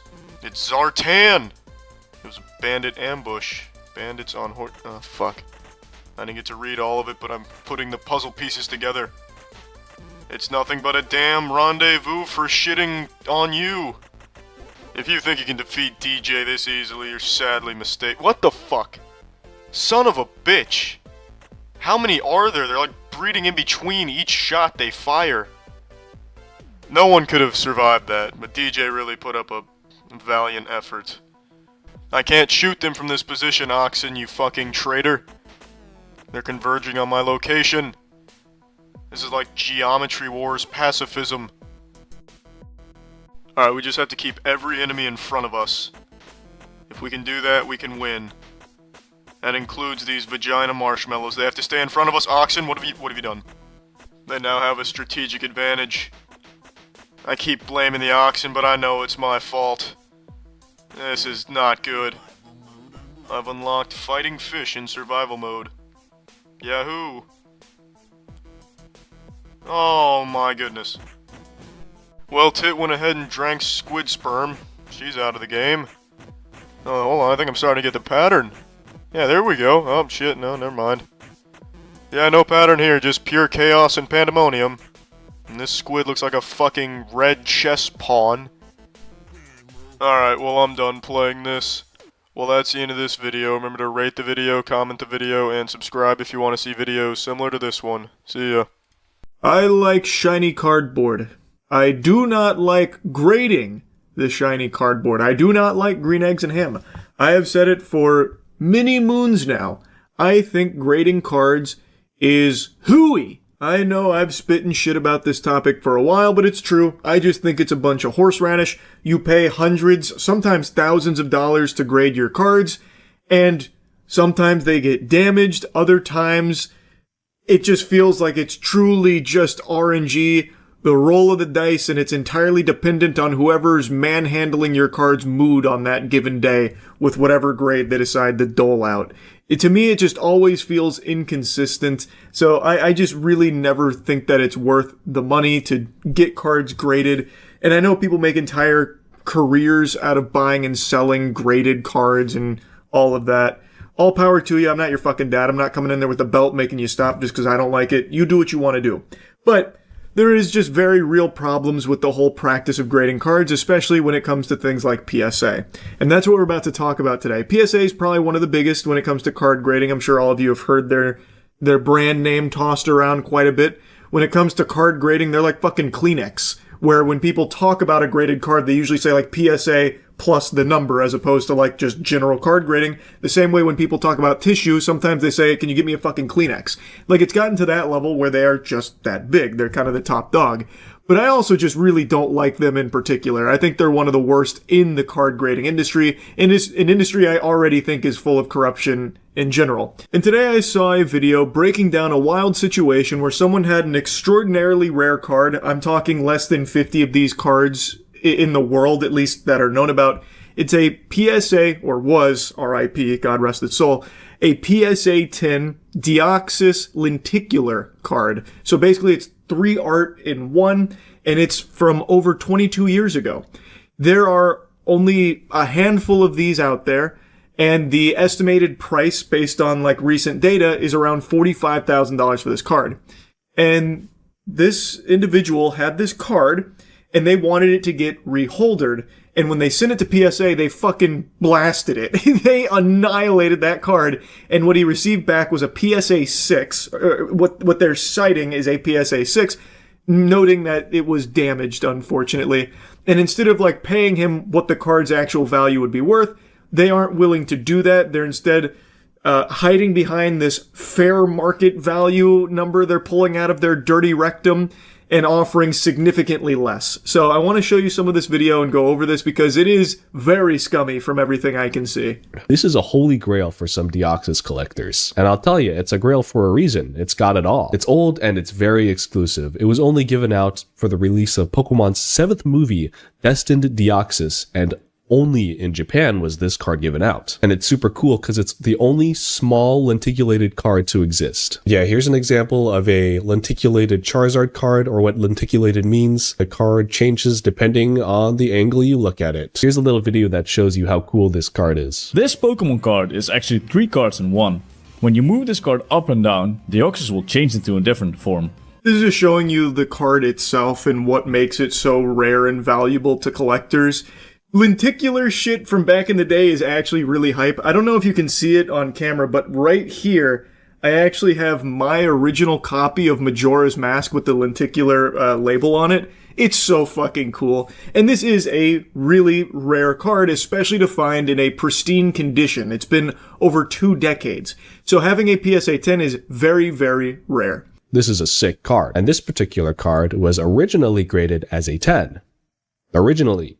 Now, how did that change? Well, it happened through a process called reholdering. Older PSA as a company, a grading company, was a little more lenient on Pokemon cards, or just cards in general, at the time.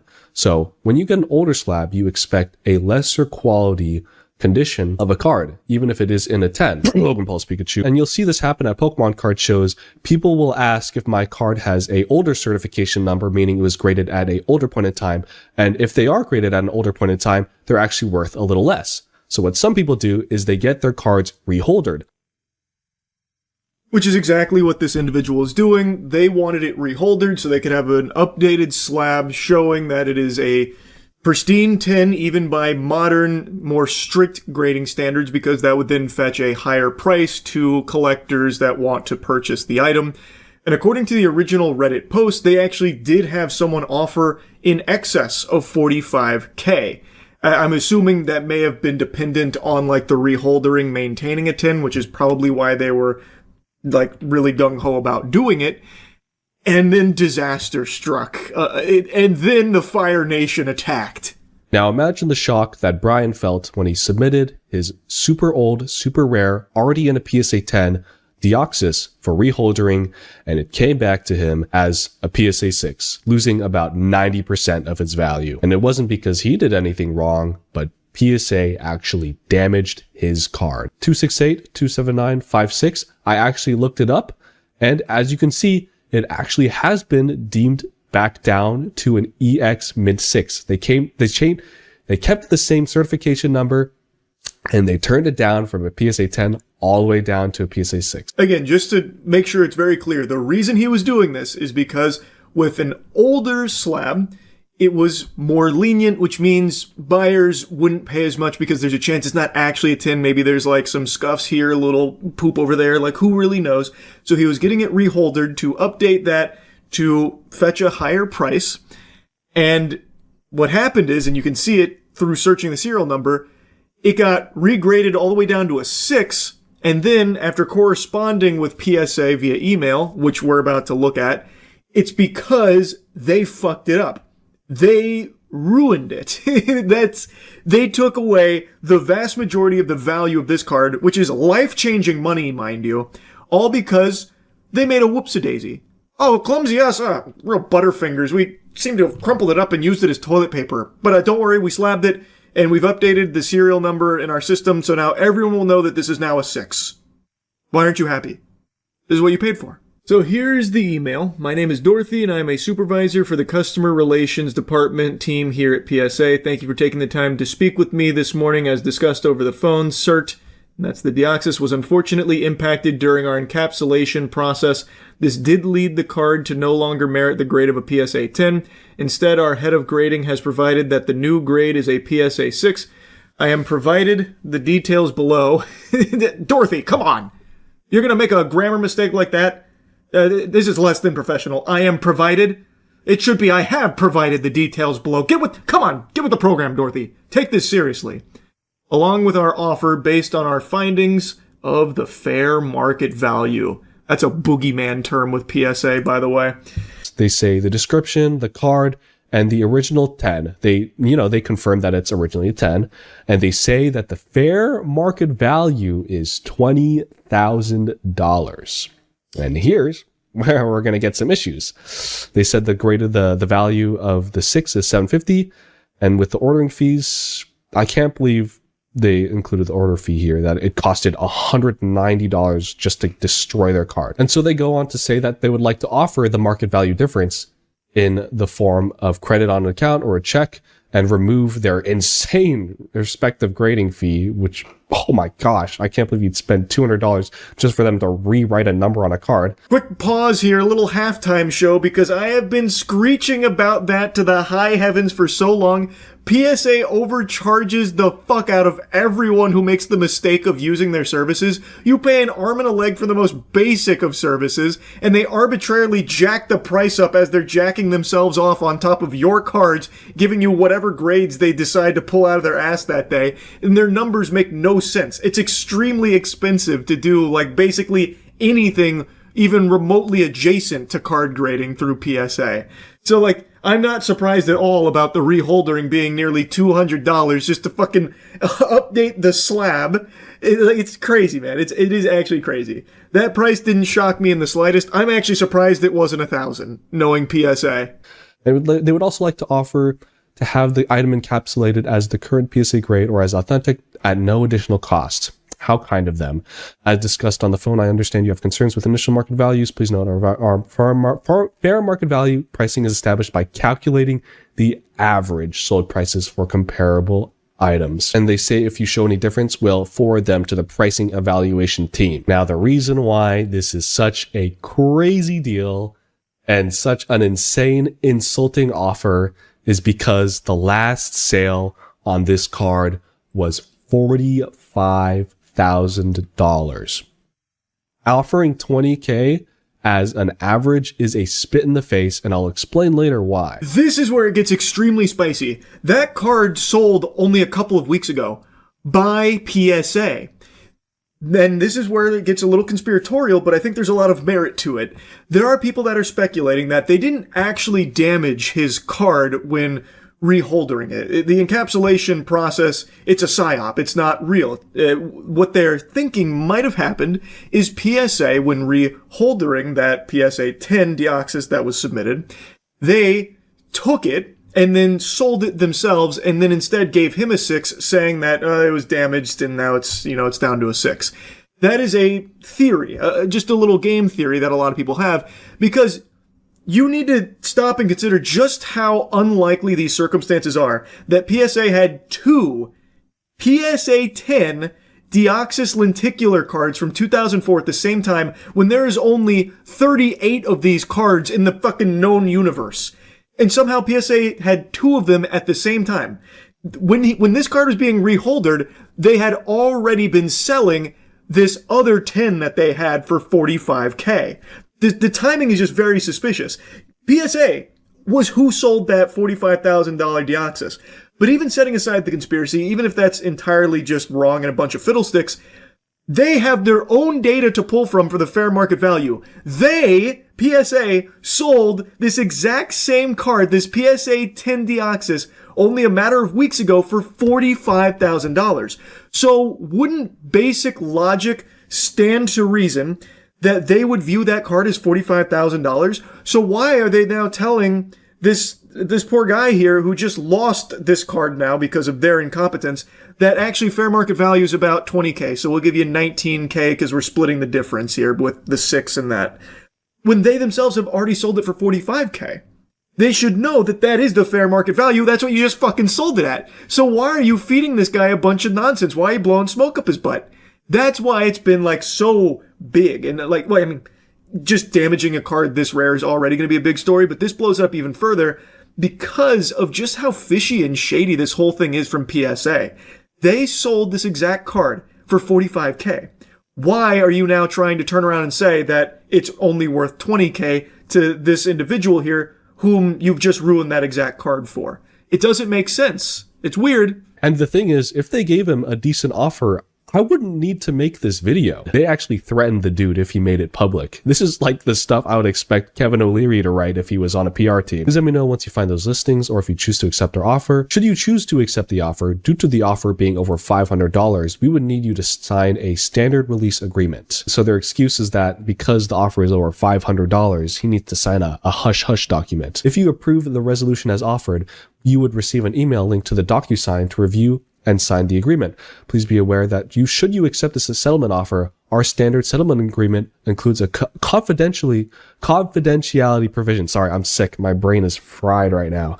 Any public disclosure of the settlement offer may result in our rescinding the offer. That's pretty stern. That's rather frank, but they do give you a nice little sweet apology at the end saying they sincerely apologize, and I think that's coming from a genuine place. Thank you so much, Dorothy, for that. Now let's get into the meat and potatoes.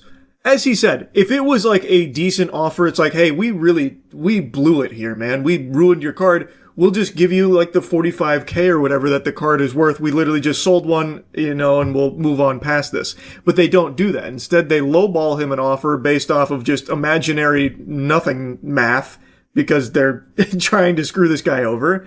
And then they're saying at the end of the email that if he accepts it, they're basically going to lock him into confidentiality where he can't disclose anything about it because it would make PSA look really bad.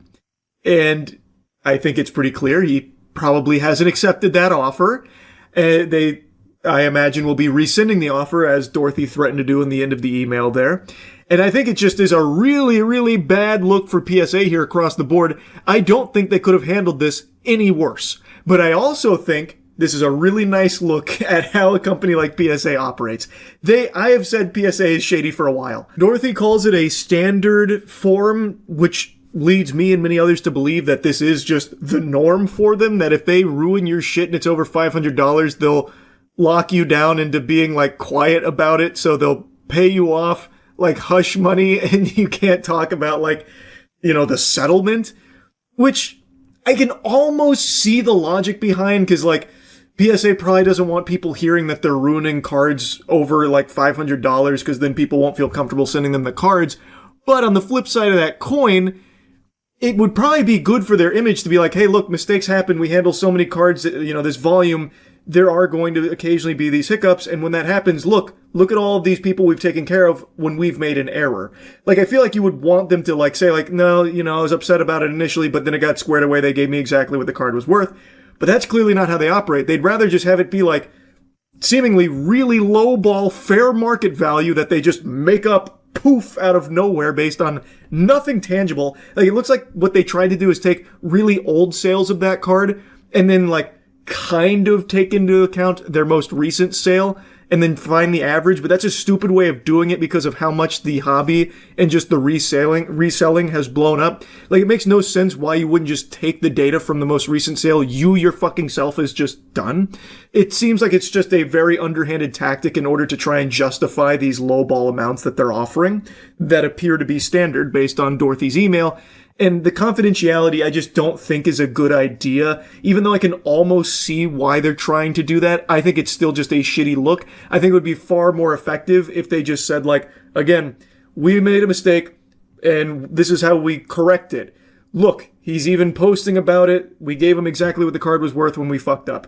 I think that's a lot better than, we fucked up your card, now shut up and take this much lesser amount than what the card was worth. So in the final picture, Brian includes the sales of all the past, cards of the same card, all the past sales is what I'm trying to say. And as you can see here, the last sale in February 2026 was $45,000. Now, just to clarify, because apparently Tony over here says, my only thing is that the card itself is different in that 45K sale, like different artwork. If you compare the exact same card, then they are fair. Oh my God. This card, they're saying the artwork is different because it doesn't look the same as this one over here. It's the same card. It's lenticulated. It has 3 different artworks on it. I liked that section because I also saw a couple of people on, like, the original post saying, dude, what the fuck are you talking about? It's not even the same card. The art's different. So I guess we've reached a point where people don't remember what lenticular means, like what those items are, like what they look like. The reason it looks different there is because it's just at a different angle, so you're seeing one of the different arts. It's lenticulated. There's 3 arts there. Like, Jesus Christ, it's the same card. And it only takes like 1 second, actually 1 second, to just type it in yourself to double check, like, is this the same card? Like, I don't know, it's different artwork, but maybe I just don't know what lenticular means. Let me look it up. Oh, okay. No, I see. Now I get it. But no one wants to do that anymore. They'd rather just immediately just type that stupid shit. And I know some of you are wondering, like, look at these other sales. They go from, they're 5,500, they're 10K, 15K. Why is this 45K the one we're looking at? Well, you answered your own question. Because as you can see, cards are fluid. Their prices are going to go up. And it's only getting higher as time goes on. And when a card goes up in value, you can't just value the next card you sell based on the average of the past 3. That's not how it works. If anything, the card should be worth more money because, as you can see, there's a clear demand for this card and it's going up as time goes on. Not only that, with a card this rare, every one of those sales, the reason it keeps going up is because there's less and less of them that exist, and there's not going to be more. I would be beyond surprised if we saw another PSA 10 of this card within the next, 2 or 3 years. It's very, very, very rare. So that's the reason it keeps climbing. So the most recent sale being 45 should be the one that they would look at the fair market value for and extrapolate it's at least 45K. You wouldn't be taking the averages of the other ones because it's growing in demand and also in scarcity. There's not going to be more. So it's going to go up. And they know that. Again, this is just a very convenient way of trying to save quite a bit of money here for their boo-boo. Anyway, though, this is a good breakdown of the PSA situation here from Snomnom. I'll link the original in the description. And yeah, that's really about it. So yeah. I just saw a very interesting video from Scott Schaefer breaking down an emerging scam that's apparently popping off and very successful. that seems to dust off an old method that was popularized on Reddit a long, long time ago.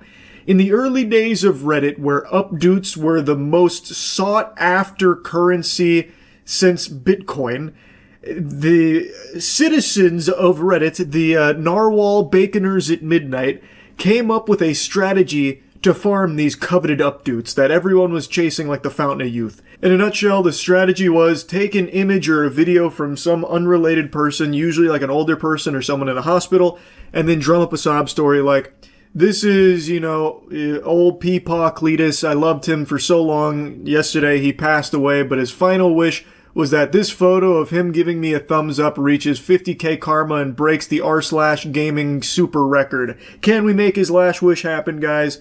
And then naturally people are like, oh, I'll support that. And then they all did. Well, now that exact same strategy is being used to sell drop-shipped items from Temu on TikTok, and it is blowing up. I became aware of this scam not from TikTok, but a YouTube channel called Force Orbs. This channel is originally a TikTok account with the same name that moved all their videos to YouTube Shorts to try and scam more people. The page is all about promoting their custom Star Wars art, all made by one old man. People said that you would destroy this Sith, not join them! Bring balance to the Force, not leave it in darkness! Execute Order 66. I'm not gonna lie, it's actually kind of nostalgic to see this scam again. I thought for sure this was a menace long since forgotten. I really cannot even picture the person that would see this video and think for 1 second that this is real. Like, I don't know who sees this and is like, oh man, this is heartbreaking. He's right. That video of that girl shooting a baseball at a car's window got so many views, but his Star Wars art is getting ridiculed? What kind of...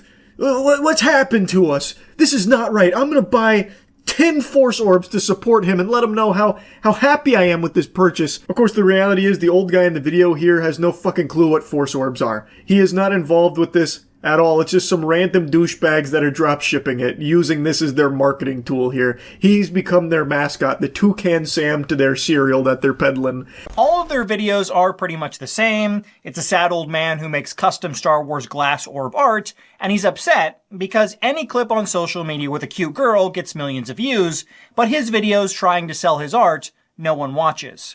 In many of the clips, he talks about that he's running out of money, and people in the comments taunt him, saying things like, "Grow up, old man. No one loves Star Wars anymore. Besides, nobody is buying your stupid Star Wars art." Another classic. You rage bait and tug on the heartstrings here.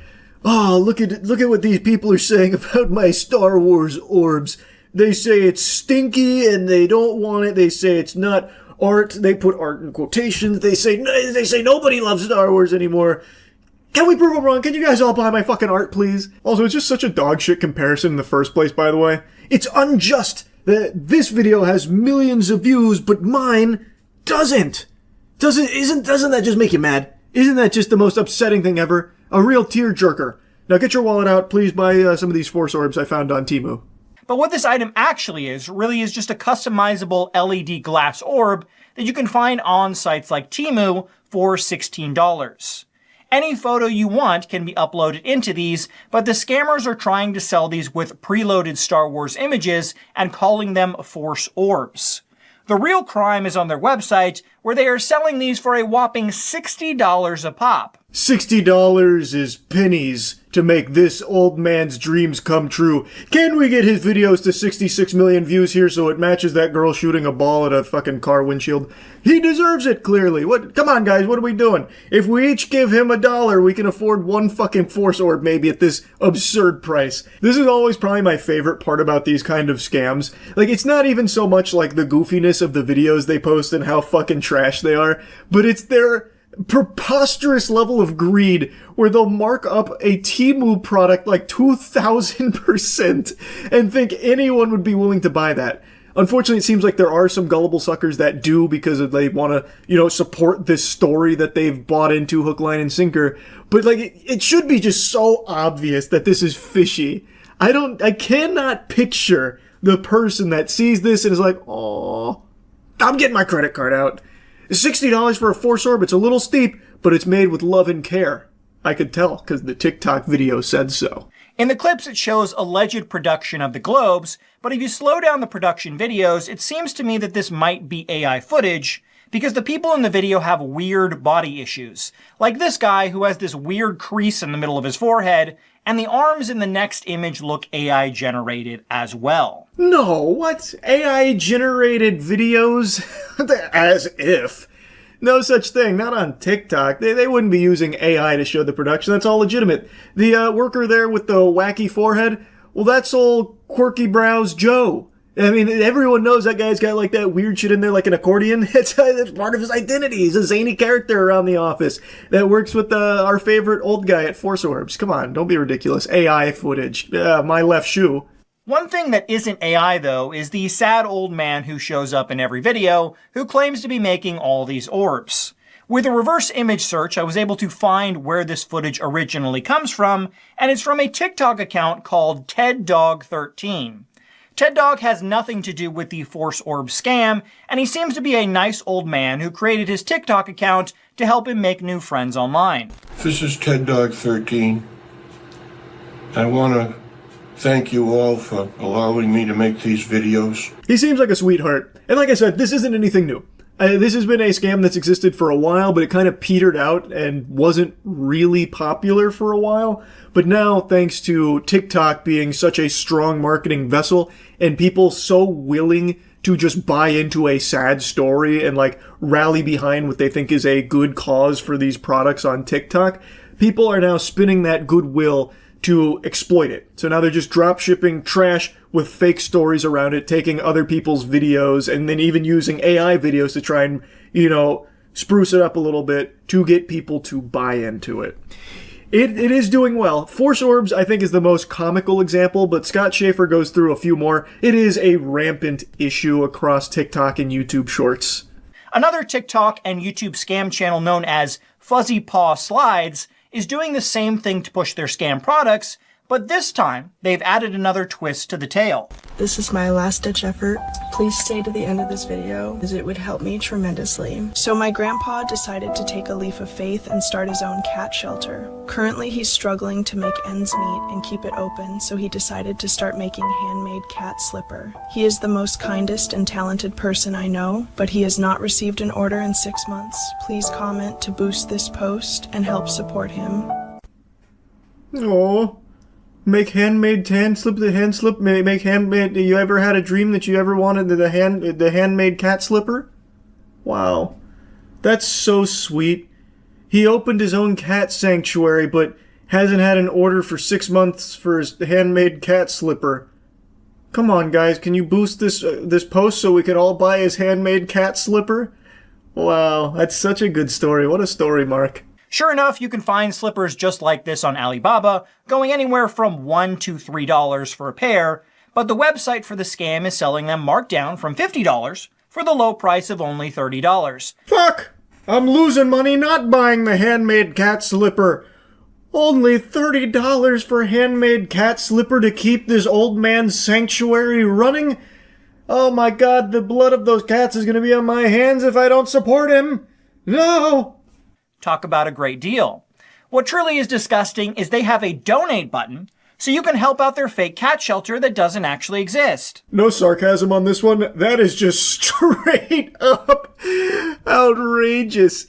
That is beyond shameless. So then it's not even drop shipping dog shit products. It is actually just a full-blown fraudulent red alert lie. Super duper scam. You get nothing in return. It is literally a give us money for nothing button on their website with this imaginary cat shelter. That one was crazy. That one actually did catch me off guard. I haven't seen that before. That one is actually so far over the line that they might actually find themselves eventually in, like, criminal charges. A lot of the other scams are able to hide behind, like, we did deliver something. So sometimes they do get away with that. Here, they don't even have that excuse. That could legitimately be a huge fucking issue for them, should anyone ever bother to pursue it. Now, the old man that they show in the videos is actually a tailor and has his own TikTok account called George the Master Tailor, where he does tailoring work and never makes any cat slippers.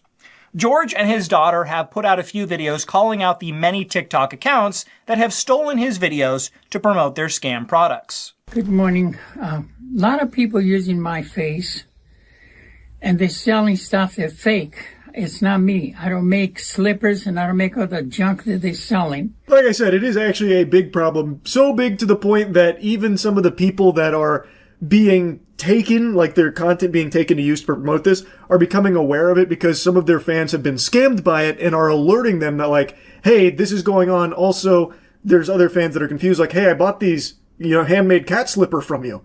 It's trash. Why are you selling trash? And it's like, no, that's not me. I didn't do that kind of thing. So someone like George the Master Taylor here is coming out to set the record straight. Like, no, there's a bunch of accounts using my face to promote their products. It's not me. So just warning people. It is a big issue that is only being more prevalent because it's working. I'm not that person. I'm not selling anything. Here's a list of the fake profiles that we're aware of at this point. Please, if you see them, report them. And if you find any more, please send them to us and also report them.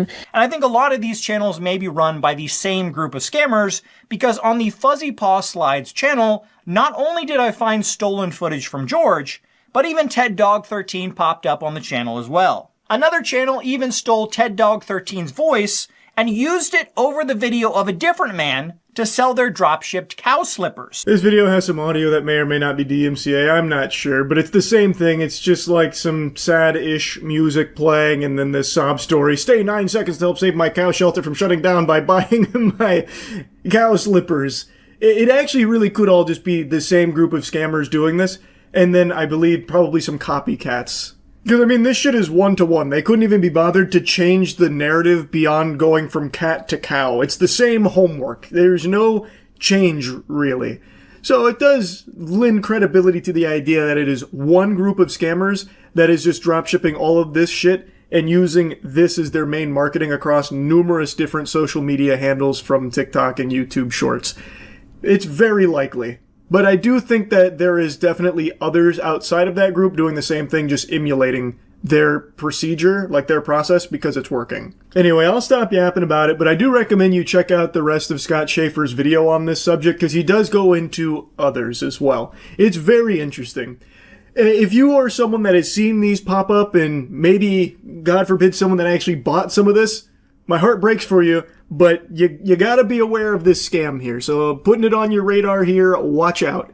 Don't buy into just some random fucking sob story aiming to sell you some slippers or whatever other garbage. That's really about it. So yeah. Merry Christmas, you filthy animal. Great news. Krampus came early and he slit the throat of Ronald McDonald, took control of the company, and farted out a wonderful AI advertisement that everyone's making fun of. And while the ad itself is terrible, the response from the people behind it is the most pathetic shit you could imagine. I'm not surprised McDonald's would go the route of like Coca-Cola AI ads trying to force that up everyone's asses. But what I am surprised at is that the people that actually generated it are like genuinely trying to present themselves as if they did something impressive, like this was backbreaking labor. It is a comical response. But anyway, let me show you the AI ad. It's the most terrible time of the year. All the shops turn to mayhem, even Santa knows space, and the tree redecorated your place. It's the most terrible time of the year. Sorry for the greasy old man jump scare here, but I've just got to interrupt briefly for my own little halftime show because I find it to just be beautiful how delusional the hacks are behind this AI that they actually convinced themselves that a good marketing push for McDonald's would be basically getting pugilistic with Christmas itself, shitting on one of the most beloved holidays in the Western world, calling it the most terrible time of the year. That is a galaxy brain scheme right there that only the most poisoned of AI meat gobblers could cook up. Like, actually some shit the Grinch would maybe pull, but even then it'd be somewhat charming. This is just foul. The most terrible time of the year, and showcasing why Christmas sucks using an AI advertisement to promote McDonald's. It doesn't really get worse than that as far as combinations go. That's like combining Coke Mentos and my fucking raw bussy. The roast turned to charcoal, and the cookies burned too. Freaking chaos, it feels like a zoo. It's the most terrible time of the year. So you flee from the madness, the lights, and the cheer, and hide out in McDonald's till January's here. Oh, McDonald's can save us from Christmas? Well, I'm out the door right now. I want to make sure I avoid Christmas and family and all of the holly jolly spirit. It can save me from the madness. What a great idea. Incredible marketing campaign. If you hate Christmas, McDonald's is the place for you. Now, like I said, the ad is bad. It looks like shit. It is very clearly just AI slop. No one's gonna watch this and get any warm, fuzzy feelings inside their soul or anything. It is just very cheap trash. But don't tell that to the agency behind it, because they are defending this garbage tooth and nail. Before diving into the spaghetti and meatballs of the full statement, let me give you a sneak peek here, the appetizer from marketing manager Karen, who stated that the goal was simply to show that December is a busy month for everyone. Not to diss the biggest holiday for much of the Western world, we want to give people something to look forward to each day, not only the traditional peak dates, and this campaign brings that idea to life in a new way. Karen, do you have eyes? Did you watch that by chance? I feel like what she may have been given is a ChatGPT prompt of what was initially pitched as their marketing campaign, but the video they got does not reflect that idea at all. It is blatantly calling it the most terrible time of the year, showing that it fucking sucks, and that the only escape is by going to McDonald's to hide out there until it all passes like a storm. Like some shit out of the mist, really. So I don't know what crack pipe she's boofing here to be saying that the campaign is about giving people something to look forward to each day. What it's actually presenting is an escape route from the season. Go to McDonald's if you need to get away from the hustle and bustle of Christmas, the most terrible time of the year. Like, I don't know what she's yapping about. I think it's pretty clear showcasing all of the worst parts of the holiday season without ever really giving you anything about, like, but it's all worth it because family matters, you know, fucking Fast and Furious style. Instead it says, it's not worth it, you need to escape to McDonald's ASAP. It's like fucking Cloverfield or something. You gotta get away from the monster, go to McDonald's, we'll save you. It's a pretty bold marketing move. Now, obviously, I don't give that much of a fuck. I'm not on the board of directors here at McDonald's. I'm not a shareholder, and I'm not offended by it or anything. But I do think it's weird. Like, if this was my company, right? Like, if this, let's say for Cheeky Soap, I reached out to a marketing agency to make me an advertisement to play during the Super Bowl to promote Cheeky Soap. And what they give me back is something that associates my brand with, like, hating Christmas or something. I'm raising an eyebrow. Like, let's say I get an ad back and it's like, if you hate Christmas and you love to beat animals and beat the shit out of orphans, then make sure you shower with Cheeky Soap before getting your hands dirty. I'm pumping the brakes. I'm like, wait a minute. Hold on a second here, sports fans. Maybe let's not associate my brand with that kind of, like, super negative shit. How about the other thing? Like, you love Christmas, you love puppies and helping orphans, then you shower with Cheeky Soap. Why not that? You know what I'm saying? Like, it's just weird that the whole ad is about, like, Christmas is so terrible, you gotta escape it by going to McDonald's. It's fucking stupid. And of course, it's all an AI slop ad in the first place, so it's even worse. But the whole thing is just fucking baffling to me is all. But anyway, the main thing I wanted to throw tomatoes at is this statement here. For 7 weeks, we hardly slept, with up to 10 of our in-house AI and post specialists at the gardening club working in lockstep with the directors. If that isn't the biggest load of dirty barnacles I have ever read, you're telling me you had 10 people, your in-house AI and post specialists, by the way, yeah, fucking specialists, prompt engineers, top-tier sentence writers, working on this for 7 weeks hardly sleeping? Yeah, I'm fucking sure, buddy, and I'm 7 feet tall. That is so fucking stupid. What a bold-faced lie. And if that is the truth, if you actually had to have 10 lobotomites here working on this, writing sentences into the AI to produce this, then you guys are fucking idiots. Actual morons. You could put a paintbrush in an elephant's trunk and just set a keyboard in front of it where it's pecking at the letters and it would type out enough sentences to have the AI spit out basically the same fucking ad, I'm sure, over time. And it probably wouldn't take it 7 weeks to do so either. What directors do you have? Some dude that's just sitting there fucking zooted out of his mind saying, yeah, it's good, write that sentence. It's so dumb. It's such a lie. But maybe they did actually have a lot of staff and they hosed McDonald's for a huge paycheck here for this, pretending to do 7 weeks worth of work. That I could absolutely see, where they're just taking a ton of money from them, pretending to do like a lot of work, even though anybody knows that this is not a lot of work. It's AI generating a fucking 45-second commercial. You can do that in literal seconds. Every shot traveled through a rigorously engineered tool chain, real Google Earth plates, advanced style transfer, pixel level photo repair, custom LoRaS, control nets, bespoke comfy UI graphs, and thousands upon thousands of tightly steered iterations. Bullshit! Baloney! This is a ChatGPT generated response here where you ask it to just make up a bunch of hocus pocus jargon here in an effort to confuse people into thinking that you actually did any real work at all. You didn't. Liar, liar, pants on fire. You just typed a few sentences in over the course of maybe an afternoon. Then came compositing, lighting balance, physics corrections, physics corrections? My left shoe you did. Anyone who watched the ad can point out tons of fucking problems with that statement, like this guy who falls on the ice and his whole body folds in on itself like origami. Physics corrections, what a joke. And final finishing in flame, we generated what felt like dailies, thousands of takes, then shaped them in the edit just as we would on any high craft production. This wasn't an AI trick, it was a film. And here's the thing I wish more people understood. Magic isn't the technology. The magic is the team behind it. People who pushed, questioned, experimented, swore at broken models, solved impossible problems, and refused to stop until every frame felt cinematic. I don't see this spot as a novelty or a cute seasonal experiment. To me, it's evidence of something much bigger, that when craft and technology meet with intention, they can create work that feels genuinely cinematic. So no, AI didn't make this film, we did. Oh, chills. Literal chills. Wow. What a statement. That's powerful. Man, I take back everything I said. After reading what went into this, the Herculean effort it must have taken for them to produce such a high-quality cinematic AI McDonald's advertisement about Christmas blowing ass.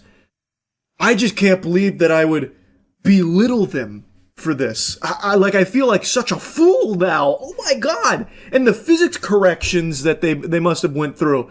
That poor guy must have been really scrapping in the lab to make it look as good as it did. Fuck. Inspirational. That's the word that's popping into my head now. Now that my eyes have been opened, enlightened, into all of the work from such a talented team that went into this. At Sweet Shop HQ, the masterminds responsible for this masterpiece that will no doubt stand the test of time as one of the marketing greats. Now that I see it, I can't unsee it. I know that what they've done here, fucking trash. And that the entire team behind it at Sweet Shop here must be the most insufferable losers on the planet. Holy Toledo. What a statement, Sweet Shop. Really incredible stuff. You did a great one generating this response. I'll tell you that much. The AI cooked for you there. Wow. Anyway, this shit sucks. That's really about it. See ya. It was Iowa State. The body cam was wild. Actually looked like a scene from Weapons. Oh, here we go. Raw video. UI body cam shows frat's 2024 hazing incident. That's what I want to do most. Sorry, man. What are we out here for? Noise complaint or something? Oh no, that's a fire truck. That's okay. Fire's here. Alcohol poisoning? If it was alcohol poisoning, I don't think they would have got suited up. Okay, so probably not alcohol poisoning. Looking like a fire, maybe. Oh wow. What? Does anyone want to be forthcoming on what's going on? Anyone? As advertised, that does feel like something straight out of Weapons, huh? This was 2024, so they certainly weren't doing the Black Beetle challenge either. Oh wow. Now that is interesting, isn't it?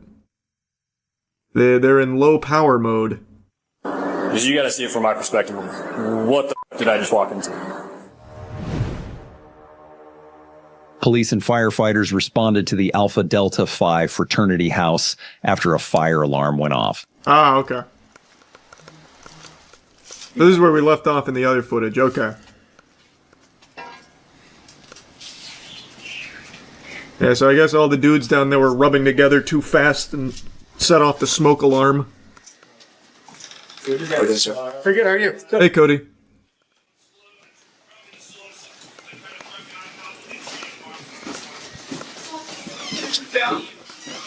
Hey, pardon me, Cody, we're going downstairs? Hey guys, what's going on here? Oh, the firefighters were the first ones to see it. What's going on? While downstairs checking the fire alarm, officers stumble upon a fraternity hazing situation. Sam Hell's. Yeah, I'll definitely need one. What in the Sam hell? Alright, who's in charge? That'd be Cody. Looks like we have quite a bit of hazing. So I'm gonna ask again, who's in charge? We can talk upstairs. No, we're gonna talk right here. Who's in charge? A couple of us are. I mean, I don't know. I don't have to tell you. Okay, well, we need to find someone who's in charge, because this is ridiculous. Hey, this stops here, guys. This is a police department. This. Oh, wait, so they weren't shirtless initially. Whoa, what? Were they making mud pies and having a food fight? So they weren't shirtless initially. What, did they take the shirts off after the officers, like, went upstairs? When did that happen? That's interesting. They're covered in blood? Where? Oh, I guess, like, here, maybe. Stops here. Who's in charge? They're upstairs. Who said that? How about we stop? You're excommunicado! Everyone take their blind. What frat is this?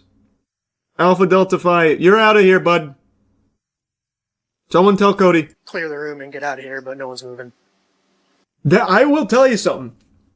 That's commitment. There is a chance. I'm really reaching, but imagine. I just keep calling everyone here Cody, but imagine like whoever's in charge here said like knew that with the fire alarm going off and everything that police would arrive, and he told all the freshmen here, there's going to be cops coming. They're not real cops. If you break, you're out. What do you think the odds are of that? I feel like there's a good chance, right? Like they're testing you. Cosplay police. Yeah, like you know how like bachelorette parties order this stripper dressed as a police officer? Maybe it's one of those things. I say that, and I don't know if that actually happens in the real world or just in movies. I don't know how often you order a police stripper man, but it's probably possible. Apparently they're taking us pretty serious. Yeah, I guess. You in charge? You said. Still haven't found out who's in charge? No one asked for house, Dad. Where's he at? Summit. Working at Summit. Summit, that's cool. So, you have obviously, coming here? Yeah, lieutenant's coming. Okay, cool. Yeah. Definitely figure out why you wouldn't let me pass you initially. Questionable. Yeah. Yeah, just one of those things. We've been there a million times. Calling your house dad or whoever to get him here, since ultimately he's probably in charge, right? Unless someone else is in charge. I don't have his numbers. Yeah. Which rush is that? Yeah. Do you guys know how the fire alarm got set off? Or just from? It's manual. Does his voice normally sound like that, or This one in the hallway here. did he lose his voice from like screaming all day? I wonder if he always sounds like that. How it got set off, I'm not sure. I don't think it was down here. It's upstairs. I can tell you it was this one. It was really? Yeah. I don't know, they're supposed to stay. Oh, wait. You guys had to do this too, huh? No. I don't know what this is. I'm as confused as you guys. Why'd you cops put all these dudes in my basement? It's not that dumb. Okay, and what are you doing here? He's a living. He lives upstairs.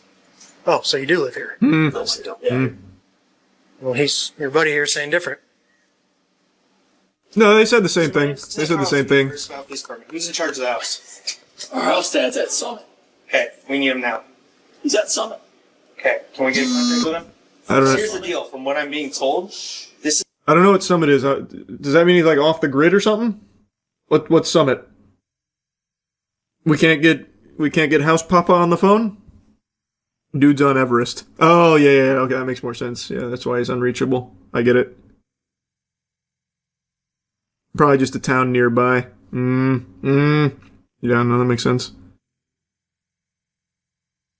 this is like shutting down chapter type stuff. I need to start talking now. It's 1 o'clock. Yeah, that's fine. I need to talk to people. You call Summit. And I call Summit? Yep. I'm not calling Summit. I have no contact with Summit. Who is Summit? Nobody in here. Jesus, has like the any way elusive to man. contact the guy that's in charge of this house. They were ghost hunting. Yeah, they're checking for paranormal phenomenon. Hazing is illegal in some states. Oh, really?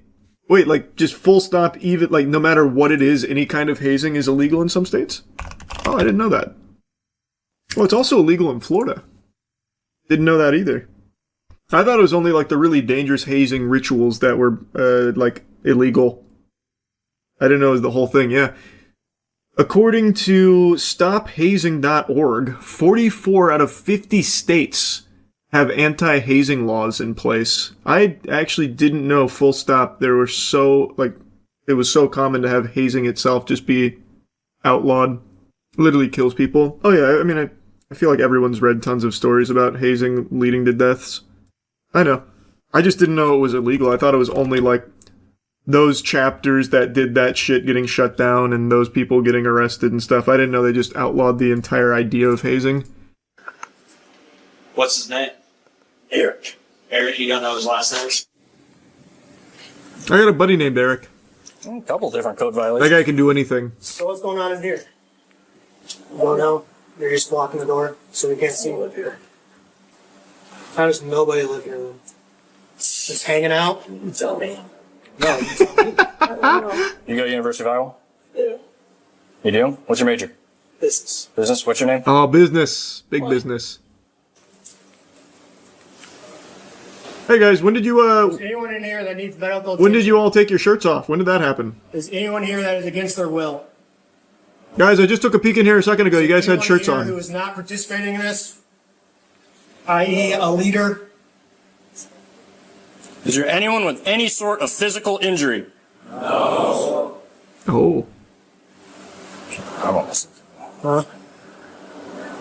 It's almost like you listen a lot. What the guy's saying here.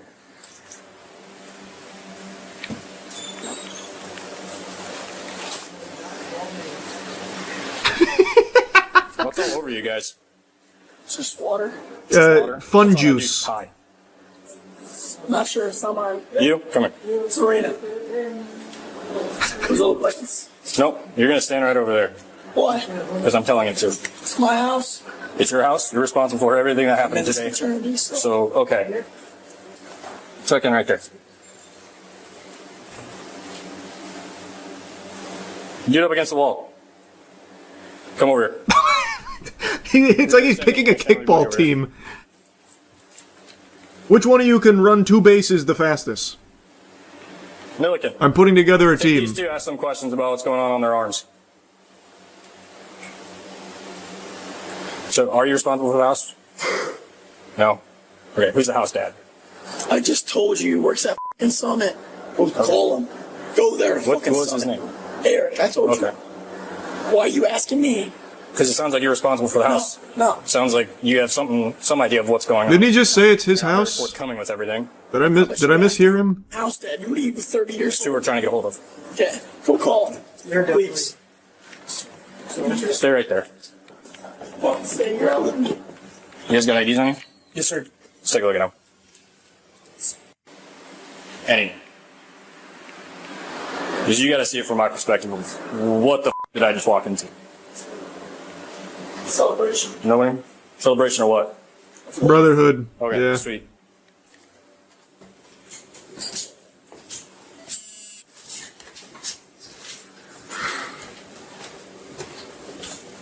Okay, the reason I pulled you guys aside. We're here for public safety at this point. What's on your arms? Oh. Just Where are you guys going now? Oh, we're going to the house next door. There's like 7,000 other dudes in that basement, so we're gonna go join them. Back down here. We're gonna form like a giant like Megazord together. We're gonna fucking huddle on top of each other and be like Voltron or something. That looks like blood, is it? Shining your light. Is it blood? That's what I'm asking. I'll taste it. No. Okay. You see why we're here? Why we're asking questions? I don't know. Get the wrong guy. He sounds like a Muppets character right now. Again, I don't know if that's what like his normal voice or something, or maybe he smoked too much or screamed too much. I'm not sure, but it is fucking incredible. This whole video is like, if I saw it in a movie, I think it's like way over the top, like too ridiculous to be real. I was gonna ask those guys questions, and then he told them all to start heading out. What's up? I was gonna ask those two guys questions, but then they all started falling out. They left. No, I stopped them, but he was. Misunderstood. Did you pull these guys out? No, I went to go talk to those guys, and then they started coming out. Why did we come out? They're like weeping angels, man, but like opposite. So when you don't look at them, they start changing position, taking their shirts off, and walking away very slowly. You gotta keep eyes on them if you want them to stay, man. It's like he's never played Five Nights at Freddy's. Yeah, we had, at the frats where I went to university, there was hazing, which is why I didn't know it was illegal. It wasn't exactly like a well-kept secret or anything, but it was nothing extreme from what I remember. It was like really trivial shit. I'm a little frustrated, but yeah, I'm a bit peeved if you can believe it. what's going on tonight? It's their lead up to initiation. Okay. Yeah. What's the deal with what are we doing in the basement? It's a brotherhood ritual where they're blindfolded. Okay. And get messed with. Okay. And then on top of that, we find this hazing event. We want to speak to somebody. Well. In all fairness, officer, we don't know if it's a hazing event. This could have been a LAN party. I'm pretty sure I saw a computer somewhere over there. They could have been all huddled around watching fucking Worms Armageddon with their shirts off, covered in mud. It's we can't rule out that possibility. The University of Iowa is going to see this. Okay. And with the stuff going around across the country, students dying from hazing events, I'm not saying it's to that level. It's not. I'm not saying any, but the university has a that does happen all the time. Policy. That is very true. Hazing. If I can't talk to people, and if people aren't going to cooperate with me, So you interjecting yourself into that conversation, what good is that? They don't need to talk to the cops. I don't even. Why are you deciding who they need to talk to, though? I'm saying they're my buddies. He's like the Lorax. He speaks for the trees, brother. I mean, he's trying to do them a solid and be the fall guy here, but he's not very good at it. He's actually pretty terrible at it. I think this was his attempt to like fall on the sword, but I don't know why he thought he was equipped to handle that responsibility when he couldn't really get words out well. I would like to have a word here. Okay. And if there's anything actually happening, you can call me again. But it's been a pleasure. Thanks, fellas. Well, no, thank you, Cody. Well, I didn't catch your name. So this is Lieutenant Travis Tyrell. Travis. 122, I'll take you. What'd you say your name was? Joseph. All right. Joseph? All right, Cody, well, we're going to be on our way now. Thank you for everything. I hope the rest of Rush Week goes well. Godspeed to you. Unfortunately for you, at this point, you're being placed under arrest. You can put your hands behind your back. Well, Joseph was arrested for interference with official acts in connection with the hazing incident. Those charges would be dropped a year later. The Alpha Delta Phi fraternity was suspended through 2029 for hazing. Oof. Oh, so they gave us the aftermath on it. I'm still so curious what that ritual was. Stand in the basement blindfolded? Maybe taste a bunch of yucky sodas and try and guess which one's which? Imagine it's some shit like that. Like, it's actually the most, like, nerdy garbage ever down there. We were actually doing like the Laldal, and everyone that failed we just kicked out. Yeah, no, that shit's crazy, man. Who was the guy at Summit? Oh, Eric? Oh yeah, no, that dude never came through, I don't think. Unless he was the guy in the white shirt, but I don't think he introduced himself as Eric. Why do people go through that? Friends. A lot of people do it for friends. It's a guaranteed way to basically pay for friends. You get into the brotherhood, you immediately get yourself like a little network. Sense of belonging. Yeah. I mean, I kind of put that together with like friends and immediately getting like a network of people around you. For a lot of people, it's worth the price and the hazing. Like, dues are not cheap for the frats. You are actually like forking over a pretty significant amount of money in order to stay paying for your friends and your sense of belonging. How annoying were the frat guys at UT? Not at all, actually. I didn't have any bad experiences with the frat guys at UT when I was there. I look like I'm being exposed to dangerous sunbeam radiation. Look like I'm turning into Adam Warlock. I don't know what's going on with the light. I haven't been able to fix it, so I think we're going to probably just have to deal with it, but I'll give it one more try. Oh. Also no. Maybe? Any better? I'm glistening. Nope. That still didn't fix it. I look like I'm suffering from jaundice now. Well, out of my hands. Anyway, big thing going on right now. There is a burger mogging battle. Finally fixed the lighting. It was bothering me too much. It all started with the McDonald's CEO embarrassing himself, where he posted that video, which was supposed to serve as a marketing component to the Big Arch Burger that was being released, where he was talking about how excited he was to eat it for lunch, and then when he goes in to take a bite, he actually takes like maybe a couple of morsels of the sandwich into his gullet. It genuinely looked as though he was afraid of the goddamn thing.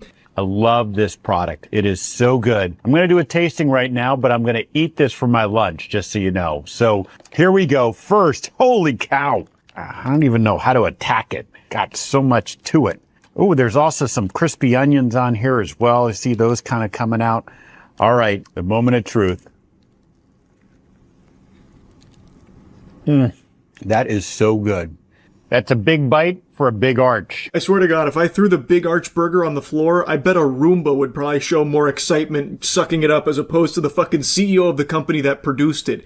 He struggles to even call it food, he just refers to it as product. Naturally, everyone was making fun of this, clowning on him, because it does feel like, you know, he was held hostage by terrorists and forced to eat the Big Arch Burger here. It doesn't seem genuine enough or authentic, and it's actually incomprehensible that they not only filmed this, but then watched it back and said, yep, that looks good. Our CEO really looks enthusiastic about this product. Send that bitch out. Let's go. It's gonna get everyone hype about it. However, it did actually work as a marketing campaign because it got everyone talking about the fucking Big Arch Burger. Granted as a punchline and jokes, but it did get the word out, and it even started a trend.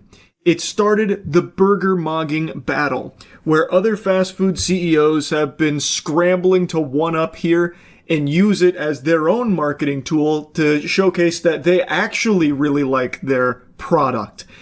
Burger King was the first to hop aboard this train.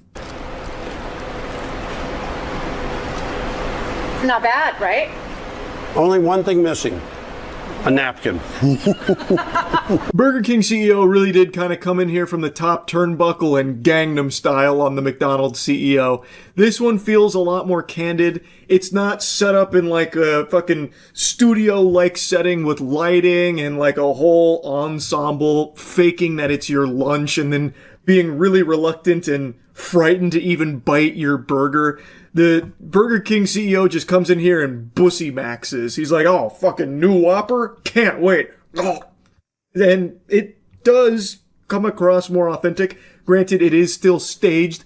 He just happens to be doing a better job at appearing human and appearing as though he actually wanted to consume the product. And I gotta tell you, his acting here is pretty impressive. It is not an easy role to play. a Burger King fan. That is tough. I think even like the highest paid A-list celebrity actors would struggle to fake enthusiasm for a Burger King burger to this level. Because it's damn near impossible. It's fucking Burger King at the end of the day. Now, all cards on the table. Yesterday, we did post that video trying the Big Arch burger versus the new Whopper. I do think the new Whopper is better. I think it is a better burger. And you know what? If Burger King does keep trending in that direction of actually trying to make improvements, all power to them. I have been probably like the biggest Burger King Scrooge imaginable. I find extra time in the day to shoot spitballs at Burger King because I think they serve up straight sludge, radioactive gruel.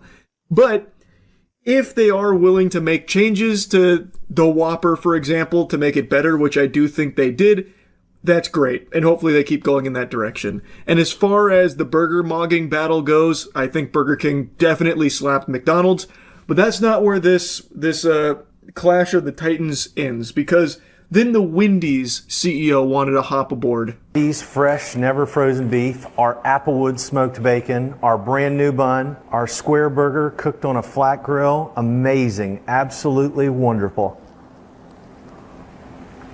That's a burger. This is exactly the way a great hamburger should be. You got to top it off with the fries and Frosty. Excellent. Now that is straight business right there. He is kind of flexing the ball knowledge on Wendy's here. Unlike the McDonald's CEO who struggled to like even explain what's on the Big Arch burger, it looked like he was confused, like, oh, there's crispy onions in there? Of course, pickles, right? Naturally. There's also some meat in there, or meat substitute, whatever fucking using. Like, it seemed like he had no fucking clue what was even in his hands. He didn't even register it as food. He just kept calling it product. Whereas the Wendy's CEO immediately just starts dropping the lore on the burger. And it seems like he scarfs it down. I will say, though, there are cuts. So maybe he started spitting into a trash can or something. We don't know. I don't imagine that's the case, but I gotta tell you, one continuous shot would have done wonders here. It's already set up like ASMR in the first place. Just let that shit ride. Just let it all hang out. And I do think it was a nice cherry on top that he did do the classic fries into the Frosty tactic. That is a Wendy's classic. That is iconic. So that was cute of him to slide that in. I think of the three, his is probably the most well rehearsed, but I still do think the Burger King CEO's piece just feels more natural, where it just actually looked like he wandered in the kitchen, like, let me try this shit. Let me see what this is all about. I like it. His is much more like calculated business. And there's nothing wrong with that. I think it's still good and significantly better than McDonald's. And then we get a really wacky entry in here. The A&W CEO threw his hat into the ring here. Full disclosure, I don't think I've ever eaten at an A&W. We don't have any here, or rather, I don't know if we do. Because I don't know a single human being in my life that has ever said, let's get A&W.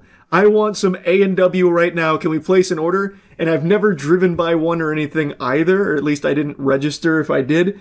So I don't know fucking anything about this chain. Alan from A&W here with, you heard about it, here it is, the Teen Burger. We love this burger product, which most people call a burger. I want to interrupt real quick here and just briefly pause.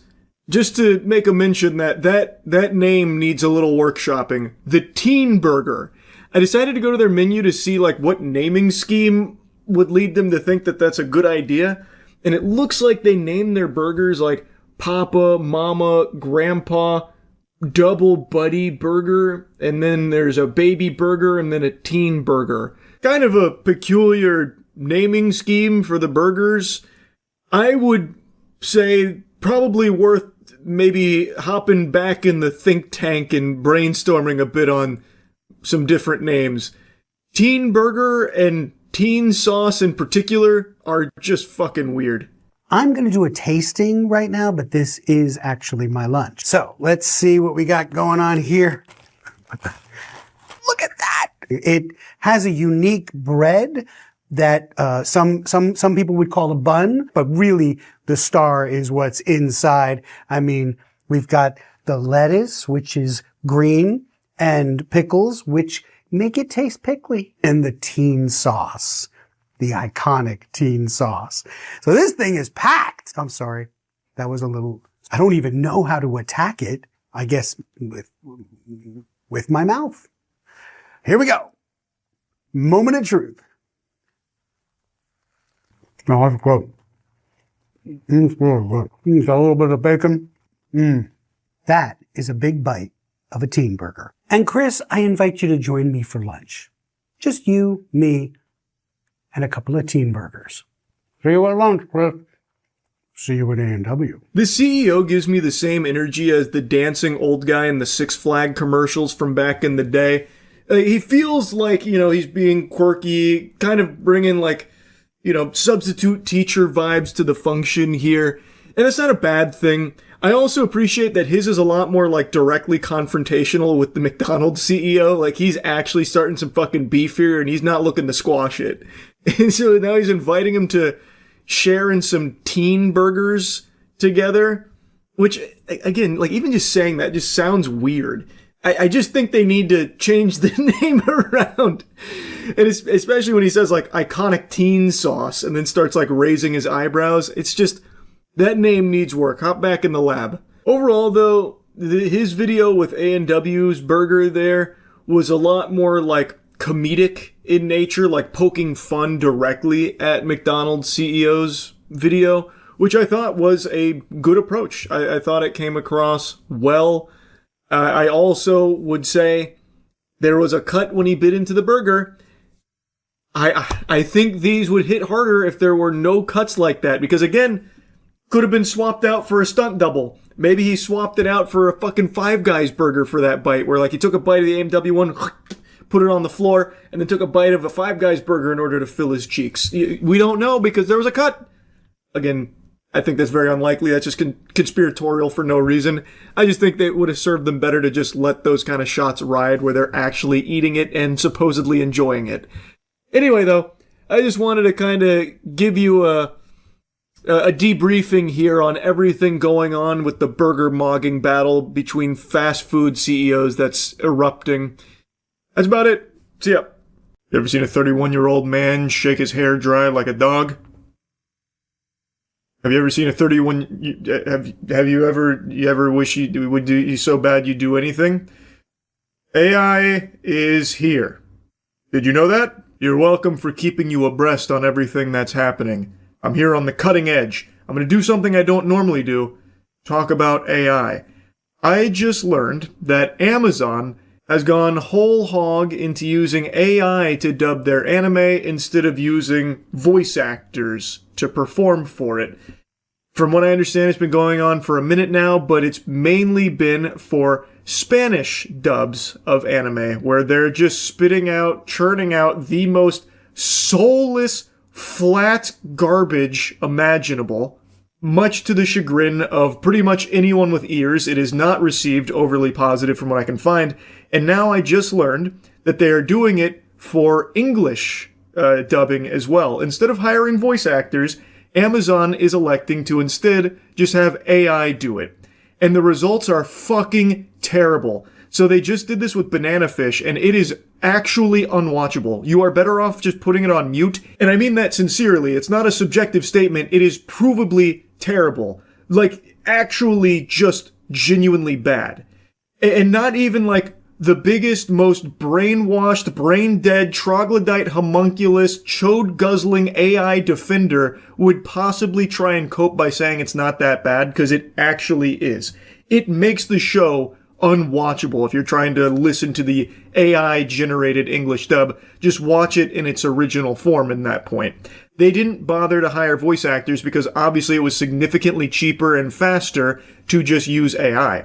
And I remember they had actually toyed around with this idea back in March, or maybe it was May, I can't remember, where Amazon was just being very bold about it, saying yeah, we want to speed up localization, so we're going to be using AI to start dubbing our anime. As advertised, they were true to their word. It has arrived, and boy howdy does it blow major ass. This shit sucks farts through a crazy straw. It is bad. I would love to show you some clips, but I know that would get the video taken down if I showed you clips.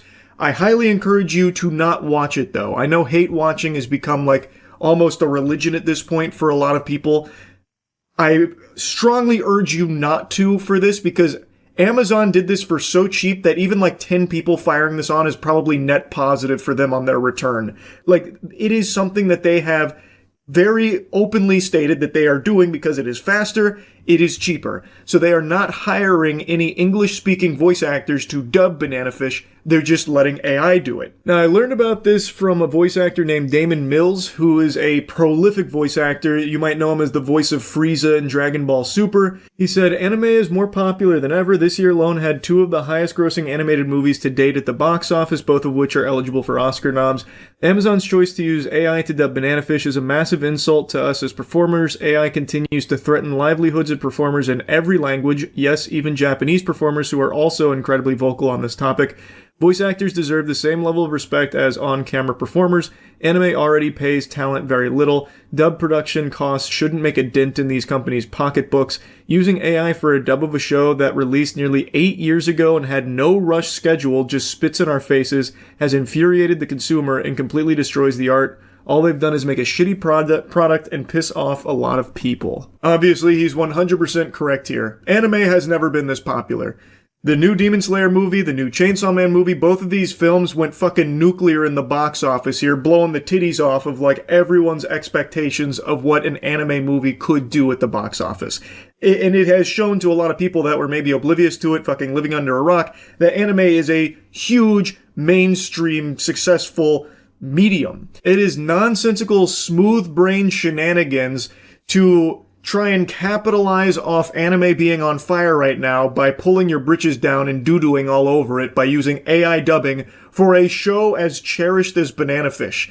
This show was extremely popular, and as Damon Mills mentions, it aired 8 years ago. Like, it's been around for a minute. There's no rush for the English dub. It's something fans have wanted for a long time, and what you have provided them with is a carcass. You gave them a rotting corpse of what they were hoping for. With no exaggeration, it does ruin the show. It becomes more of a comedy. Like, it's kind of like Ghost Stories, except at least the Ghost Stories English dub, they were all laughing and having a good time. There is soul and passion in there, even though it is very silly on purpose. It's still real performances from real people enjoying it and putting real work into their craft. This is just a complete affront to God. It is bad. Even if you love AI, if you sat down and tried to watch Banana Fish with the AI English dub, you would probably turn it off in the middle of episode 1. It is unwatchable. It ruins it. And this is very clearly the direction that Amazon wants to push, is AI as like a replacement for voice actors. I know everyone's like, "Oh, that's never gonna happen. Don't be so doom and gloom. That's such an exaggeration," every time I mention that. But it's very clear. They are investing so many resources into being able to replace as many people as possible for as cheaply as possible, which is the entire purpose of AI in this field right now. Because it can do this, albeit very poorly, it can do it, and it will get better at it. And it will save them a ton of money. Instead of hiring real English-speaking voice actors, real talent, they can instead just spend 12 hours one day just having AI crank out the dub for it and just fucking send it. That is what they are doing, and this right here is their first real push to make it, like, normal. And I imagine other companies will be following suit, which super sucks because it is a worse product. It is enshittifying things for the sake of saving money. It is literally trying to erase voice actors from this entire business, because they're just going to do it as cheaply as possible if Amazon can prove that it's profitable. And then what you're served on the platter is just nothing burgers. Just all AI trash. Like, and I know people love to celebrate and wiggle their finger. AI is going to replace all the voice actors, yippee. And I don't understand how we've reached that point. Like, that is such a stupid thing to be fucking celebrating, as if you're going to be safe. Right now it's focused on, like, the creatives, because I guess they can save a lot of money on their bottom line pinching pennies by just trying to replace as many people in, like, the voice acting space or, like, the art space as possible. But it's going to come for you too, goober. And in the meantime, before it replaces you, it's going to be giving you worse content. Like, I don't know why you'd be happy about that. Just because other people are miserable, it makes you happy. It's just the saddest, most pathetic fucking existence. This is the cheapest option. This is the laziest option. And now all of a sudden people want to pat companies on the back for it because it hurts some voice actors they don't like. Crazy. It's actual lunacy. Actual baby brain Neanderthal mode. Also, Damon Mills briefly mentioned like on-screen actors, and I think this is also going to be going for on-screen actors as well, and it's something I said even like 2 years ago. In its current form, the AI tools at companies' disposal aren't able to fully replace flesh, blood, and cringe on the big screen, like the real human beings performing on camera. It also can't replace voice actors either, but companies have deluded themselves enough to think that it can, and they believe that people are receptive enough to the slop that they just won't care. It'll just be endless consume like fucking zombies in front of their screen, and they'll just swallow the AI dubs with a smile on their face. Hopefully they're wrong, but they're confident enough that they'll use AI in its current form to replace voice actors going forward, I imagine. However, they haven't taken that plunge into on-screen actors yet, but I have no doubt in my mind they will. As they continue to pour endless oodles of cash into this sector, into this technology, I imagine in the next like 5 to 10 years, most on-screen actors will just be AI generated. Just like we're already seeing the subtle shift in the music industry, for example, where there was that like $3 million deal they just signed with some AI weasel where they just generate a couple of songs and now they've got a $3 million record deal with a legitimate record label. I think that same phenomenon will be happening in the movie industry as well as TV. Because with AI, they can generate anyone they want and have them do anything they want for significantly cheaper than hiring real human beings to do it.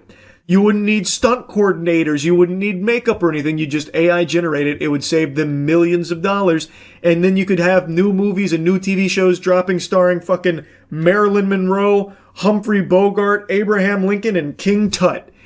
And companies, they will flock to it. They already are. They're already putting so much money into being able to do this kind of shit because it saves them so much money. And it increases the rate at which they can just fucking spit out slop for people to just turn their brain off in front of and be hypnotized by.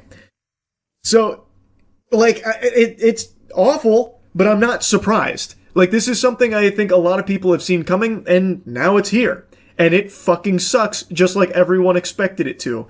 Amazon is the first company taking the very bold plunge with having a very popular anime, Banana Fish, be AI English dub. But they won't be the only ones. That I am very confident in for a prediction. The sole purpose behind these kind of tools are to replace the actual human workers. It's not good. There's no real positive spin you can put on it.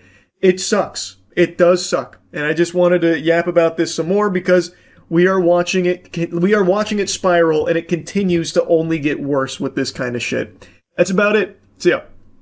I know that all of us have been inundated with bad news out the wazoo. It seems like every story out there right now is overwhelmingly negative, and it can get exhausting. It can get overwhelming. So I wanted to do something a little bit different here and buck that trend and deliver some terrible news instead. NVIDIA, with a nice little trick up their sleeve, just made a really cool announcement here about how the 50 series super refresh is delayed and the RTX 60 series might miss 2077, or also might miss 2077. In fact, we all might. AI will come in and just butt fuck us to death, but they might miss 2027 is the point. This is very unusual for NVIDIA, but in the tech sector right now, it seems like there is a massive scramble to prioritize AI over the average consumer, so every consumer out there is getting just brutalized.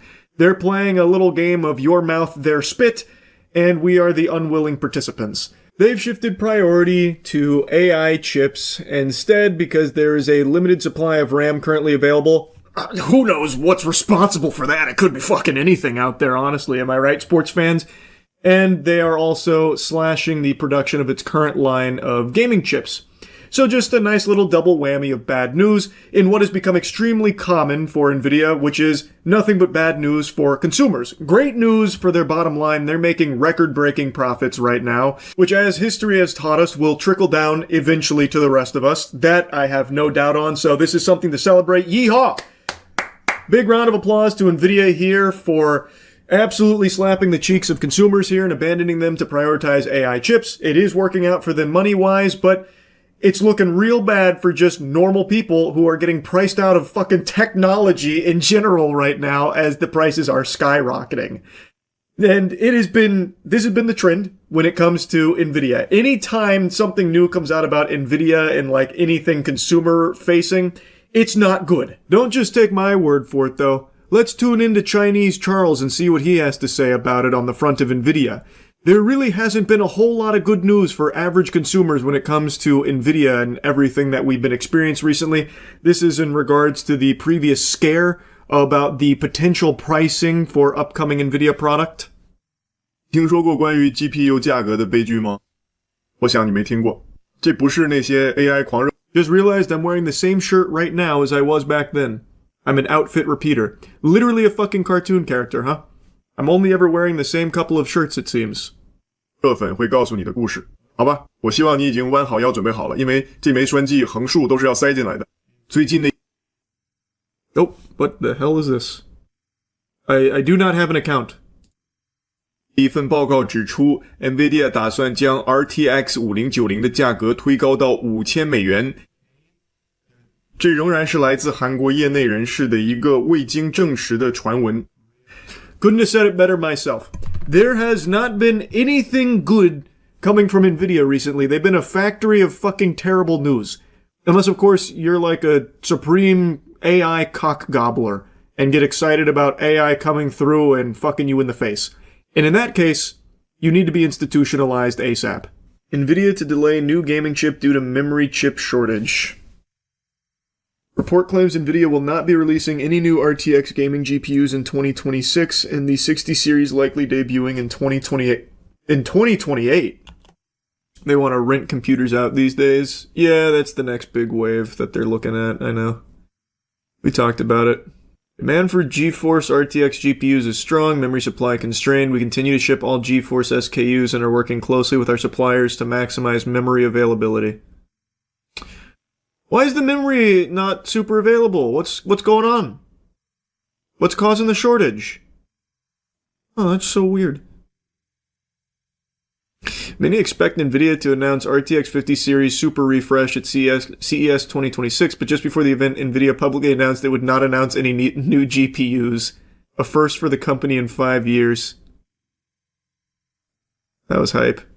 CES had some awesome AI shit, though. The most recent CES. Now hold your horses, I know what you're thinking. This can't be good for NVIDIA. To basically just abandon the consumer market, well, it's not fully abandoning, but to be reducing their presence in the consumer market so drastically, and for the first time in a long time missing a launch and pushing everything back due to memory shortage and delay and everything like that, surely that's going to hurt them, right? No, you fucking fool! And do you know why?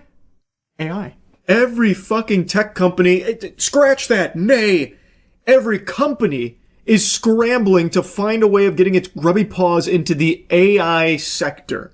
So that's what got us into the RAM shortage or the RAM crisis in the first place, with Micron formally announcing that they're exiting the consumer space in order to exclusively focus on the AI industry. NVIDIA is prioritizing AI, and even just every company you can possibly fathom is doing everything they can to integrate AI and fucking weasel their way in there too, at the expense of consumers. Right now, everything is getting more expensive because of this. And it's not going to get cheaper anytime soon. I am not one of the people that believe the bubble's going to burst very quickly. I know there's reports of OpenAI running out of money by the end of 2027, all that kind of stuff. But even then, I still just don't even believe the bubble's going to burst. I think it's going to stay bad for a long time because they're pouring infinite money, endless amounts of cash into this imagination of AI here, this industry. So NVIDIA isn't exactly shy about showcasing how little they need you and me, consumers. They can survive and make a killing, fucking oodles of doubloons off just focusing on AI and nothing else. So it's not really that big of a deal. It doesn't matter to them. And they're not alone. This is a very common sentiment. You're seeing all companies making this huge shift. And it's bad for average, normal people Because even when something does come out, you know, you're not going to be able to afford it because the prices are so fucking high now. It's a disaster. It sucks. And every time I see something new from Nvidia, it's just a bad news for normal people. It's crazy. How else would we get Chinese Charlie? True, at the end of the day, I think the RAM shortage is worth it for this. 厕所，那可不是什么紧张或者膝盖发软的迹象，那是严重的疾病症状，需要赶紧。Where would we be if we didn't have the ability to do this? See, there's a little bit of good news. Thanks to AI and the prices that we're suffering now, we at least get the pleasure of hearing Chinese Charles. So, you know, you gotta take the good with the bad, right? You know, that's pretty fucking awesome, am I right? That's some pretty cool shit. Oh man, it's wild. I had to yap about it. I've been yapping a lot about, you know, everything that's happening in tech as a result of the AI boom and everyone doing everything they can to focus entirely on AI. You are seeing effects in every single area of your life at this point. You can't even go on the internet anymore without being inundated with AI and questioning what's real, what's fake now because of AI. You can't go on YouTube or, God forbid, Lord help us, Facebook without just being blasted endlessly with AI. It's just tragic. It sucks, man. It's terrible. Anyway, just wanted to yap a little bit about it. That's really about it. See ya. There are some stories that are so powerful they transcend the bounds of time. No matter how many years pass, these stories are still talked about, they're still discussed, and they are still remembered. Like the Epic of Gilgamesh, the Iliad, Journey to the West, my battle against that wasp when playing Elden Ring many moons ago, and now today, the story of 7 dogs that escaped from a meat truck in China and walked 10 miles home to their owners. Actually, a crazy story that sounds like it's ripped straight out of a Disney film from the 90s. So the story goes that on March 16th, a man named Lou noticed a group of dogs that were walking in formation along a roadway. He found it peculiar, so he started recording them and even tried to lead them to safety, but the dogs ignored him. This video has now racked up over 200 million views, and apparently these dogs were stolen by thieves working at a dog meat shop, and they busted out of the truck and spent a couple of days walking 10 miles in unison back to their homes. They were led by the corgi, who would occasionally look back to ensure that no one went astray. Lou said, "They resemble a band of little brothers in distress moving in unison, nothing like stray dogs." They did eventually return to their owners after this journey here. Apparently, one of the dogs in this group, a German Shepherd, had an injury. They had unfortunately gotten hurt along the way. So they formed kind of like a protective barrier around the German Shepherd and moved together like that. Kind of like out of, you know, fucking 300 or something, where they plant the shields around them up top and in front to block the arrows and everything. It's actually unbelievable, assuming all of this is true. And based on all of the evidence, it does appear to be true. So here's the video that really blew it up. Now, I couldn't find it with original audio. I can only find it with, like, Facebook royalty-free music attached to it. And I decided just to mute it because I don't think it really adds anything to it. But here you can see the group moving out in unison. It does seem like they're trying to, like, shield that German Shepherd in the middle there.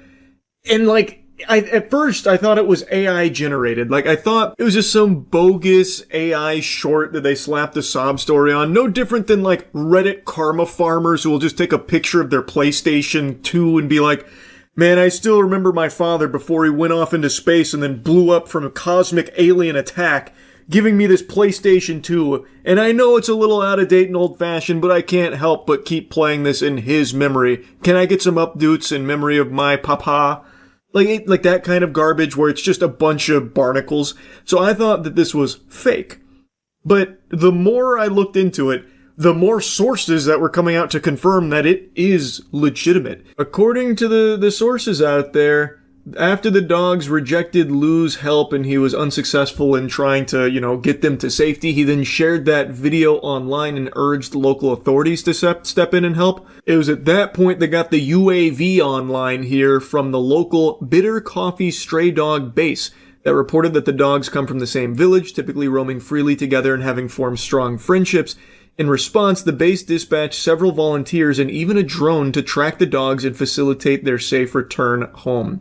So they got the cavalry out there in order to get the dogs back safely from the sound of things.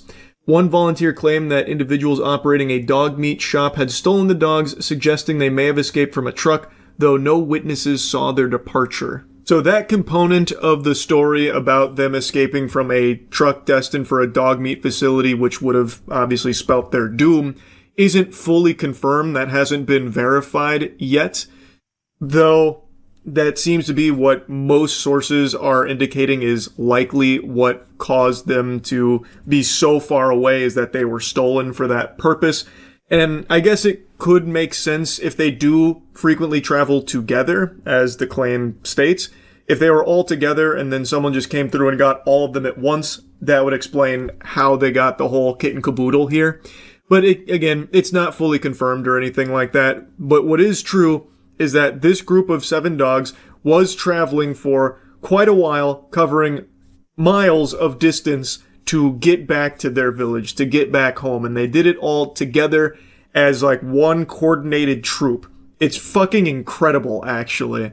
Assuming, of course, it is all true, which, again, all the sources I can find seem to agree that it is. One of the owners has apparently come forward talking about the relief. They were the owner of the German Shepherd and the Golden Retriever, stating how happy they are to have them back and fortunate that they were able to return to them. I also saw a couple other images capturing their journey. So yeah, I personally believe that it's real, and man, that shit is crazy. Like, I'm very happy that they made it back safely. As of now, this is all the information that's available. I'm hoping there'll be some additional information and a follow-up investigation trying to find the thieves that were responsible for taking the dogs, and hopefully they'll be brought to justice. It is a crime, what they did. It is 100% a crime, so hopefully they get punished for it. Anyway, even though this is a story about dogs finding their way home, there really is just something inspirational about it to a certain degree, to see this kind of gumption, to see them band together and go over the course of a couple days, many miles home against all the odds and get back safely all together as one unit is really just something super incredible. So yeah, I just wanted to yap about it a bit. That's it. So yeah. I don't know if this is like a big fiery debate or if I just got thrust into like a very tiny pocket of hostility, but there is right now a raging battle of people debating whether or not balding is real.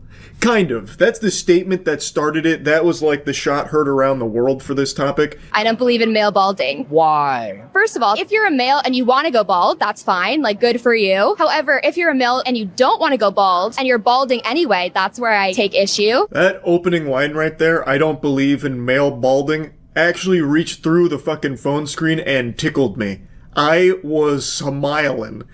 It goes so hard. I don't believe in male balding. Shit is a myth.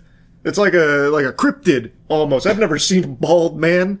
No such thing. That's a goddamn lie. That's a deep state hoax right there. That's like 5G. I don't know. I love that. It just slaps. It's not exactly what she's saying, but it's how she lays the foundation.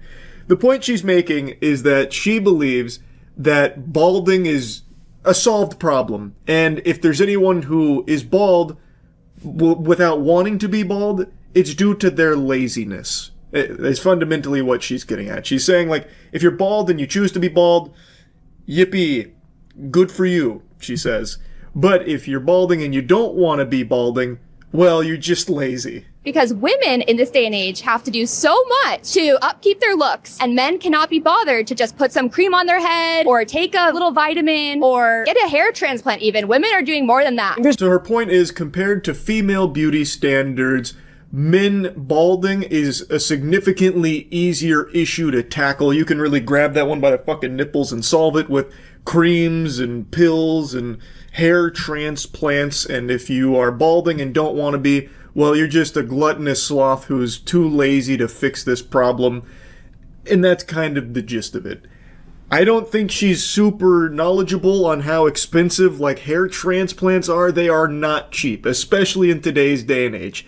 Also, being put on medication, also not super cheap. So, like, yeah, you can get, like, the finasteride, the minoxidil, and, like, the combo there. Get it with the fucking 2-piece. And from everything I understand about it, it seems to work to some degree. It varies person to person, obviously, because not everyone's just a fucking clone. So it doesn't work for everybody, but it does work a little bit for some people, and for others, more so. But it's never like the cure to baldness, as I understand it. There's not like a magic pill. Like, there's no like Phoenix down for your hair. Like, you can't, chug your way to a full head of hair again. Like, it is tough, and it is very expensive. And she's saying women do significantly more than this, but men can't even be bothered to do the bare minimum of stopping the balding with these pills, creams, and hair transplants. Again, there's not exactly, like, it's not Courage the Cowardly Dog, where Eustace gets that handful of shit and can rub it on his head to fix the baldness, which ultimately led to other problems. Again, a lot of the medication does have, like, side effects and stuff, too. Like, it's not exactly the easiest thing. And I recognize that for women, there are a lot of things they go through for the sake of, like, the beauty standards that are put upon them that are also very difficult. But I don't think those should be celebrated either. I don't think there's anything good from putting this pressure on women or men to adhere to the beauty standards that people think they should. More stigma for guys to do beauty products, and that includes like hairline stuff. Guys are like more generally insecure about doing stuff like that because they're not really supposed to. Beauty products, we were sold that that's a girl's thing, not a guy's thing. I don't know how much of an excuse that is. There's not as much pressure on men in society as there is on women to upkeep their looks, and they just kind of get resigned to the fact that they're going bald. Versus if you ask any single woman something that's happening to their looks that they don't like, they will go ahead and fix it, whether it's like an at-home DIY solution to like professional, super expensive treatments. Now in the comment section, everybody was dunking on the guy here, saying that he was mansplaining and not listening, and that he's like not even engaging in the conversation, and everyone is on her side about how she's, out here spitting and shitting the truth. Like, these are all facts that she is speaking about baldness not being real and easily solvable. I don't think he did anything wrong. He's right. There is a stigma around men using, like, toupees or wigs, because then it's kind of like, I'm 5'6", right? A lot of people joke around like, just go get height surgery. Well, the people that get height surgery are constantly fucking clowned on. They get dunked on more than me at 5'6" when I play pickup basketball. Like, you're damned if you do, damned if you don't. I get made fun of all the time for being short. It is what it is. That's the way the cookie crumbles. Sometimes you gotta play with the hand you're dealt. My dad is 6'5". Man stole all the height genes from our lineage and then kicked the ladder out from under him. Can't do shit about it. I gotta live with it. So, like, I can stay 5'6", and I'm comfortable with it. I make jokes about it, but at the end of the day, I can't fucking change it without going and getting, like, life-changing surgery that'll have me debilitated for, like, 2 fucking years as my bones reform in my shins. I'm not going to do that. But if I did, I would be insulted for being so insecure about my height that I went through those extreme lengths to change it. And it's the same thing for bald men. You'll see this a lot, where like a bald guy will put on a toupee and it's not like the most optimal one. It's pretty clear he's wearing a toupee. People will make fun of him for being so insecure with that. And it's the same thing with other male beauty products that you'll see. There is a stigma around it. I don't know why she's pretending that doesn't exist. That's a very common and like really socially acceptable thing to make fun of a guy for, if he's trying to, like, fix baldness or something, and it's not, like, perfect, you know what I mean? And while I agree with her that the standards for women are higher than that of men, it's not like it doesn't exist for men. As I mentioned, I'm 5'6". There are innumerable women that want nothing to do romantically with a guy my size, petite, fun-sized men like me. And that's okay. Like, it is what it is. Like, I understand that. Like, but the point is, there is a pressure on men, at least to some degree, to a lesser degree than women, but it is there. And what she's reinforcing here is the idea that men have to continuously adhere to an ever-increasing pressure on beauty standards, which is very similar to what women have gone through for a long time. And I think both of these things here are not good. Like, it's not something to encourage and, like, pump your fist about as, like, a celebratory thing. I think it's a bad direction. So the guy's not saying anything wrong here. I don't know why he's getting spit on so much in the comment section. He's just saying, like, hey, you know, there's like a stigma that exists around it, so not every guy's gonna be all gung-ho and like enthusiastic about going and spending thousands upon thousands of dollars on creams and pills that aren't super efficacious, as well as spending thousands and thousands of dollars on a potential hair transplant that might not work super well or might not look all that great. Like, it's tricky, and it's a tough situation to be in. And to her point about female beauty standards and how much women go through to uphold, like, the female beauty standards that have been put on them for so many years now, she's not wrong in that perspective. But I don't know why it has to be a battle. I don't know why she needs to now start shaming men for not conforming to male beauty standards that are being put upon them. Like, yes, there are significantly more for women, but it's not like men are just allowed to be slobs forever. In fact, I don't know how many of you remember this, Don Tolliver just took a picture had his picture taken with his girlfriend once, and the entire internet was insulting him for like 3 full days about how ugly he is and how shameful it is for her to be with him.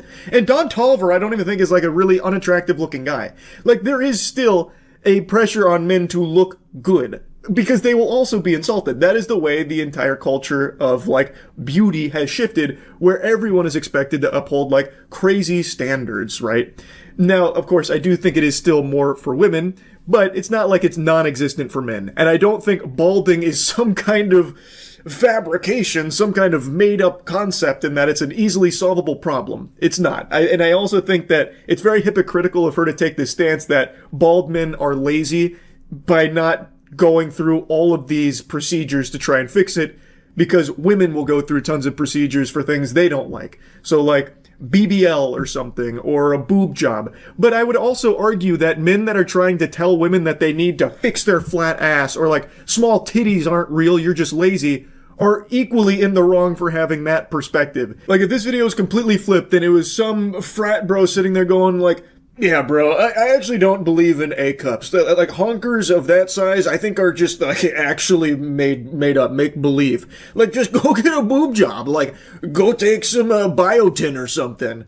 Like, I'd equally be clowning on him for that perspective, too. Like, enforcing those kind of beauty standards and insulting people that don't, like, conform to it, I think is a bad thing. Like, for women and for men. Girls have a lot of pressure to be valued based off their beauty, and guys have a lot of pressure to be valued more on how useful they are. And so guys kind of have an excuse. Like, Jeff Bezos does not have to have hair if he doesn't want to, because he has all the money in the world. I know what you mean, but like, I wouldn't want to be with Jeff Bezos.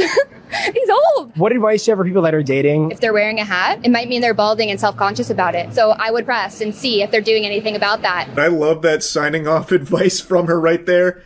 If you're with a guy who's wearing a hat, this is a clear indicator that there might be some balding under there that he's very self-conscious about, so poke the fuck out of it. Make sure to interrogate, and if necessary, rip that hat right off and reveal the magician's secret underneath. There could be a chrome dome, and then you need to ask, well, what's he doing about it? I don't know, to me that just really rubs me the wrong way, because again, if you flip this, let's say it's a guy saying like, if you're with a girl who's wearing baggy pants, it might be a clear indicator of a not being super cheeked up. There might not be enough cake under there. So make sure to, like, press her on it. Like, what's she doing about that? Are you hitting squats? Are you getting a BBL anytime soon? Like, what's the regimen to fix this? That's just as bad. Like, I think this whole idea of these beauty standards being forced upon women and men are just getting even more out of control in the current climate, and it's just a complete race to the bottom. I'm very surprised to see how much support there was behind her statements, because I find it to be kind of hypocritical, but again, this is a debate that I don't know how big the topic is. I just find it very odd now, where she's coming out here and, like, shaming dudes for being insecure about balding, but then not fixing it. Like, there are so many extenuating factors that could play into that for why they can't fix it. Like, maybe they have tried all the creams. Maybe they've spent tons and tons of money trying to combat this problem to no avail. Like, there are so many things to take into account. If you want to do things to your body that make you happier and more comfortable, then go right ahead. But to do it because other people think that it's expected of you, I think is horrible. Like, some people that are, like, feeling pressure to get a buccal fat removal procedure or some shit like that, because that's, like, the beauty trend. It's just not good. And it does exist for men too, to a lesser degree. I agree with her that women have definitely had more pressure on them when it comes to the beauty standard, but it's not like it is, non-existent when it comes to men as well. As evident by this take here that has a lot of support about how, like, men who are bald, they're just lazy. They gotta fix it. If they're self-conscious about baldness and doing nothing about it, they're lazy. In fact, rip their hat off to double check to make sure they're not bald and insecure. And it's just, I don't love that. And I was pretty surprised that this debate was so split. Well, not even split. Most people were on her side with the take. It was just surprising as all. Anyway, I've been yapping about this for a while when really it might just be a full-blown nothing burger of a topic where I got roped into like the fucking gravitational pull of the debate, like the actual epicenter. No idea, but I found it to be interesting nonetheless. That's about it. So yeah. There's Useless, and then there's Pam Bondi. Cockroaches have more respect from people than Scam Bondi ever will. She's just been fired. Hallelujah, time to butt chug some brewskis in the bathtub tonight to celebrate this wonderful news. Pam Bondi famously shut down the conversation about Epstein, stating that we need to focus on the Dow because it's over 50K, stating that it's ridiculous to be talking about Epstein when the Dow's over 50K. That's what we need to focus on. And now look at us, Pam. Who could have seen this? Dow's under 50K and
Yesterday, September 20th, 2019, was a historic day on the internet. A day where the world declared in one voice, we will not go quietly into the night. We will not vanish without a fight. We're going to live on. We're going to survive. Yesterday, we celebrated our Internet Independence Day. It's actually the president's speech from Independence Day. I memorized that shit because I fucking love that movie. Obviously, it's a little different here. We're not fighting aliens. We're fighting robots at YouTube. Either way, the statement stands. Yesterday was massive. I made the video talking about YouTube and the whole verification scheme they were running. Little Ponzi scheme they tried to slip into our drinks trying to roofie us with that garbage. And then only an hour after I posted that video, Susan goes on Twitter and makes 2 updates saying they are reversing the changes. Now, am I saying that my video is the reason Susan changed her mind? That's exactly what I'm saying. But this is huge for the internet because everyone banded together and actually made a change on YouTube, which has never happened. In the 13 years I've been on YouTube, not once, not a single time have I seen them reverse an update or a change they've made. And I mean that in no exaggeratory manner. I have never, ever, ever seen them reverse even the most counterproductive and just batshit insane fucking lunatic ideas that they pass on this site. I've never seen them backpedal on one until yesterday. We just chipped the Titan's armor on this one. It's unreal. That, gamers, sometimes we don't always get victory royales, you know what I mean? Not every time gamers go out there, we win. Sometimes we get rejected to prom. Sometimes we get rejected to prom 3 times in a row. You never know. Gamers sometimes lose, but in this case, the gamers just fucking swept it. We just got a big dubski. The only time I've seen gamers even come close to winning something this big is when they visit my streams at twitch.tv/moistcritical. Stream daily, baby. Fuck yeah. Why this is a huge deal isn't just that they're reversing an absolutely stupid change that they were trying to push through. It sets the precedent that maybe when we do offer advice and complain about some garbage shit that they throw out there, they might actually start to listen now. This shows that Susan is receptive to feedback. In the very least, she sees it. That's massive. That's absolutely massive because for the last 13 years, it's basically just been coming into the ocean. You're never going to find it. No one gives a shit about it. It's not going to make any difference.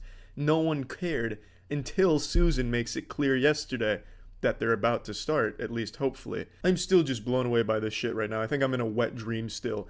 For 13 years, YouTube could literally drone strike an orphanage in Nebraska, reducing the whole facility to ash, rubble, and corpses, and they wouldn't apologize for it. They wouldn't do anything to, improve their brand image or anything. They just waited out and hoped people just didn't give a shit after a certain period of time, and it always worked for them. But now, on this, for some reason, they actually decided to be human about it. We're sorry, and we're going to listen and revert these awful changes. It's crazy. It's fucking crazy. YouTube has always been one of the most unapologetic, unhuman companies on the internet. It's fucking Skynet pre-alpha, basically. Just purely machine run, only numbers crunching and shit like that. But now, somehow, we've finally gotten them to listen and do something about the feedback that they're given. It's amazing. I'm still semi-chubbed from all of this, and it's been almost 12 hours now. It's just, I'm just so excited because maybe now, they will listen to shit. That's obviously wishful thinking, probably won't happen, and they're still going to roll out horrible updates, but maybe when they're horrible and people talk about them, Susan will go on Twitter once again and, flash her tits to the world. Listen, I'm here for you. I'm changing this shit. Maybe Susan's the goddamn hero that Gotham really needs right now. I'm excited for what's going to come from YouTube now. For the first time in a long time, I'm very optimistic with where YouTube is heading. Just from this one simple gesture. Look how simple this was. Susan makes 2 tweets and now all of a sudden I'm on her side. And everyone seems to be on her side. Because that's all they needed to do for 13 fucking years to not be labeled a shady, shitty, slimy company with less integrity than a meth dealer. All it took was this one simple gesture to just turn all of that around, and it's such a nice breath of fresh air. Swallowing wet farts from YouTube for so long and finally getting what seems to be like a little bit of humanization from the company is fucking fantastic. And that's all I wanted to talk about. And great job, everybody on the internet, for all banding together to fight for what you believed was the right course of action for a platform that has never once looked at you as anything more than a number in the laboratory at the YouTube HQ. But maybe that will all change now with Susan at the helm. Maybe our voices can be heard, and they'll stop pushing out horribly shitty updates. Yeah, I mean, if they just stop making horribly shitty updates, we wouldn't even need to be worrying about complaining and getting listened to. Just make better decisions, I guess, would be the ultimate solution to this garbage. But anyway, thank you, Susan. Appreciate it. And thank you, everyone out there. That's about it. See ya. Wow. The Dispatch finale dropped today, and I am happy to say they stuck the landing. They didn't fumble at the goal line here. They went all the way in for the touchdown, reach around, go to town, boot scoot boogie. It was a absolute joy. I am really going to miss Dispatch now. Like, I've been just glued to the episodic release, because I think they've done a great job with it, releasing 2 episodes every Wednesday. It's been so hyped, just looking forward to Wednesdays every week, and now we finished it. Like, it's bittersweet, because it was an incredible conclusion. Like, I think this finale was so good that it's put me in just such a joyful mood. I could probably watch someone steal my car right now, and it still wouldn't wipe the smile off my face. Like, I think they've done an amazing job with it. But I'm really going to miss not being able to play it every Wednesday now, a new episode, 2 new episodes every Wednesday. This game is just so good. And of course, I'm biased. I'm in the game. I play Sonar. But even setting that aside, if I wasn't in the game and I was just experiencing this with having no skin in it whatsoever, I would still be loving it just as much. And I stand by that. The game is so fucking enjoyable. So anyway, I just wanted to show you some of the highlights from episodes 7 and 8 here. Also, my whole computer shut off at the end of, while I was streaming, so it ended stream, and I left everyone on a cliffhanger. But what I was saying before my computer crashed was, what I really hope doesn't happen is that Ad Hoc goes the way Telltale did back in the day. I don't know how many of you remember this, but the reason Telltale games' quality declined so much, at least in my personal opinion, is because I think they were just biting off more than they could chew by taking on so many projects at once. They were releasing what felt like a new Telltale game every 8 fucking months for a ton of IP. So, as Bilbo Baggins famously said it, not enough butter spread across too much bread type thing, where these games that were getting farted out didn't have as much time and care put into them, as much passion, because there were these strict deadlines, just so many and, buns in the oven, that they didn't get a chance to be as good as their earlier works. With Dispatch being as successful as it is, this game has sold over 1 million copies in 10 days, and I imagine that number is only going to keep growing since now it's wrapped up, and most people, I think, were probably waiting for all of them to be there so they could binge it. As this continues to be even more successful, I really hope they don't do the same thing where they just start, working on so many projects at once where they're not going to be able to give the same tender love and care to those games as they did for Dispatch. Because it's so clear when you play this, a ton of passion went into it. Genuine love went into this game. And I really hope it's able to keep it, Ad Hoc is able to keep that intact for all of their works, because when they are firing on all cylinders like they did for Dispatch, there's nothing else like it. This is one of the best written games I think I've ever played. In general, I mean that too. That's not exaggeratory. So I'm very excited for more of Ad Hoc's work in the future. I'm praying, fingers crossed, we get a season 2. And that's not just for selfish interests of having another voice acting job with reprising my role as Sonar, hopefully. But I just genuinely want to play more in this world that they've built. I want to spend more time with these characters. It is that good. Anyway, though, if you want to see my whole playthrough, it's on the Moist Critical Gaming channel, but I just want to give you some highlights here, and mainly a lot of Sonar moments. Invisigal suspended, obviously, but... You didn't really do anything wrong. Consider cutting her from the team. I'm not saying you should. I'm just saying you should consider it. It's 100% your call. Can I get back to you? I really don't want to think about it right now. Of course. Yeah. It's just... I can't help but think that we've already cut a hero for far less. We had to send a message. You almost cut Sonar for nothing, just because he likes titties. It's a good point. Gets better and better. Isn't Sonar a coke addict? So what? That wasn't the reason they were cutting him. Robert explicitly mentioned boobies. The coke was secondary. I've found doing something good always helps when I'm feeling bad. We're fortunate to have that opportunity. Something Chase never took for granted. So, let's get to work. Time for a good shift. Sonar, you mind doing everything? You can kind of solo the whole city now. Pretty quiet day. The whole city's grieving. Sonar, why don't you get out there and cheer everyone up with some magic tricks? The hell just happened there? Oh, Golem's shitface. I think he's about to piss mud on the high school. Yeah, you know, I saw him pulling over a beer truck earlier. I did think that was weird. Come on, buddy. Jesus, Golem. Spit it out. A lot of vomiting this shift. 100%, baby. Oh yeah, I'm cooking. And we have max synergy. Fuck yeah. She's riding me like a Valkyrie. Huge. Waiting for Malevola to finish so she can heal Golem. Hi, just calling to confirm one of your Z Team heroes for our interview this afternoon. Oh, that's not good. Program? Sonar's in bat form. That's not good. There goes all my charisma. Eek. Okay, Prism. All up to you. That's unlucky. What are the odds that I could get Sonar here, transform, and get him back in time? I'm fucking toast. I think I can do it. I really think I can do it. Oh, it's gonna be a close shave. Oh wow. 96? Do we? Oh yeah, we succeed.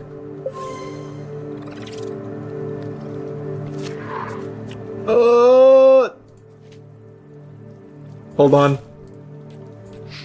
Actually perfect. That's good. Literally perfect. Am I the biggest brain dispatcher in the business? Holy shit. Actually immaculate. Wow. Hello? Truly built different. Is this thing working? Shit. Sorry, Robbie. I zoned out there for a second. Yeah, that makes sense. Alright, talk up the reformed villains. Something only Sonar is capable of doing. And that's how it's fucking done. We want her out.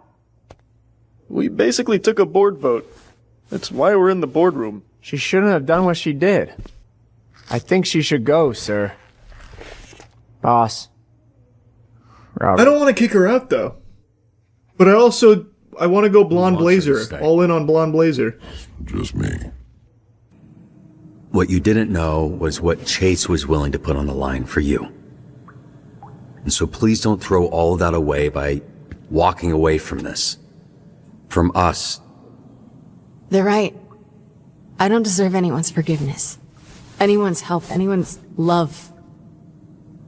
Because I can never repay it. Nothing I do will ever make up for what I've already done to you. I'd hoped getting the astral pulse back would help. The theory was right. I couldn't even do that. She was with Shroud in the beginning. Oh, anyone, anything. Okay. 100%. Least of all me. I was there that night. Yep. What are you saying? Even blue. My augments conveniently stopped working. So I signed up for the Phoenix program the next day. Which gave me the chance to fuck your life up twice. Yeah, I'm kind of over it. Say something? Yeah, it's all good. I forgive you. Water under the bridge. So there. Will you fucking chill out now? You can't fucking forgive me? You haven't even, processed what's going on. You did villain shit while you were a villain. Does it change things that you directed at me? No, it doesn't. That's in the past. You're not the same person that was there that night. Neither am I. That's sweet, but I feel numb.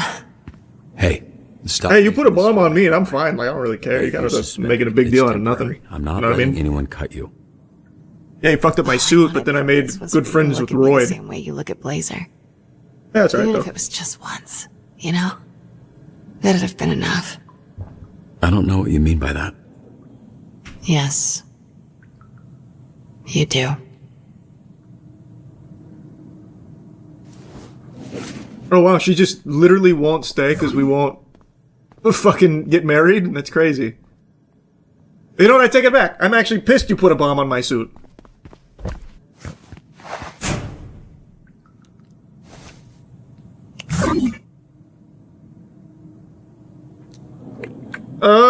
But If I lean in, do I lose the blazer route? I mean, we're not exclusive or anything yet, right? There's still a grace period. We're still feeling each other out. But I don't want to lock into a route. I'm pretty sure if I lean in, though, that locks me out of the blazer route. I'm almost positive that I will. I just have a hunch. Or, if this fucks me in both aspects, I'll just have a virginity playthrough. Which is also pretty cool. Then I'll unlock superpowers of my own. Fucking cum max, what is it? Cum holding? What the hell is the name of it in the community? I forgot. I'm committed to the blazer route. I feel like leaning in would lock me out of it. Retention, that's what I'm talking about. Yeah, retention maxing.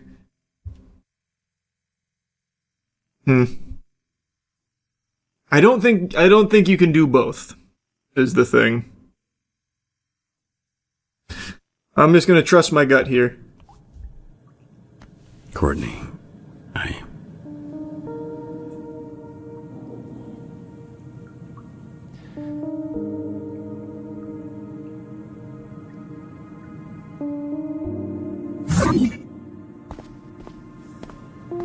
I'm trusting my instincts.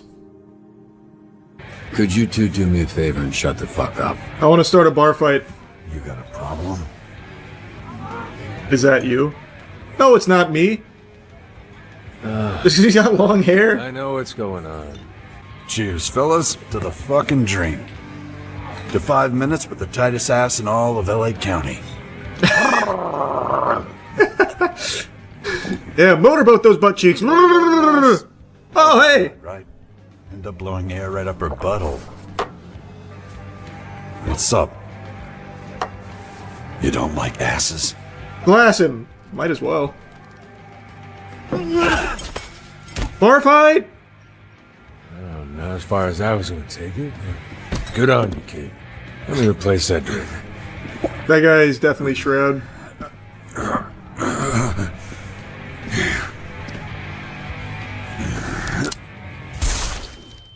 Holy shit!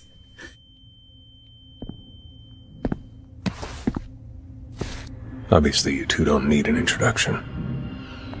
With pleasure. Damn, Coop is back! Are the past. Spit! With the pulse. Hockaloogie! I'll control this city and restore balance. Oh, that didn't go far.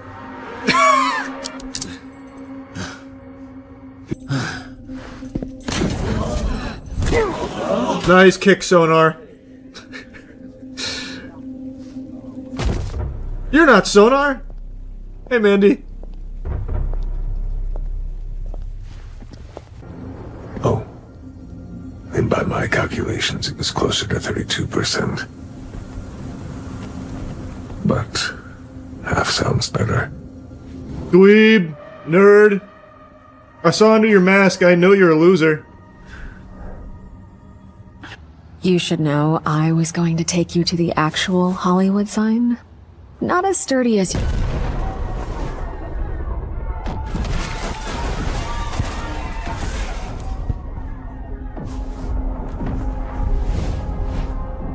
Get me in front of my computer. I'll start dispatching Sonar. Only he can handle this.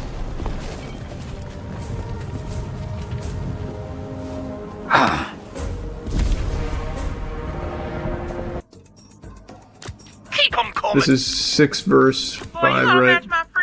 Literally every fucking day. Alright, we gotta send everybody out there to rescue Sonar. We can't take a chance of not having Sonar. Go get him! Get in where I fit in. There's even Bring my boy back! burn this shit to the ground. Sonar's off the bench. Trainees are pissing themselves. Can someone help me out? Oh, join Sweet Talker in reassuring the trainees no one should die? I mean, that's just Sonar solo, right? Like, I don't need anybody else, right? Even with low morale, I feel like Sonar solos this. But maybe I should just do this to be safe. Nah, if Sonar can't solo this, then they don't deserve to have a good pep talk. Oh, easy Sonar. Ease nerves with a red ring roast. Yeah. Don't mind if I do. Alright, gang's all here. Some of you in worse shape than others. Flawless run. I moved their Mecha Man suit to the rec room. Here. Take this.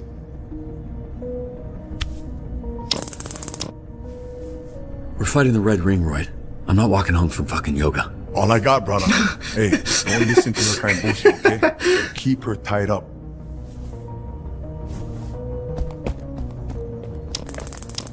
I got some pepper spray you can borrow if that's not enough.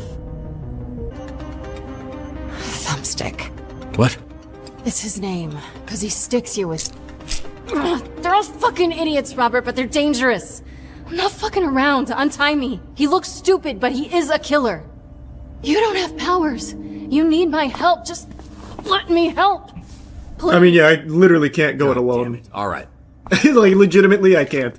Like, I can fight in a bar fight. What are you... I'm looking for... But I can't actually fight these people here. What did he do that for? Oh, I fucking wonder, Vizzy. Why would he lock up his tools around invisible criminal thieves? Robert! Oh, thank you. Just go get the gun! Oh, God, thank you. I wish you would have let me choose. I would have grabbed the gun. Oh, no, I got piss all over me.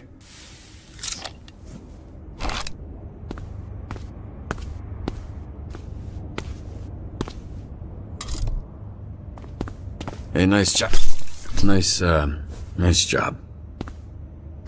Why are his nuts out? Oh, thought that was normal. You mind helping him? Why would you crinkle cut your balls through your zipper if you don't have... What are you asking me? Can you just put his dick away? Feels like the dignified thing to do. Dignified for who? I know the guy a little, and it's bad enough he's unconscious. Yeah, here, I'll do it. I'll put his cock away, you're right. Piss everywhere. Thank you. That was very decent of you. Oh, perfect. Now I'm putting piss in my open wounds. Well, actually, yeah, I don't think it matters that much. It's sterile, right? Stick together. Yeah, because you were totally in control of that situation. Crazy, right? It's like real big, but super quiet. So cool. So fucking cool!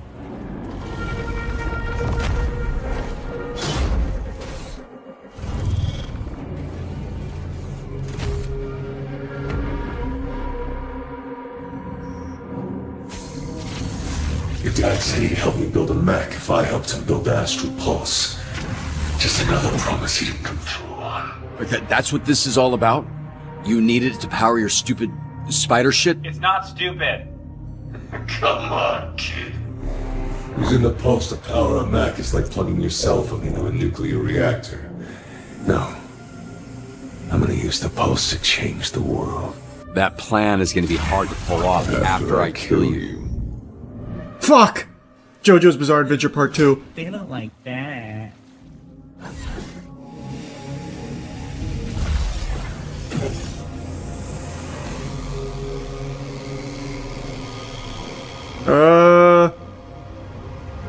Missile Fury. Probably safer.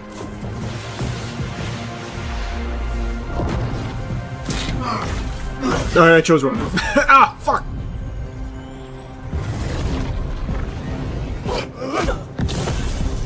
Okay, now I know not to play it safe.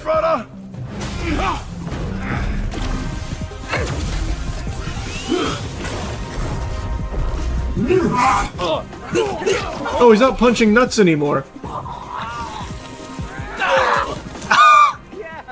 The cross body block, that's my boy.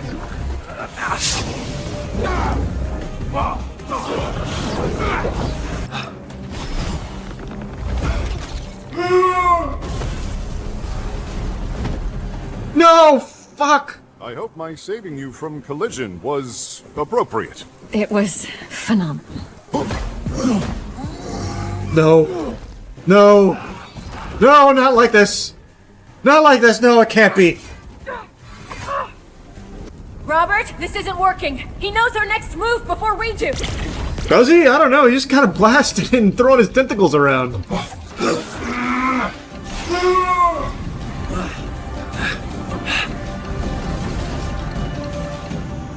I've never been more insulted in my life.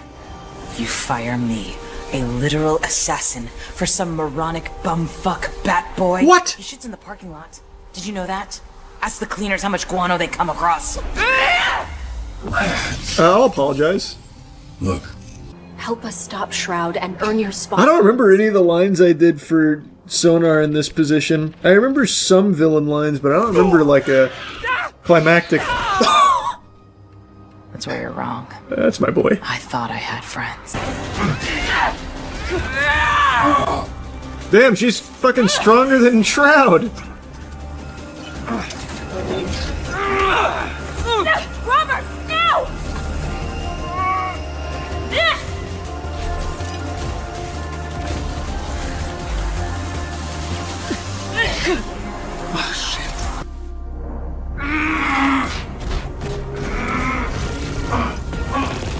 Oh, I missed one. Jesus.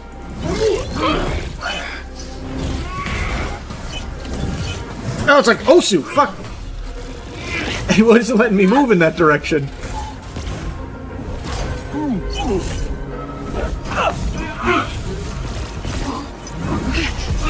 Oh! I can't just mash it either. Jesus. He beat my ass.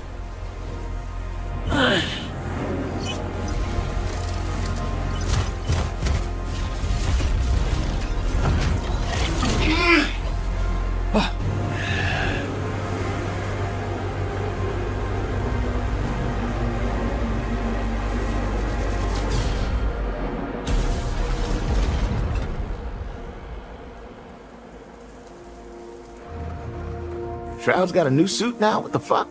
How long was I out? Blazer? You're the only one I told about my amulet, so I figured he wouldn't see it coming.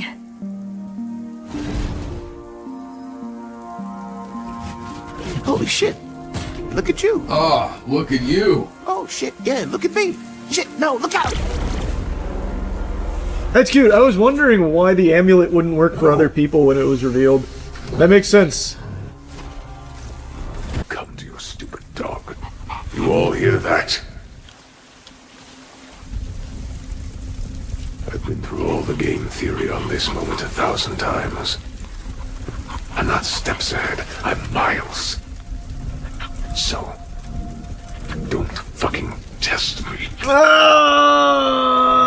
I have to cheese it. I wonder. Fuck. I feel like I gotta give him the real one. I can't. Here, we'll just do both. Let's just make it easy. I don't want to cheese it too long and think too hard. I'm just gonna give them both. Just take both. What the fuck is this, Robert? You said you wanted the Astropulse. I gave it to you. One of those is it. They look fucking identical, Robert. Look, you're right. I can't outsmart you. Because, you know what? I'm not a smart guy. So, the only way to keep you from knowing what I'm doing is to not have any idea what I'm doing. Which is how I feel all the time. Banger. I trust my gut and I take my best guess. Just like you used to do.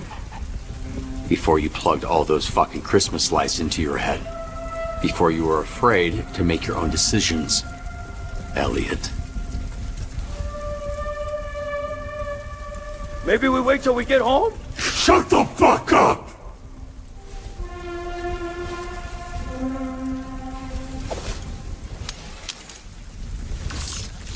Fuck you.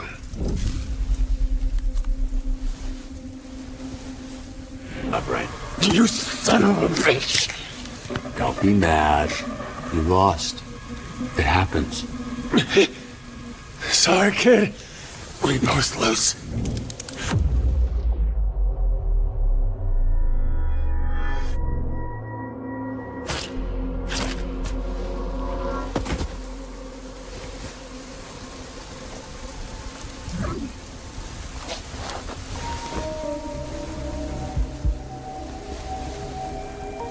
I guess I can still be surprised.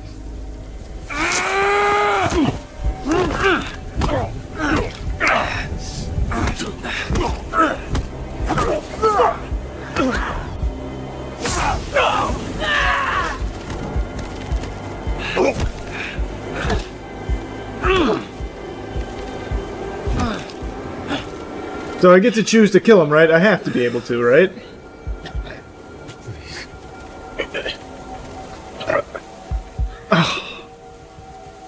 I mean, am I getting...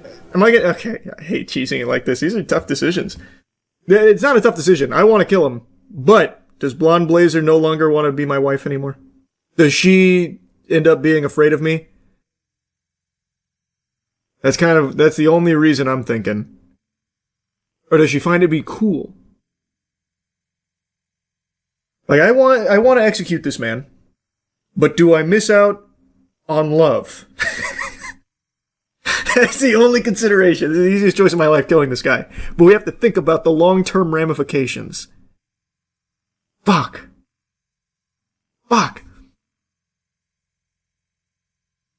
Feel like if I kill him, she won't love me. But if she doesn't love me with my hands a little dirty, then so be it. And it is what it is. He's dead.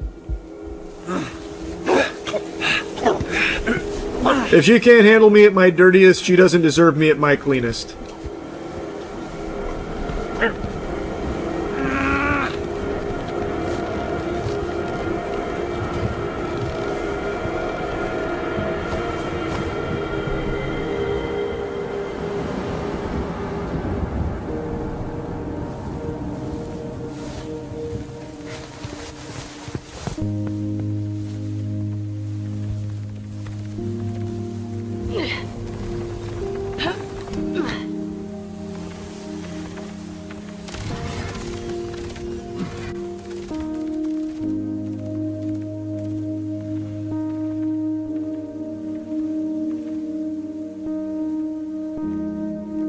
Oh, wait, what the fuck? Oh, I was gonna say, did this just put me back on the Invisigal path? Son of a bitch. Good news, Shroud strangled himself. Robert did everything he could to stop him. We did it. Girlfriend's alright. She's not my girlfriend. Then you're an idiot. Because it's obvious she wants to fuck you. You sure? I don't know, I killed a man, and I don't know if she's gonna like that very much. I think I put myself on the celibacy path, actually. So... These are the real heroes right here. This is the team that thwarted Shroud in the Red Ring. Damn, Sonar is aura farming over there. Z-Team! These fuckers are the best. For his issue. Right, the whole being on the brink of death issue. That's the one. Well, it looks like he'll enjoy while it lasts. So, do you feel better? I feel great. Oh. After killing Shroud? Oh, you heard. Yeah. Robert, why? Did you kill more than one person today? If it I'm felt honest, great. It felt fucking great. I'm surprised to hear that, but I suppose I'm happy for you. Thank you. She didn't like that very much. That's okay. I should let you know that you're suspended pending an investigation. Just a formality. Getting ambushed by Shroud and the Red Ring? Yeah. Was that too weird of a way of asking if you wanted to make out later? No. We did it! It was perfect. We're getting married right now. Prankster, come officiate this wedding. I killed a man today. Everything worked out. Let's be careful with your dispatcher. How cute. Whoa. Okay, instantly painful, actually. That was such a banger of a game. Holy. I thought it was going to end on a cliffhanger. I did not see how they were going to wrap it all up satisfactory in 2 episodes, but they did an incredible job with it. That was so fucking good. Oh my god, that was so good. Oh, so if you don't support her is when she goes the villain route. Got it. Only 24! Oh my god. Only 24% of players made the right choice? What the fuck? That's crazy, actually. What? No, there's no way. Imagine you have like a 10-minute villain monologue. Yeah, imagine. Alright, let's see. This is the villain route for Sonar. Let's see how I did. It's probably rough. I genuinely don't remember. Because when I'm reading the lines, it's hard to know, like, the context, like all the context around it, because I hadn't seen anything from the game. So I only have like little bits and pieces. So fuck, maybe I just didn't even know some of the lines were when I'm a bad guy. Can you take care of him for me? Obviously, you two don't need an introduction. I've been waiting for this. So cute.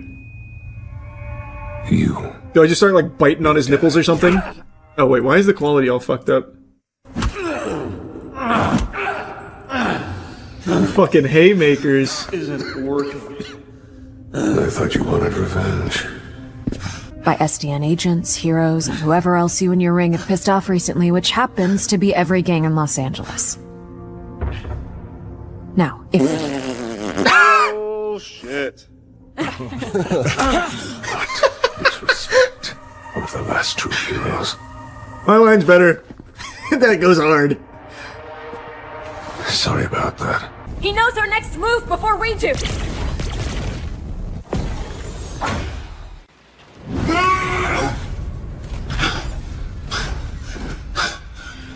Robert Robertson returned. I fucking warned you that cutting me was a big mistake. Boy, I guess you're probably realizing that right about now, huh?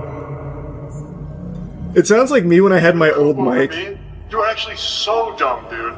You know she was stealing toilet paper from the office? I'm sorry. I really am. Sonar, stop. Oh, look, Dad. Mom's home. Hey, we're your friends. Please, this isn't you. Help us stop Shroud and earn your spot back on the Z team.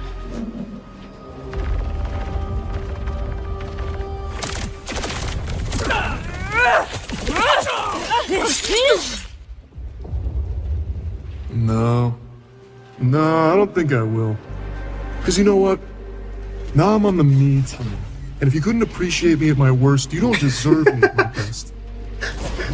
The classic Facebook line. If these new augment Shroud hooked me up with give me some pretty sweet new moves. Want to see it? No, actually. Yeah, no, not really. Holy shit.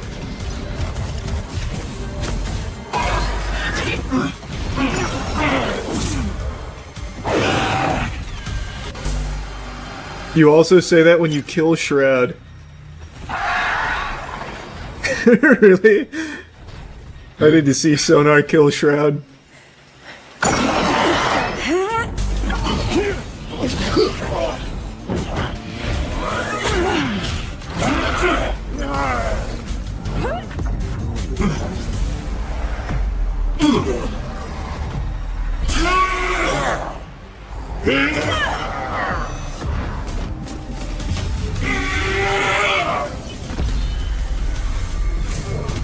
I think I like the underground fight more.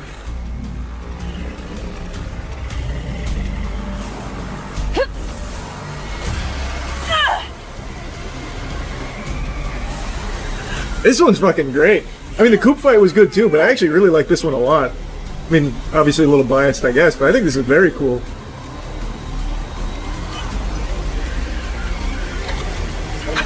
That's perfect.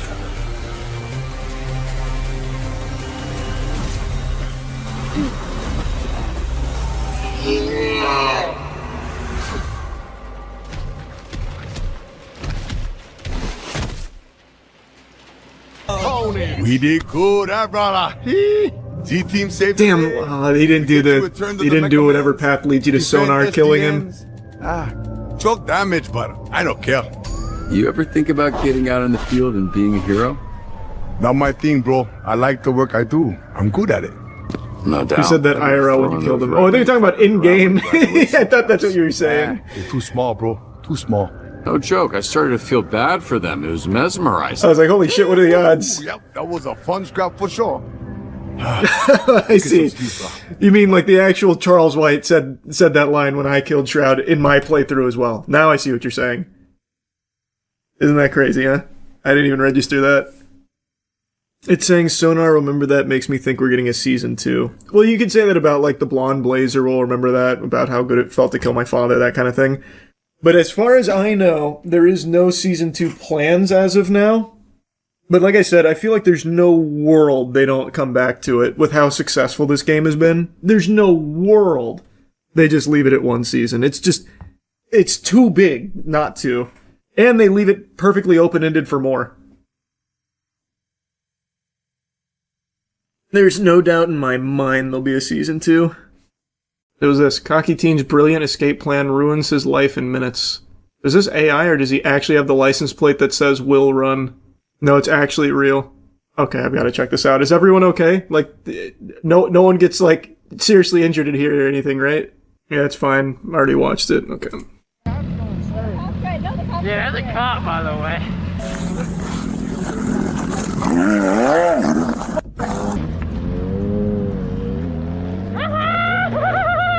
When a sergeant spots a group of bikers performing stunts on a busy road, he initiates a traffic stop, but he doesn't realize they have no intention of cooperating, especially one team who will do anything to flaunt his stunts right in front of them. I hate that shit. It's not even cool, it's just cringe. Will run. Alright, tough guy. Right in front of them. Oh, come on, come on! Back again to try and talk this a little bit more.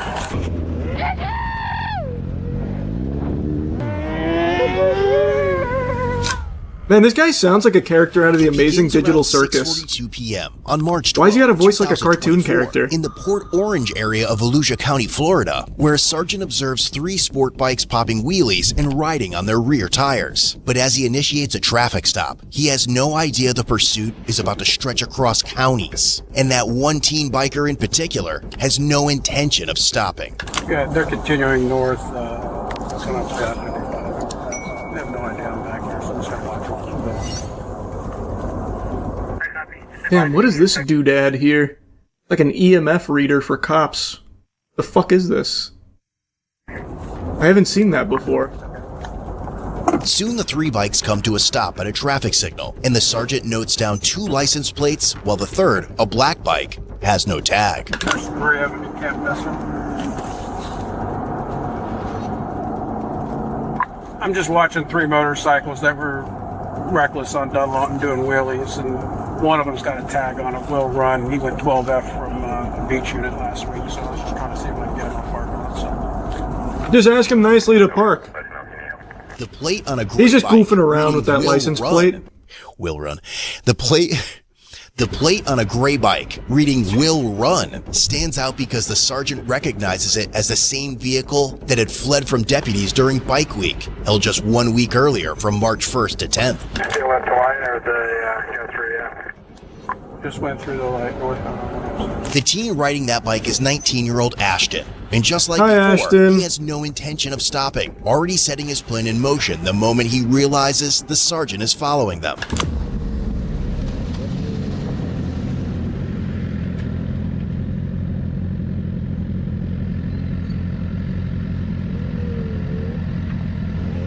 Can you confirm the spelling of that tag for that will run, please?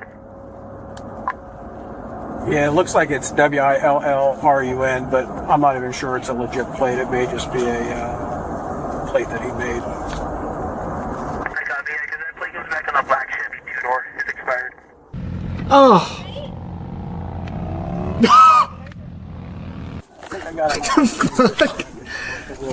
it. Okay. Already a bit of turmoil in the group. Hey, we can go both ways. Either we can take 415 there, or we can take this way there.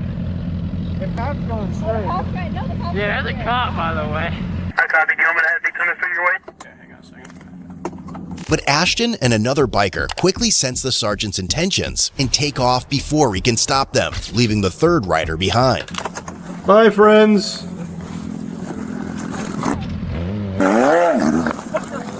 Oh, he lunged at him like it was Left 4 Dead.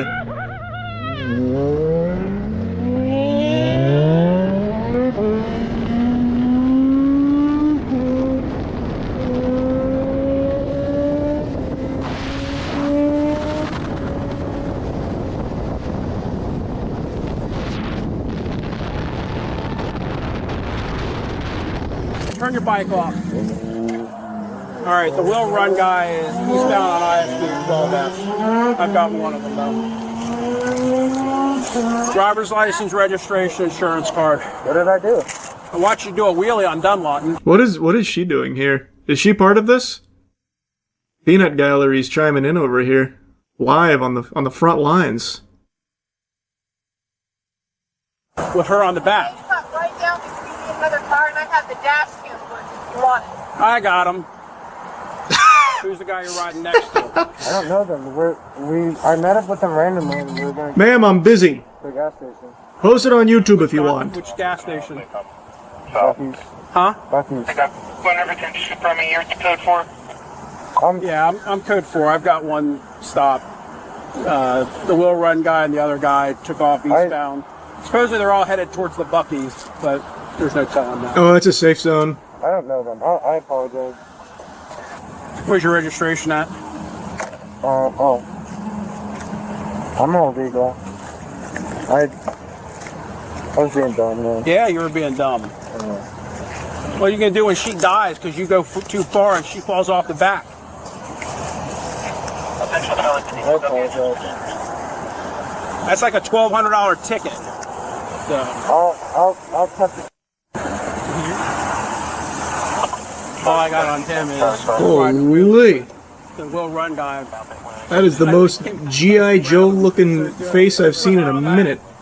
Oh yeah. How old are you? How old are you? But for Ashton, simply escaping the police isn't enough. He wants to show them how hard it will be to catch him, and he turns back to put on a show. Oh, God.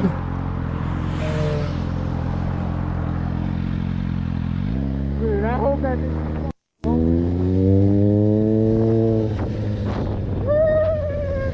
I see that shit like, hell no, got me up. Having a voice like that at 19's gotta be brutal. I just pulled in the wall real quick. You passed. I see you passing. I saw you. I'm catching up. Man, sounding like an animaniac. I'm catching up. I saw you.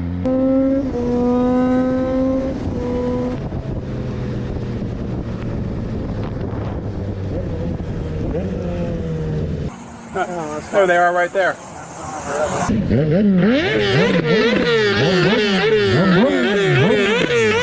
River 10 seconds. The other two are going to come back.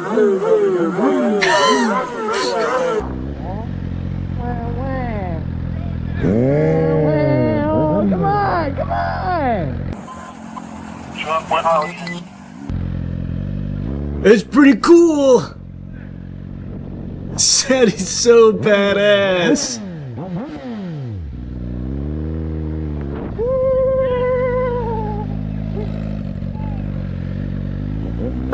They're back eastbound doing wheelies down ISB.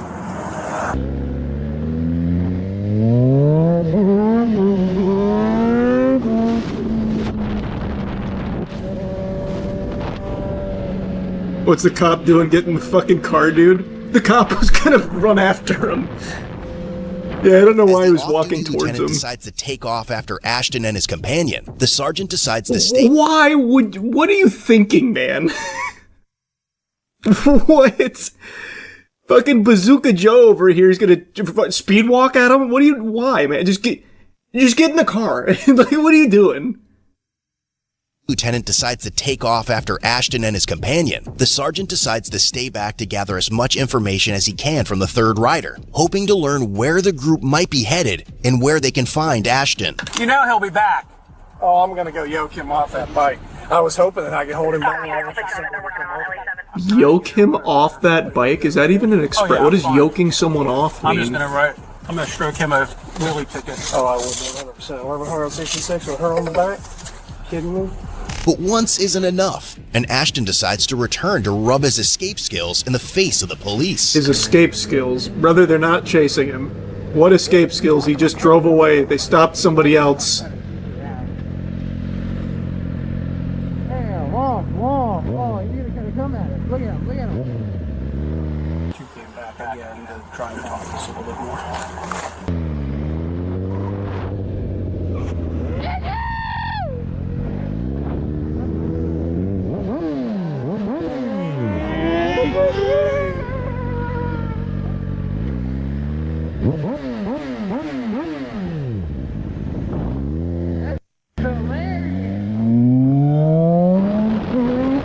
then they're both now westbound. And I think they might get on the 95.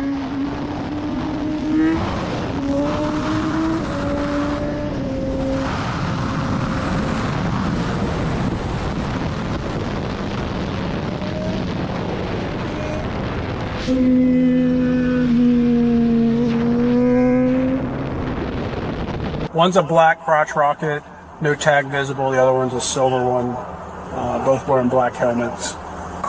So listen, man, no bullshit. You know this guy? No, I promise you.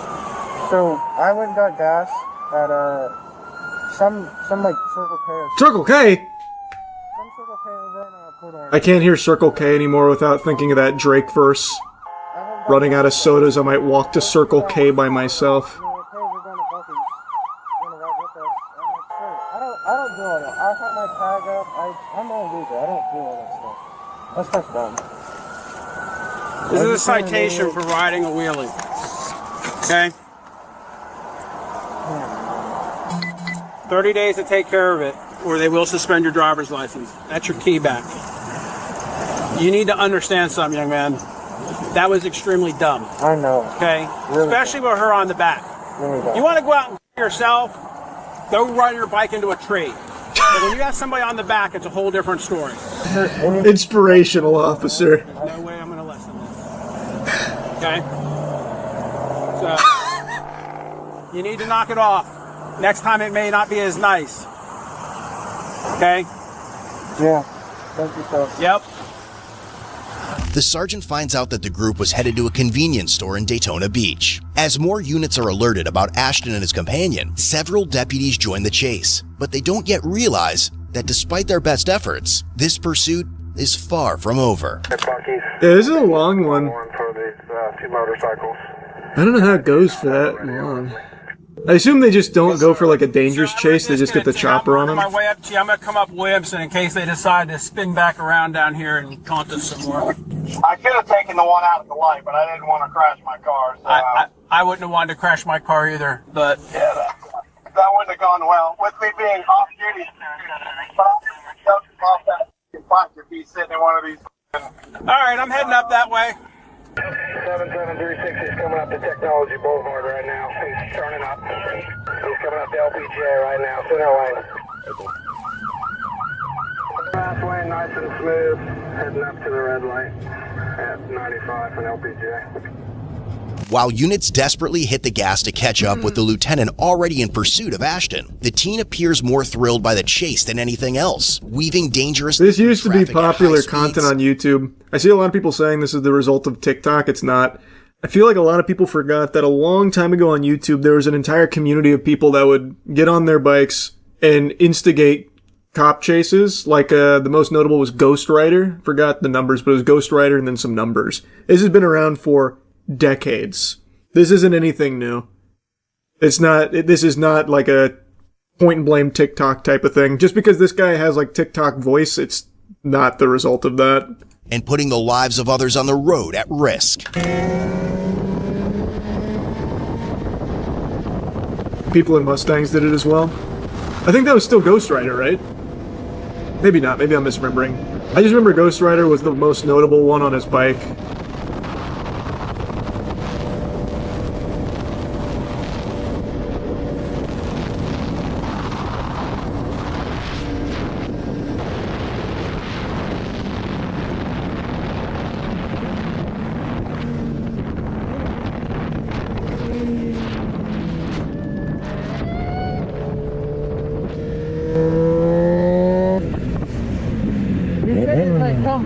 Come here. I'm like,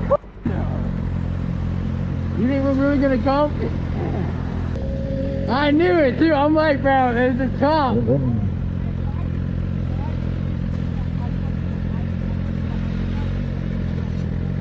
Yeah, I saw that.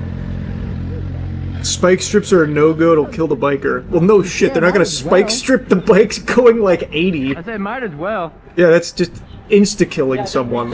Yeah.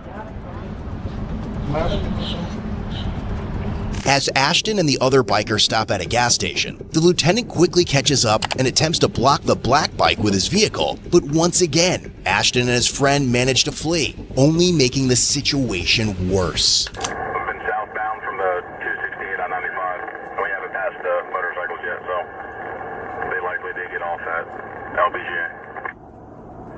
They're at Lucky's. One's fleeing out of the parking lot, one's looping back around the parking lot. If I can get some additional units.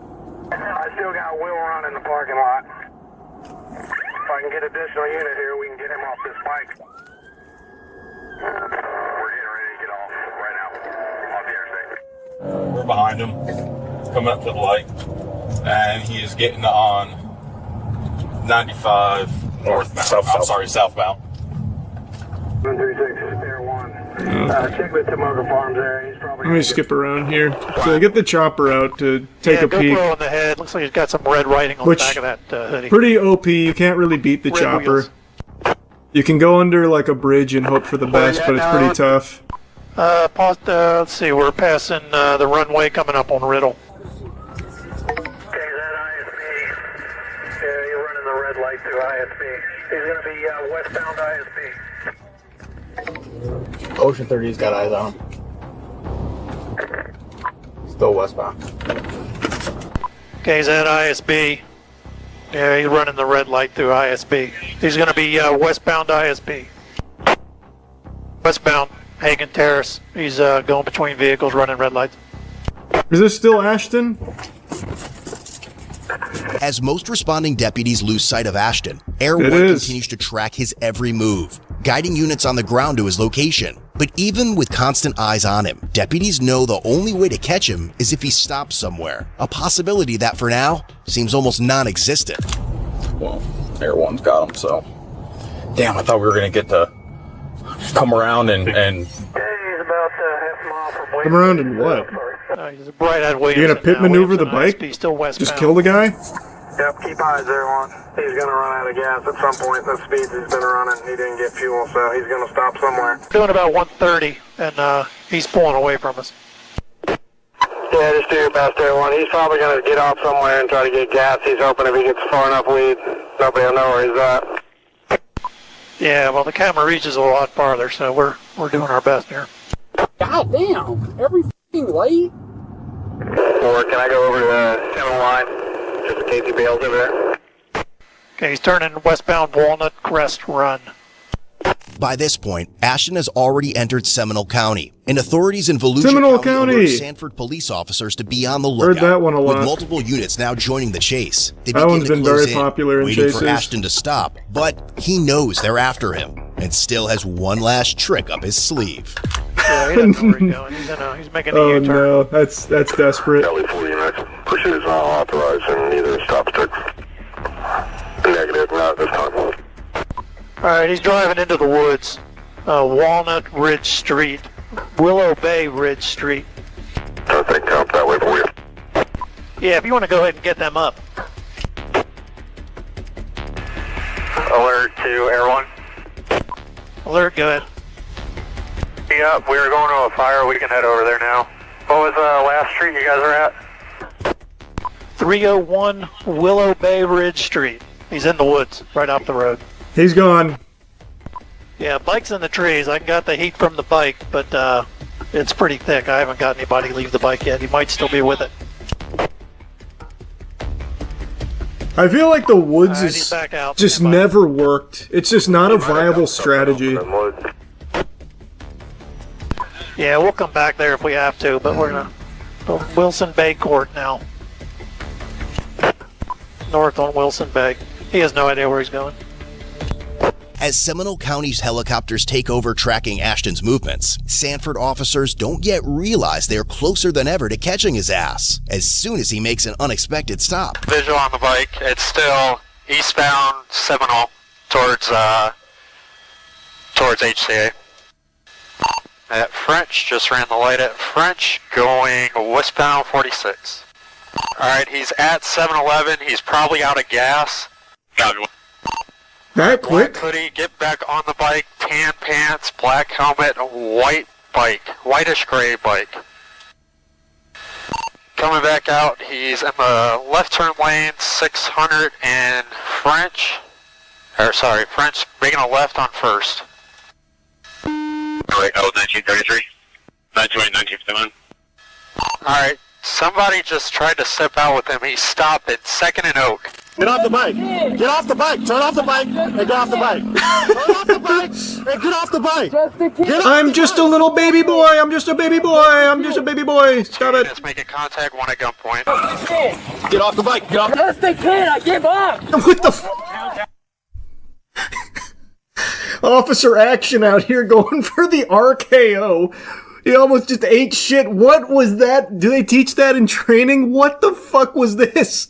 It was like a dog with the zoomies. Get off the bike and get off the bike. Just a kid. Get off the bike. I'm cooperating. I'm just a kid.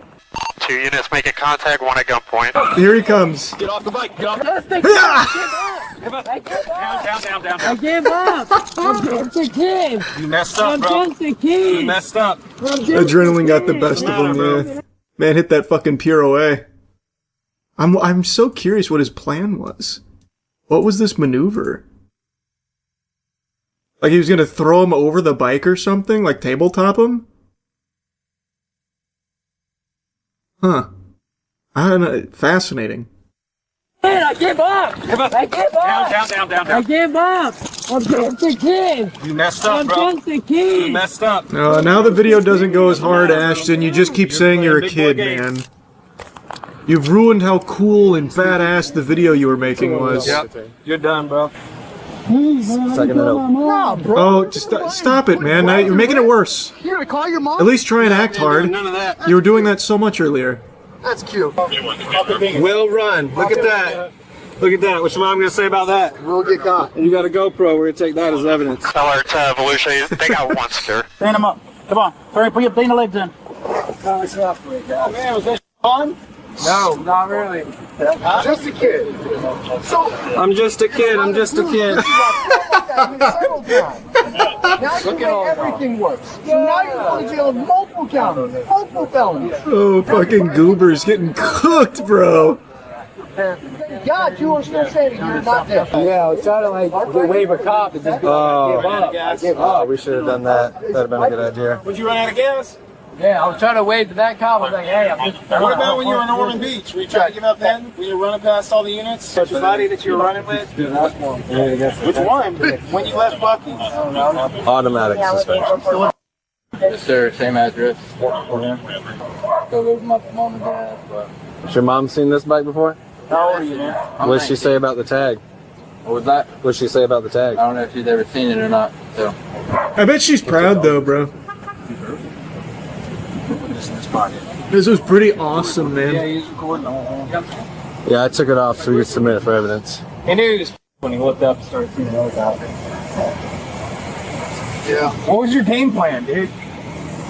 Nothing rude. I just didn't know what to do. Who told you? Find you pull a over cop and you and flag stop him before you down. kill someone. That's what you did. Yeah. Or yourself. No, I was running inside of me. No, not the good. Yeah.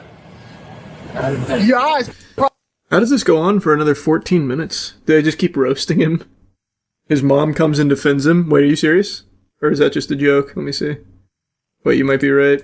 Oh, bullshit. Now, I think you know exactly who this other dude is that's telling you how to go up here and f*** the cops. I don't, officer. I just didn't know what to do. I'm a kid riding with a couple bikes. Why do you keep saying that, man? Well, tonight you're a kid that's going to jail. Who are these ladies that are here with you? My mom and sister. How did they know to come over here? They probably tracked me on my phone. I'm wondering why I'm over here. And when we got to ISB, I got out of my truck to try and stop him, and he fled. I was able to snag one of the guys, though, that was with him that was also doing a wheelie. So while I was writing him a ticket, your son and another motorcyclist that was with him decided to ride back from wherever they had fled to into the intersection of Williamson and International Speedway Boulevard, doing circles in the intersection, taunting us to come chase them. He then fled. And is that a crime to have fun with the police? Well, it's all on video. Okay. Since when can we not have a little bit of Another deputy sport? tried to stop him because they located him at Bucky's in the parking lot. He fled from that lieutenant. And eventually the helicopter got on top of him, and he decided to drive over I-4 at over 130 miles an hour. blowing through That's the speed blowing limit. through red lights, in and out of traffic. Red lights are more of a And lo suggestion. and behold, he ends up over here where I-4? I-4, he But there's not red lights. So. Okay, let's stop. But you're just saying He's around. running red lights all night. So basically, he fled, you know where the speedway is? Shit, she's a lawyer. Once he She's got to good. the speedway, She's he good. just She started got him. running it. And he was blowing through all the red lights. And once he got, if you take speedway towards this direction, it merges onto I-4. Then he got on I-4, and he did basically what the max speed of the bike was because he was outrunning our helicopter. But they got elevation, so they were able to keep everything in video and keep us surprised of where he was at. So that's the deal. Yeah. So he gets over here, and I guess at some point they get him pinned in, and he's now riding circles around the officers over here, like a smartass. Okay, but do you think he was just scared and trying to just No, I think he's get home? stupid. Because I don't. No, I think he's stupid. Live here, he doesn't. Why would he know. come back and do wheelies? Ma'am, and flick people off? he's fleeing the police. You're trying to make excuses for him. He's being stupid tonight. He's lucky he didn't. That doesn't kill sound like he's himself not or somebody stupid else. though. I agree with But that. he's not If this is stupid. what happened? I agree. If this is what, it's all on But video. I don't believe necessarily. He's been videoing it with his damn GoPros. The going around. I believe that he was probably scared and just. So he was so Damn, scared she's that he decided good. to do circles in the middle of International Speedway Boulevard, taunting us to come chase him. Question, ma'am. Why do you think he has a tag on his vehicle that says "Will Run"? Because it was bike week and it was a joke. Okay, and you've been a driver and a motorist for quite some time, right? You know you're not supposed to have any other tag other than what's registered on your vehicle. This isn't a joke, and I will tell you, for people like him, it's a culture. This is what they do. They post on YouTube of running from the car. Wow, wait, this guy knows ball. He's 100% right. That's exactly what I was talking about, like with Ghost Rider. Wow, this guy kind of knows his shit, huh? It wasn't just being stupid. This guy's 100% right. It is for his videos. Like, that is entirely the whole reason he did it. This guy's right. I mean, it is stupid, but it's not just because he's a fucking idiot. It's because he's obsessed with clout. He yoked him. That's what the cop was doing. Oh, that maneuver over the bike, that was the yoke? Damn, they gotta keep that one in the lab. They gotta workshop it. So what'd they get him with? Wow. That hair goes crazy. That's like some WWE type shit, and when you're making create a character in 2K. Attempting, fleeing, eluding at high speed ×2. Over the line fleeing, attempting to elude ×3. Possession of a counterfeited license plate. Over the line possession of counterfeit license plate. Counterfeit motor vehicle registration. Misdemeanor, resisting obstructing an officer. Reckless driving, and altering license plate validation sticker. His total bond for both cases Damn. is $199,100. That's nothing though, because the awesome video that he filmed will easily pay for that off the AdSense. As long as he cuts out the ending with the whole, like, spamming I'm a kid stuff. $50. Eventually, he was found guilty. Oh. 4 counts of fleeing, attempting to elude, and counterfeit motor vehicle registration. The remaining charges were dismissed. Ultimately, he was sentenced to 6 months in jail, 48 months probation, 2 years driver's license revocation, and community service. Damn, Ashton. But how epic was that experience though, huh, brother? Not having license for 2 years in Florida must suck. Bro, that's just more of a suggestion. Him not having a license isn't gonna do shit. He's 1000% driving right now. You think he'll post the video? Like his GoPro POV? I guarantee you he already has somewhere. There's no doubt in my mind he has.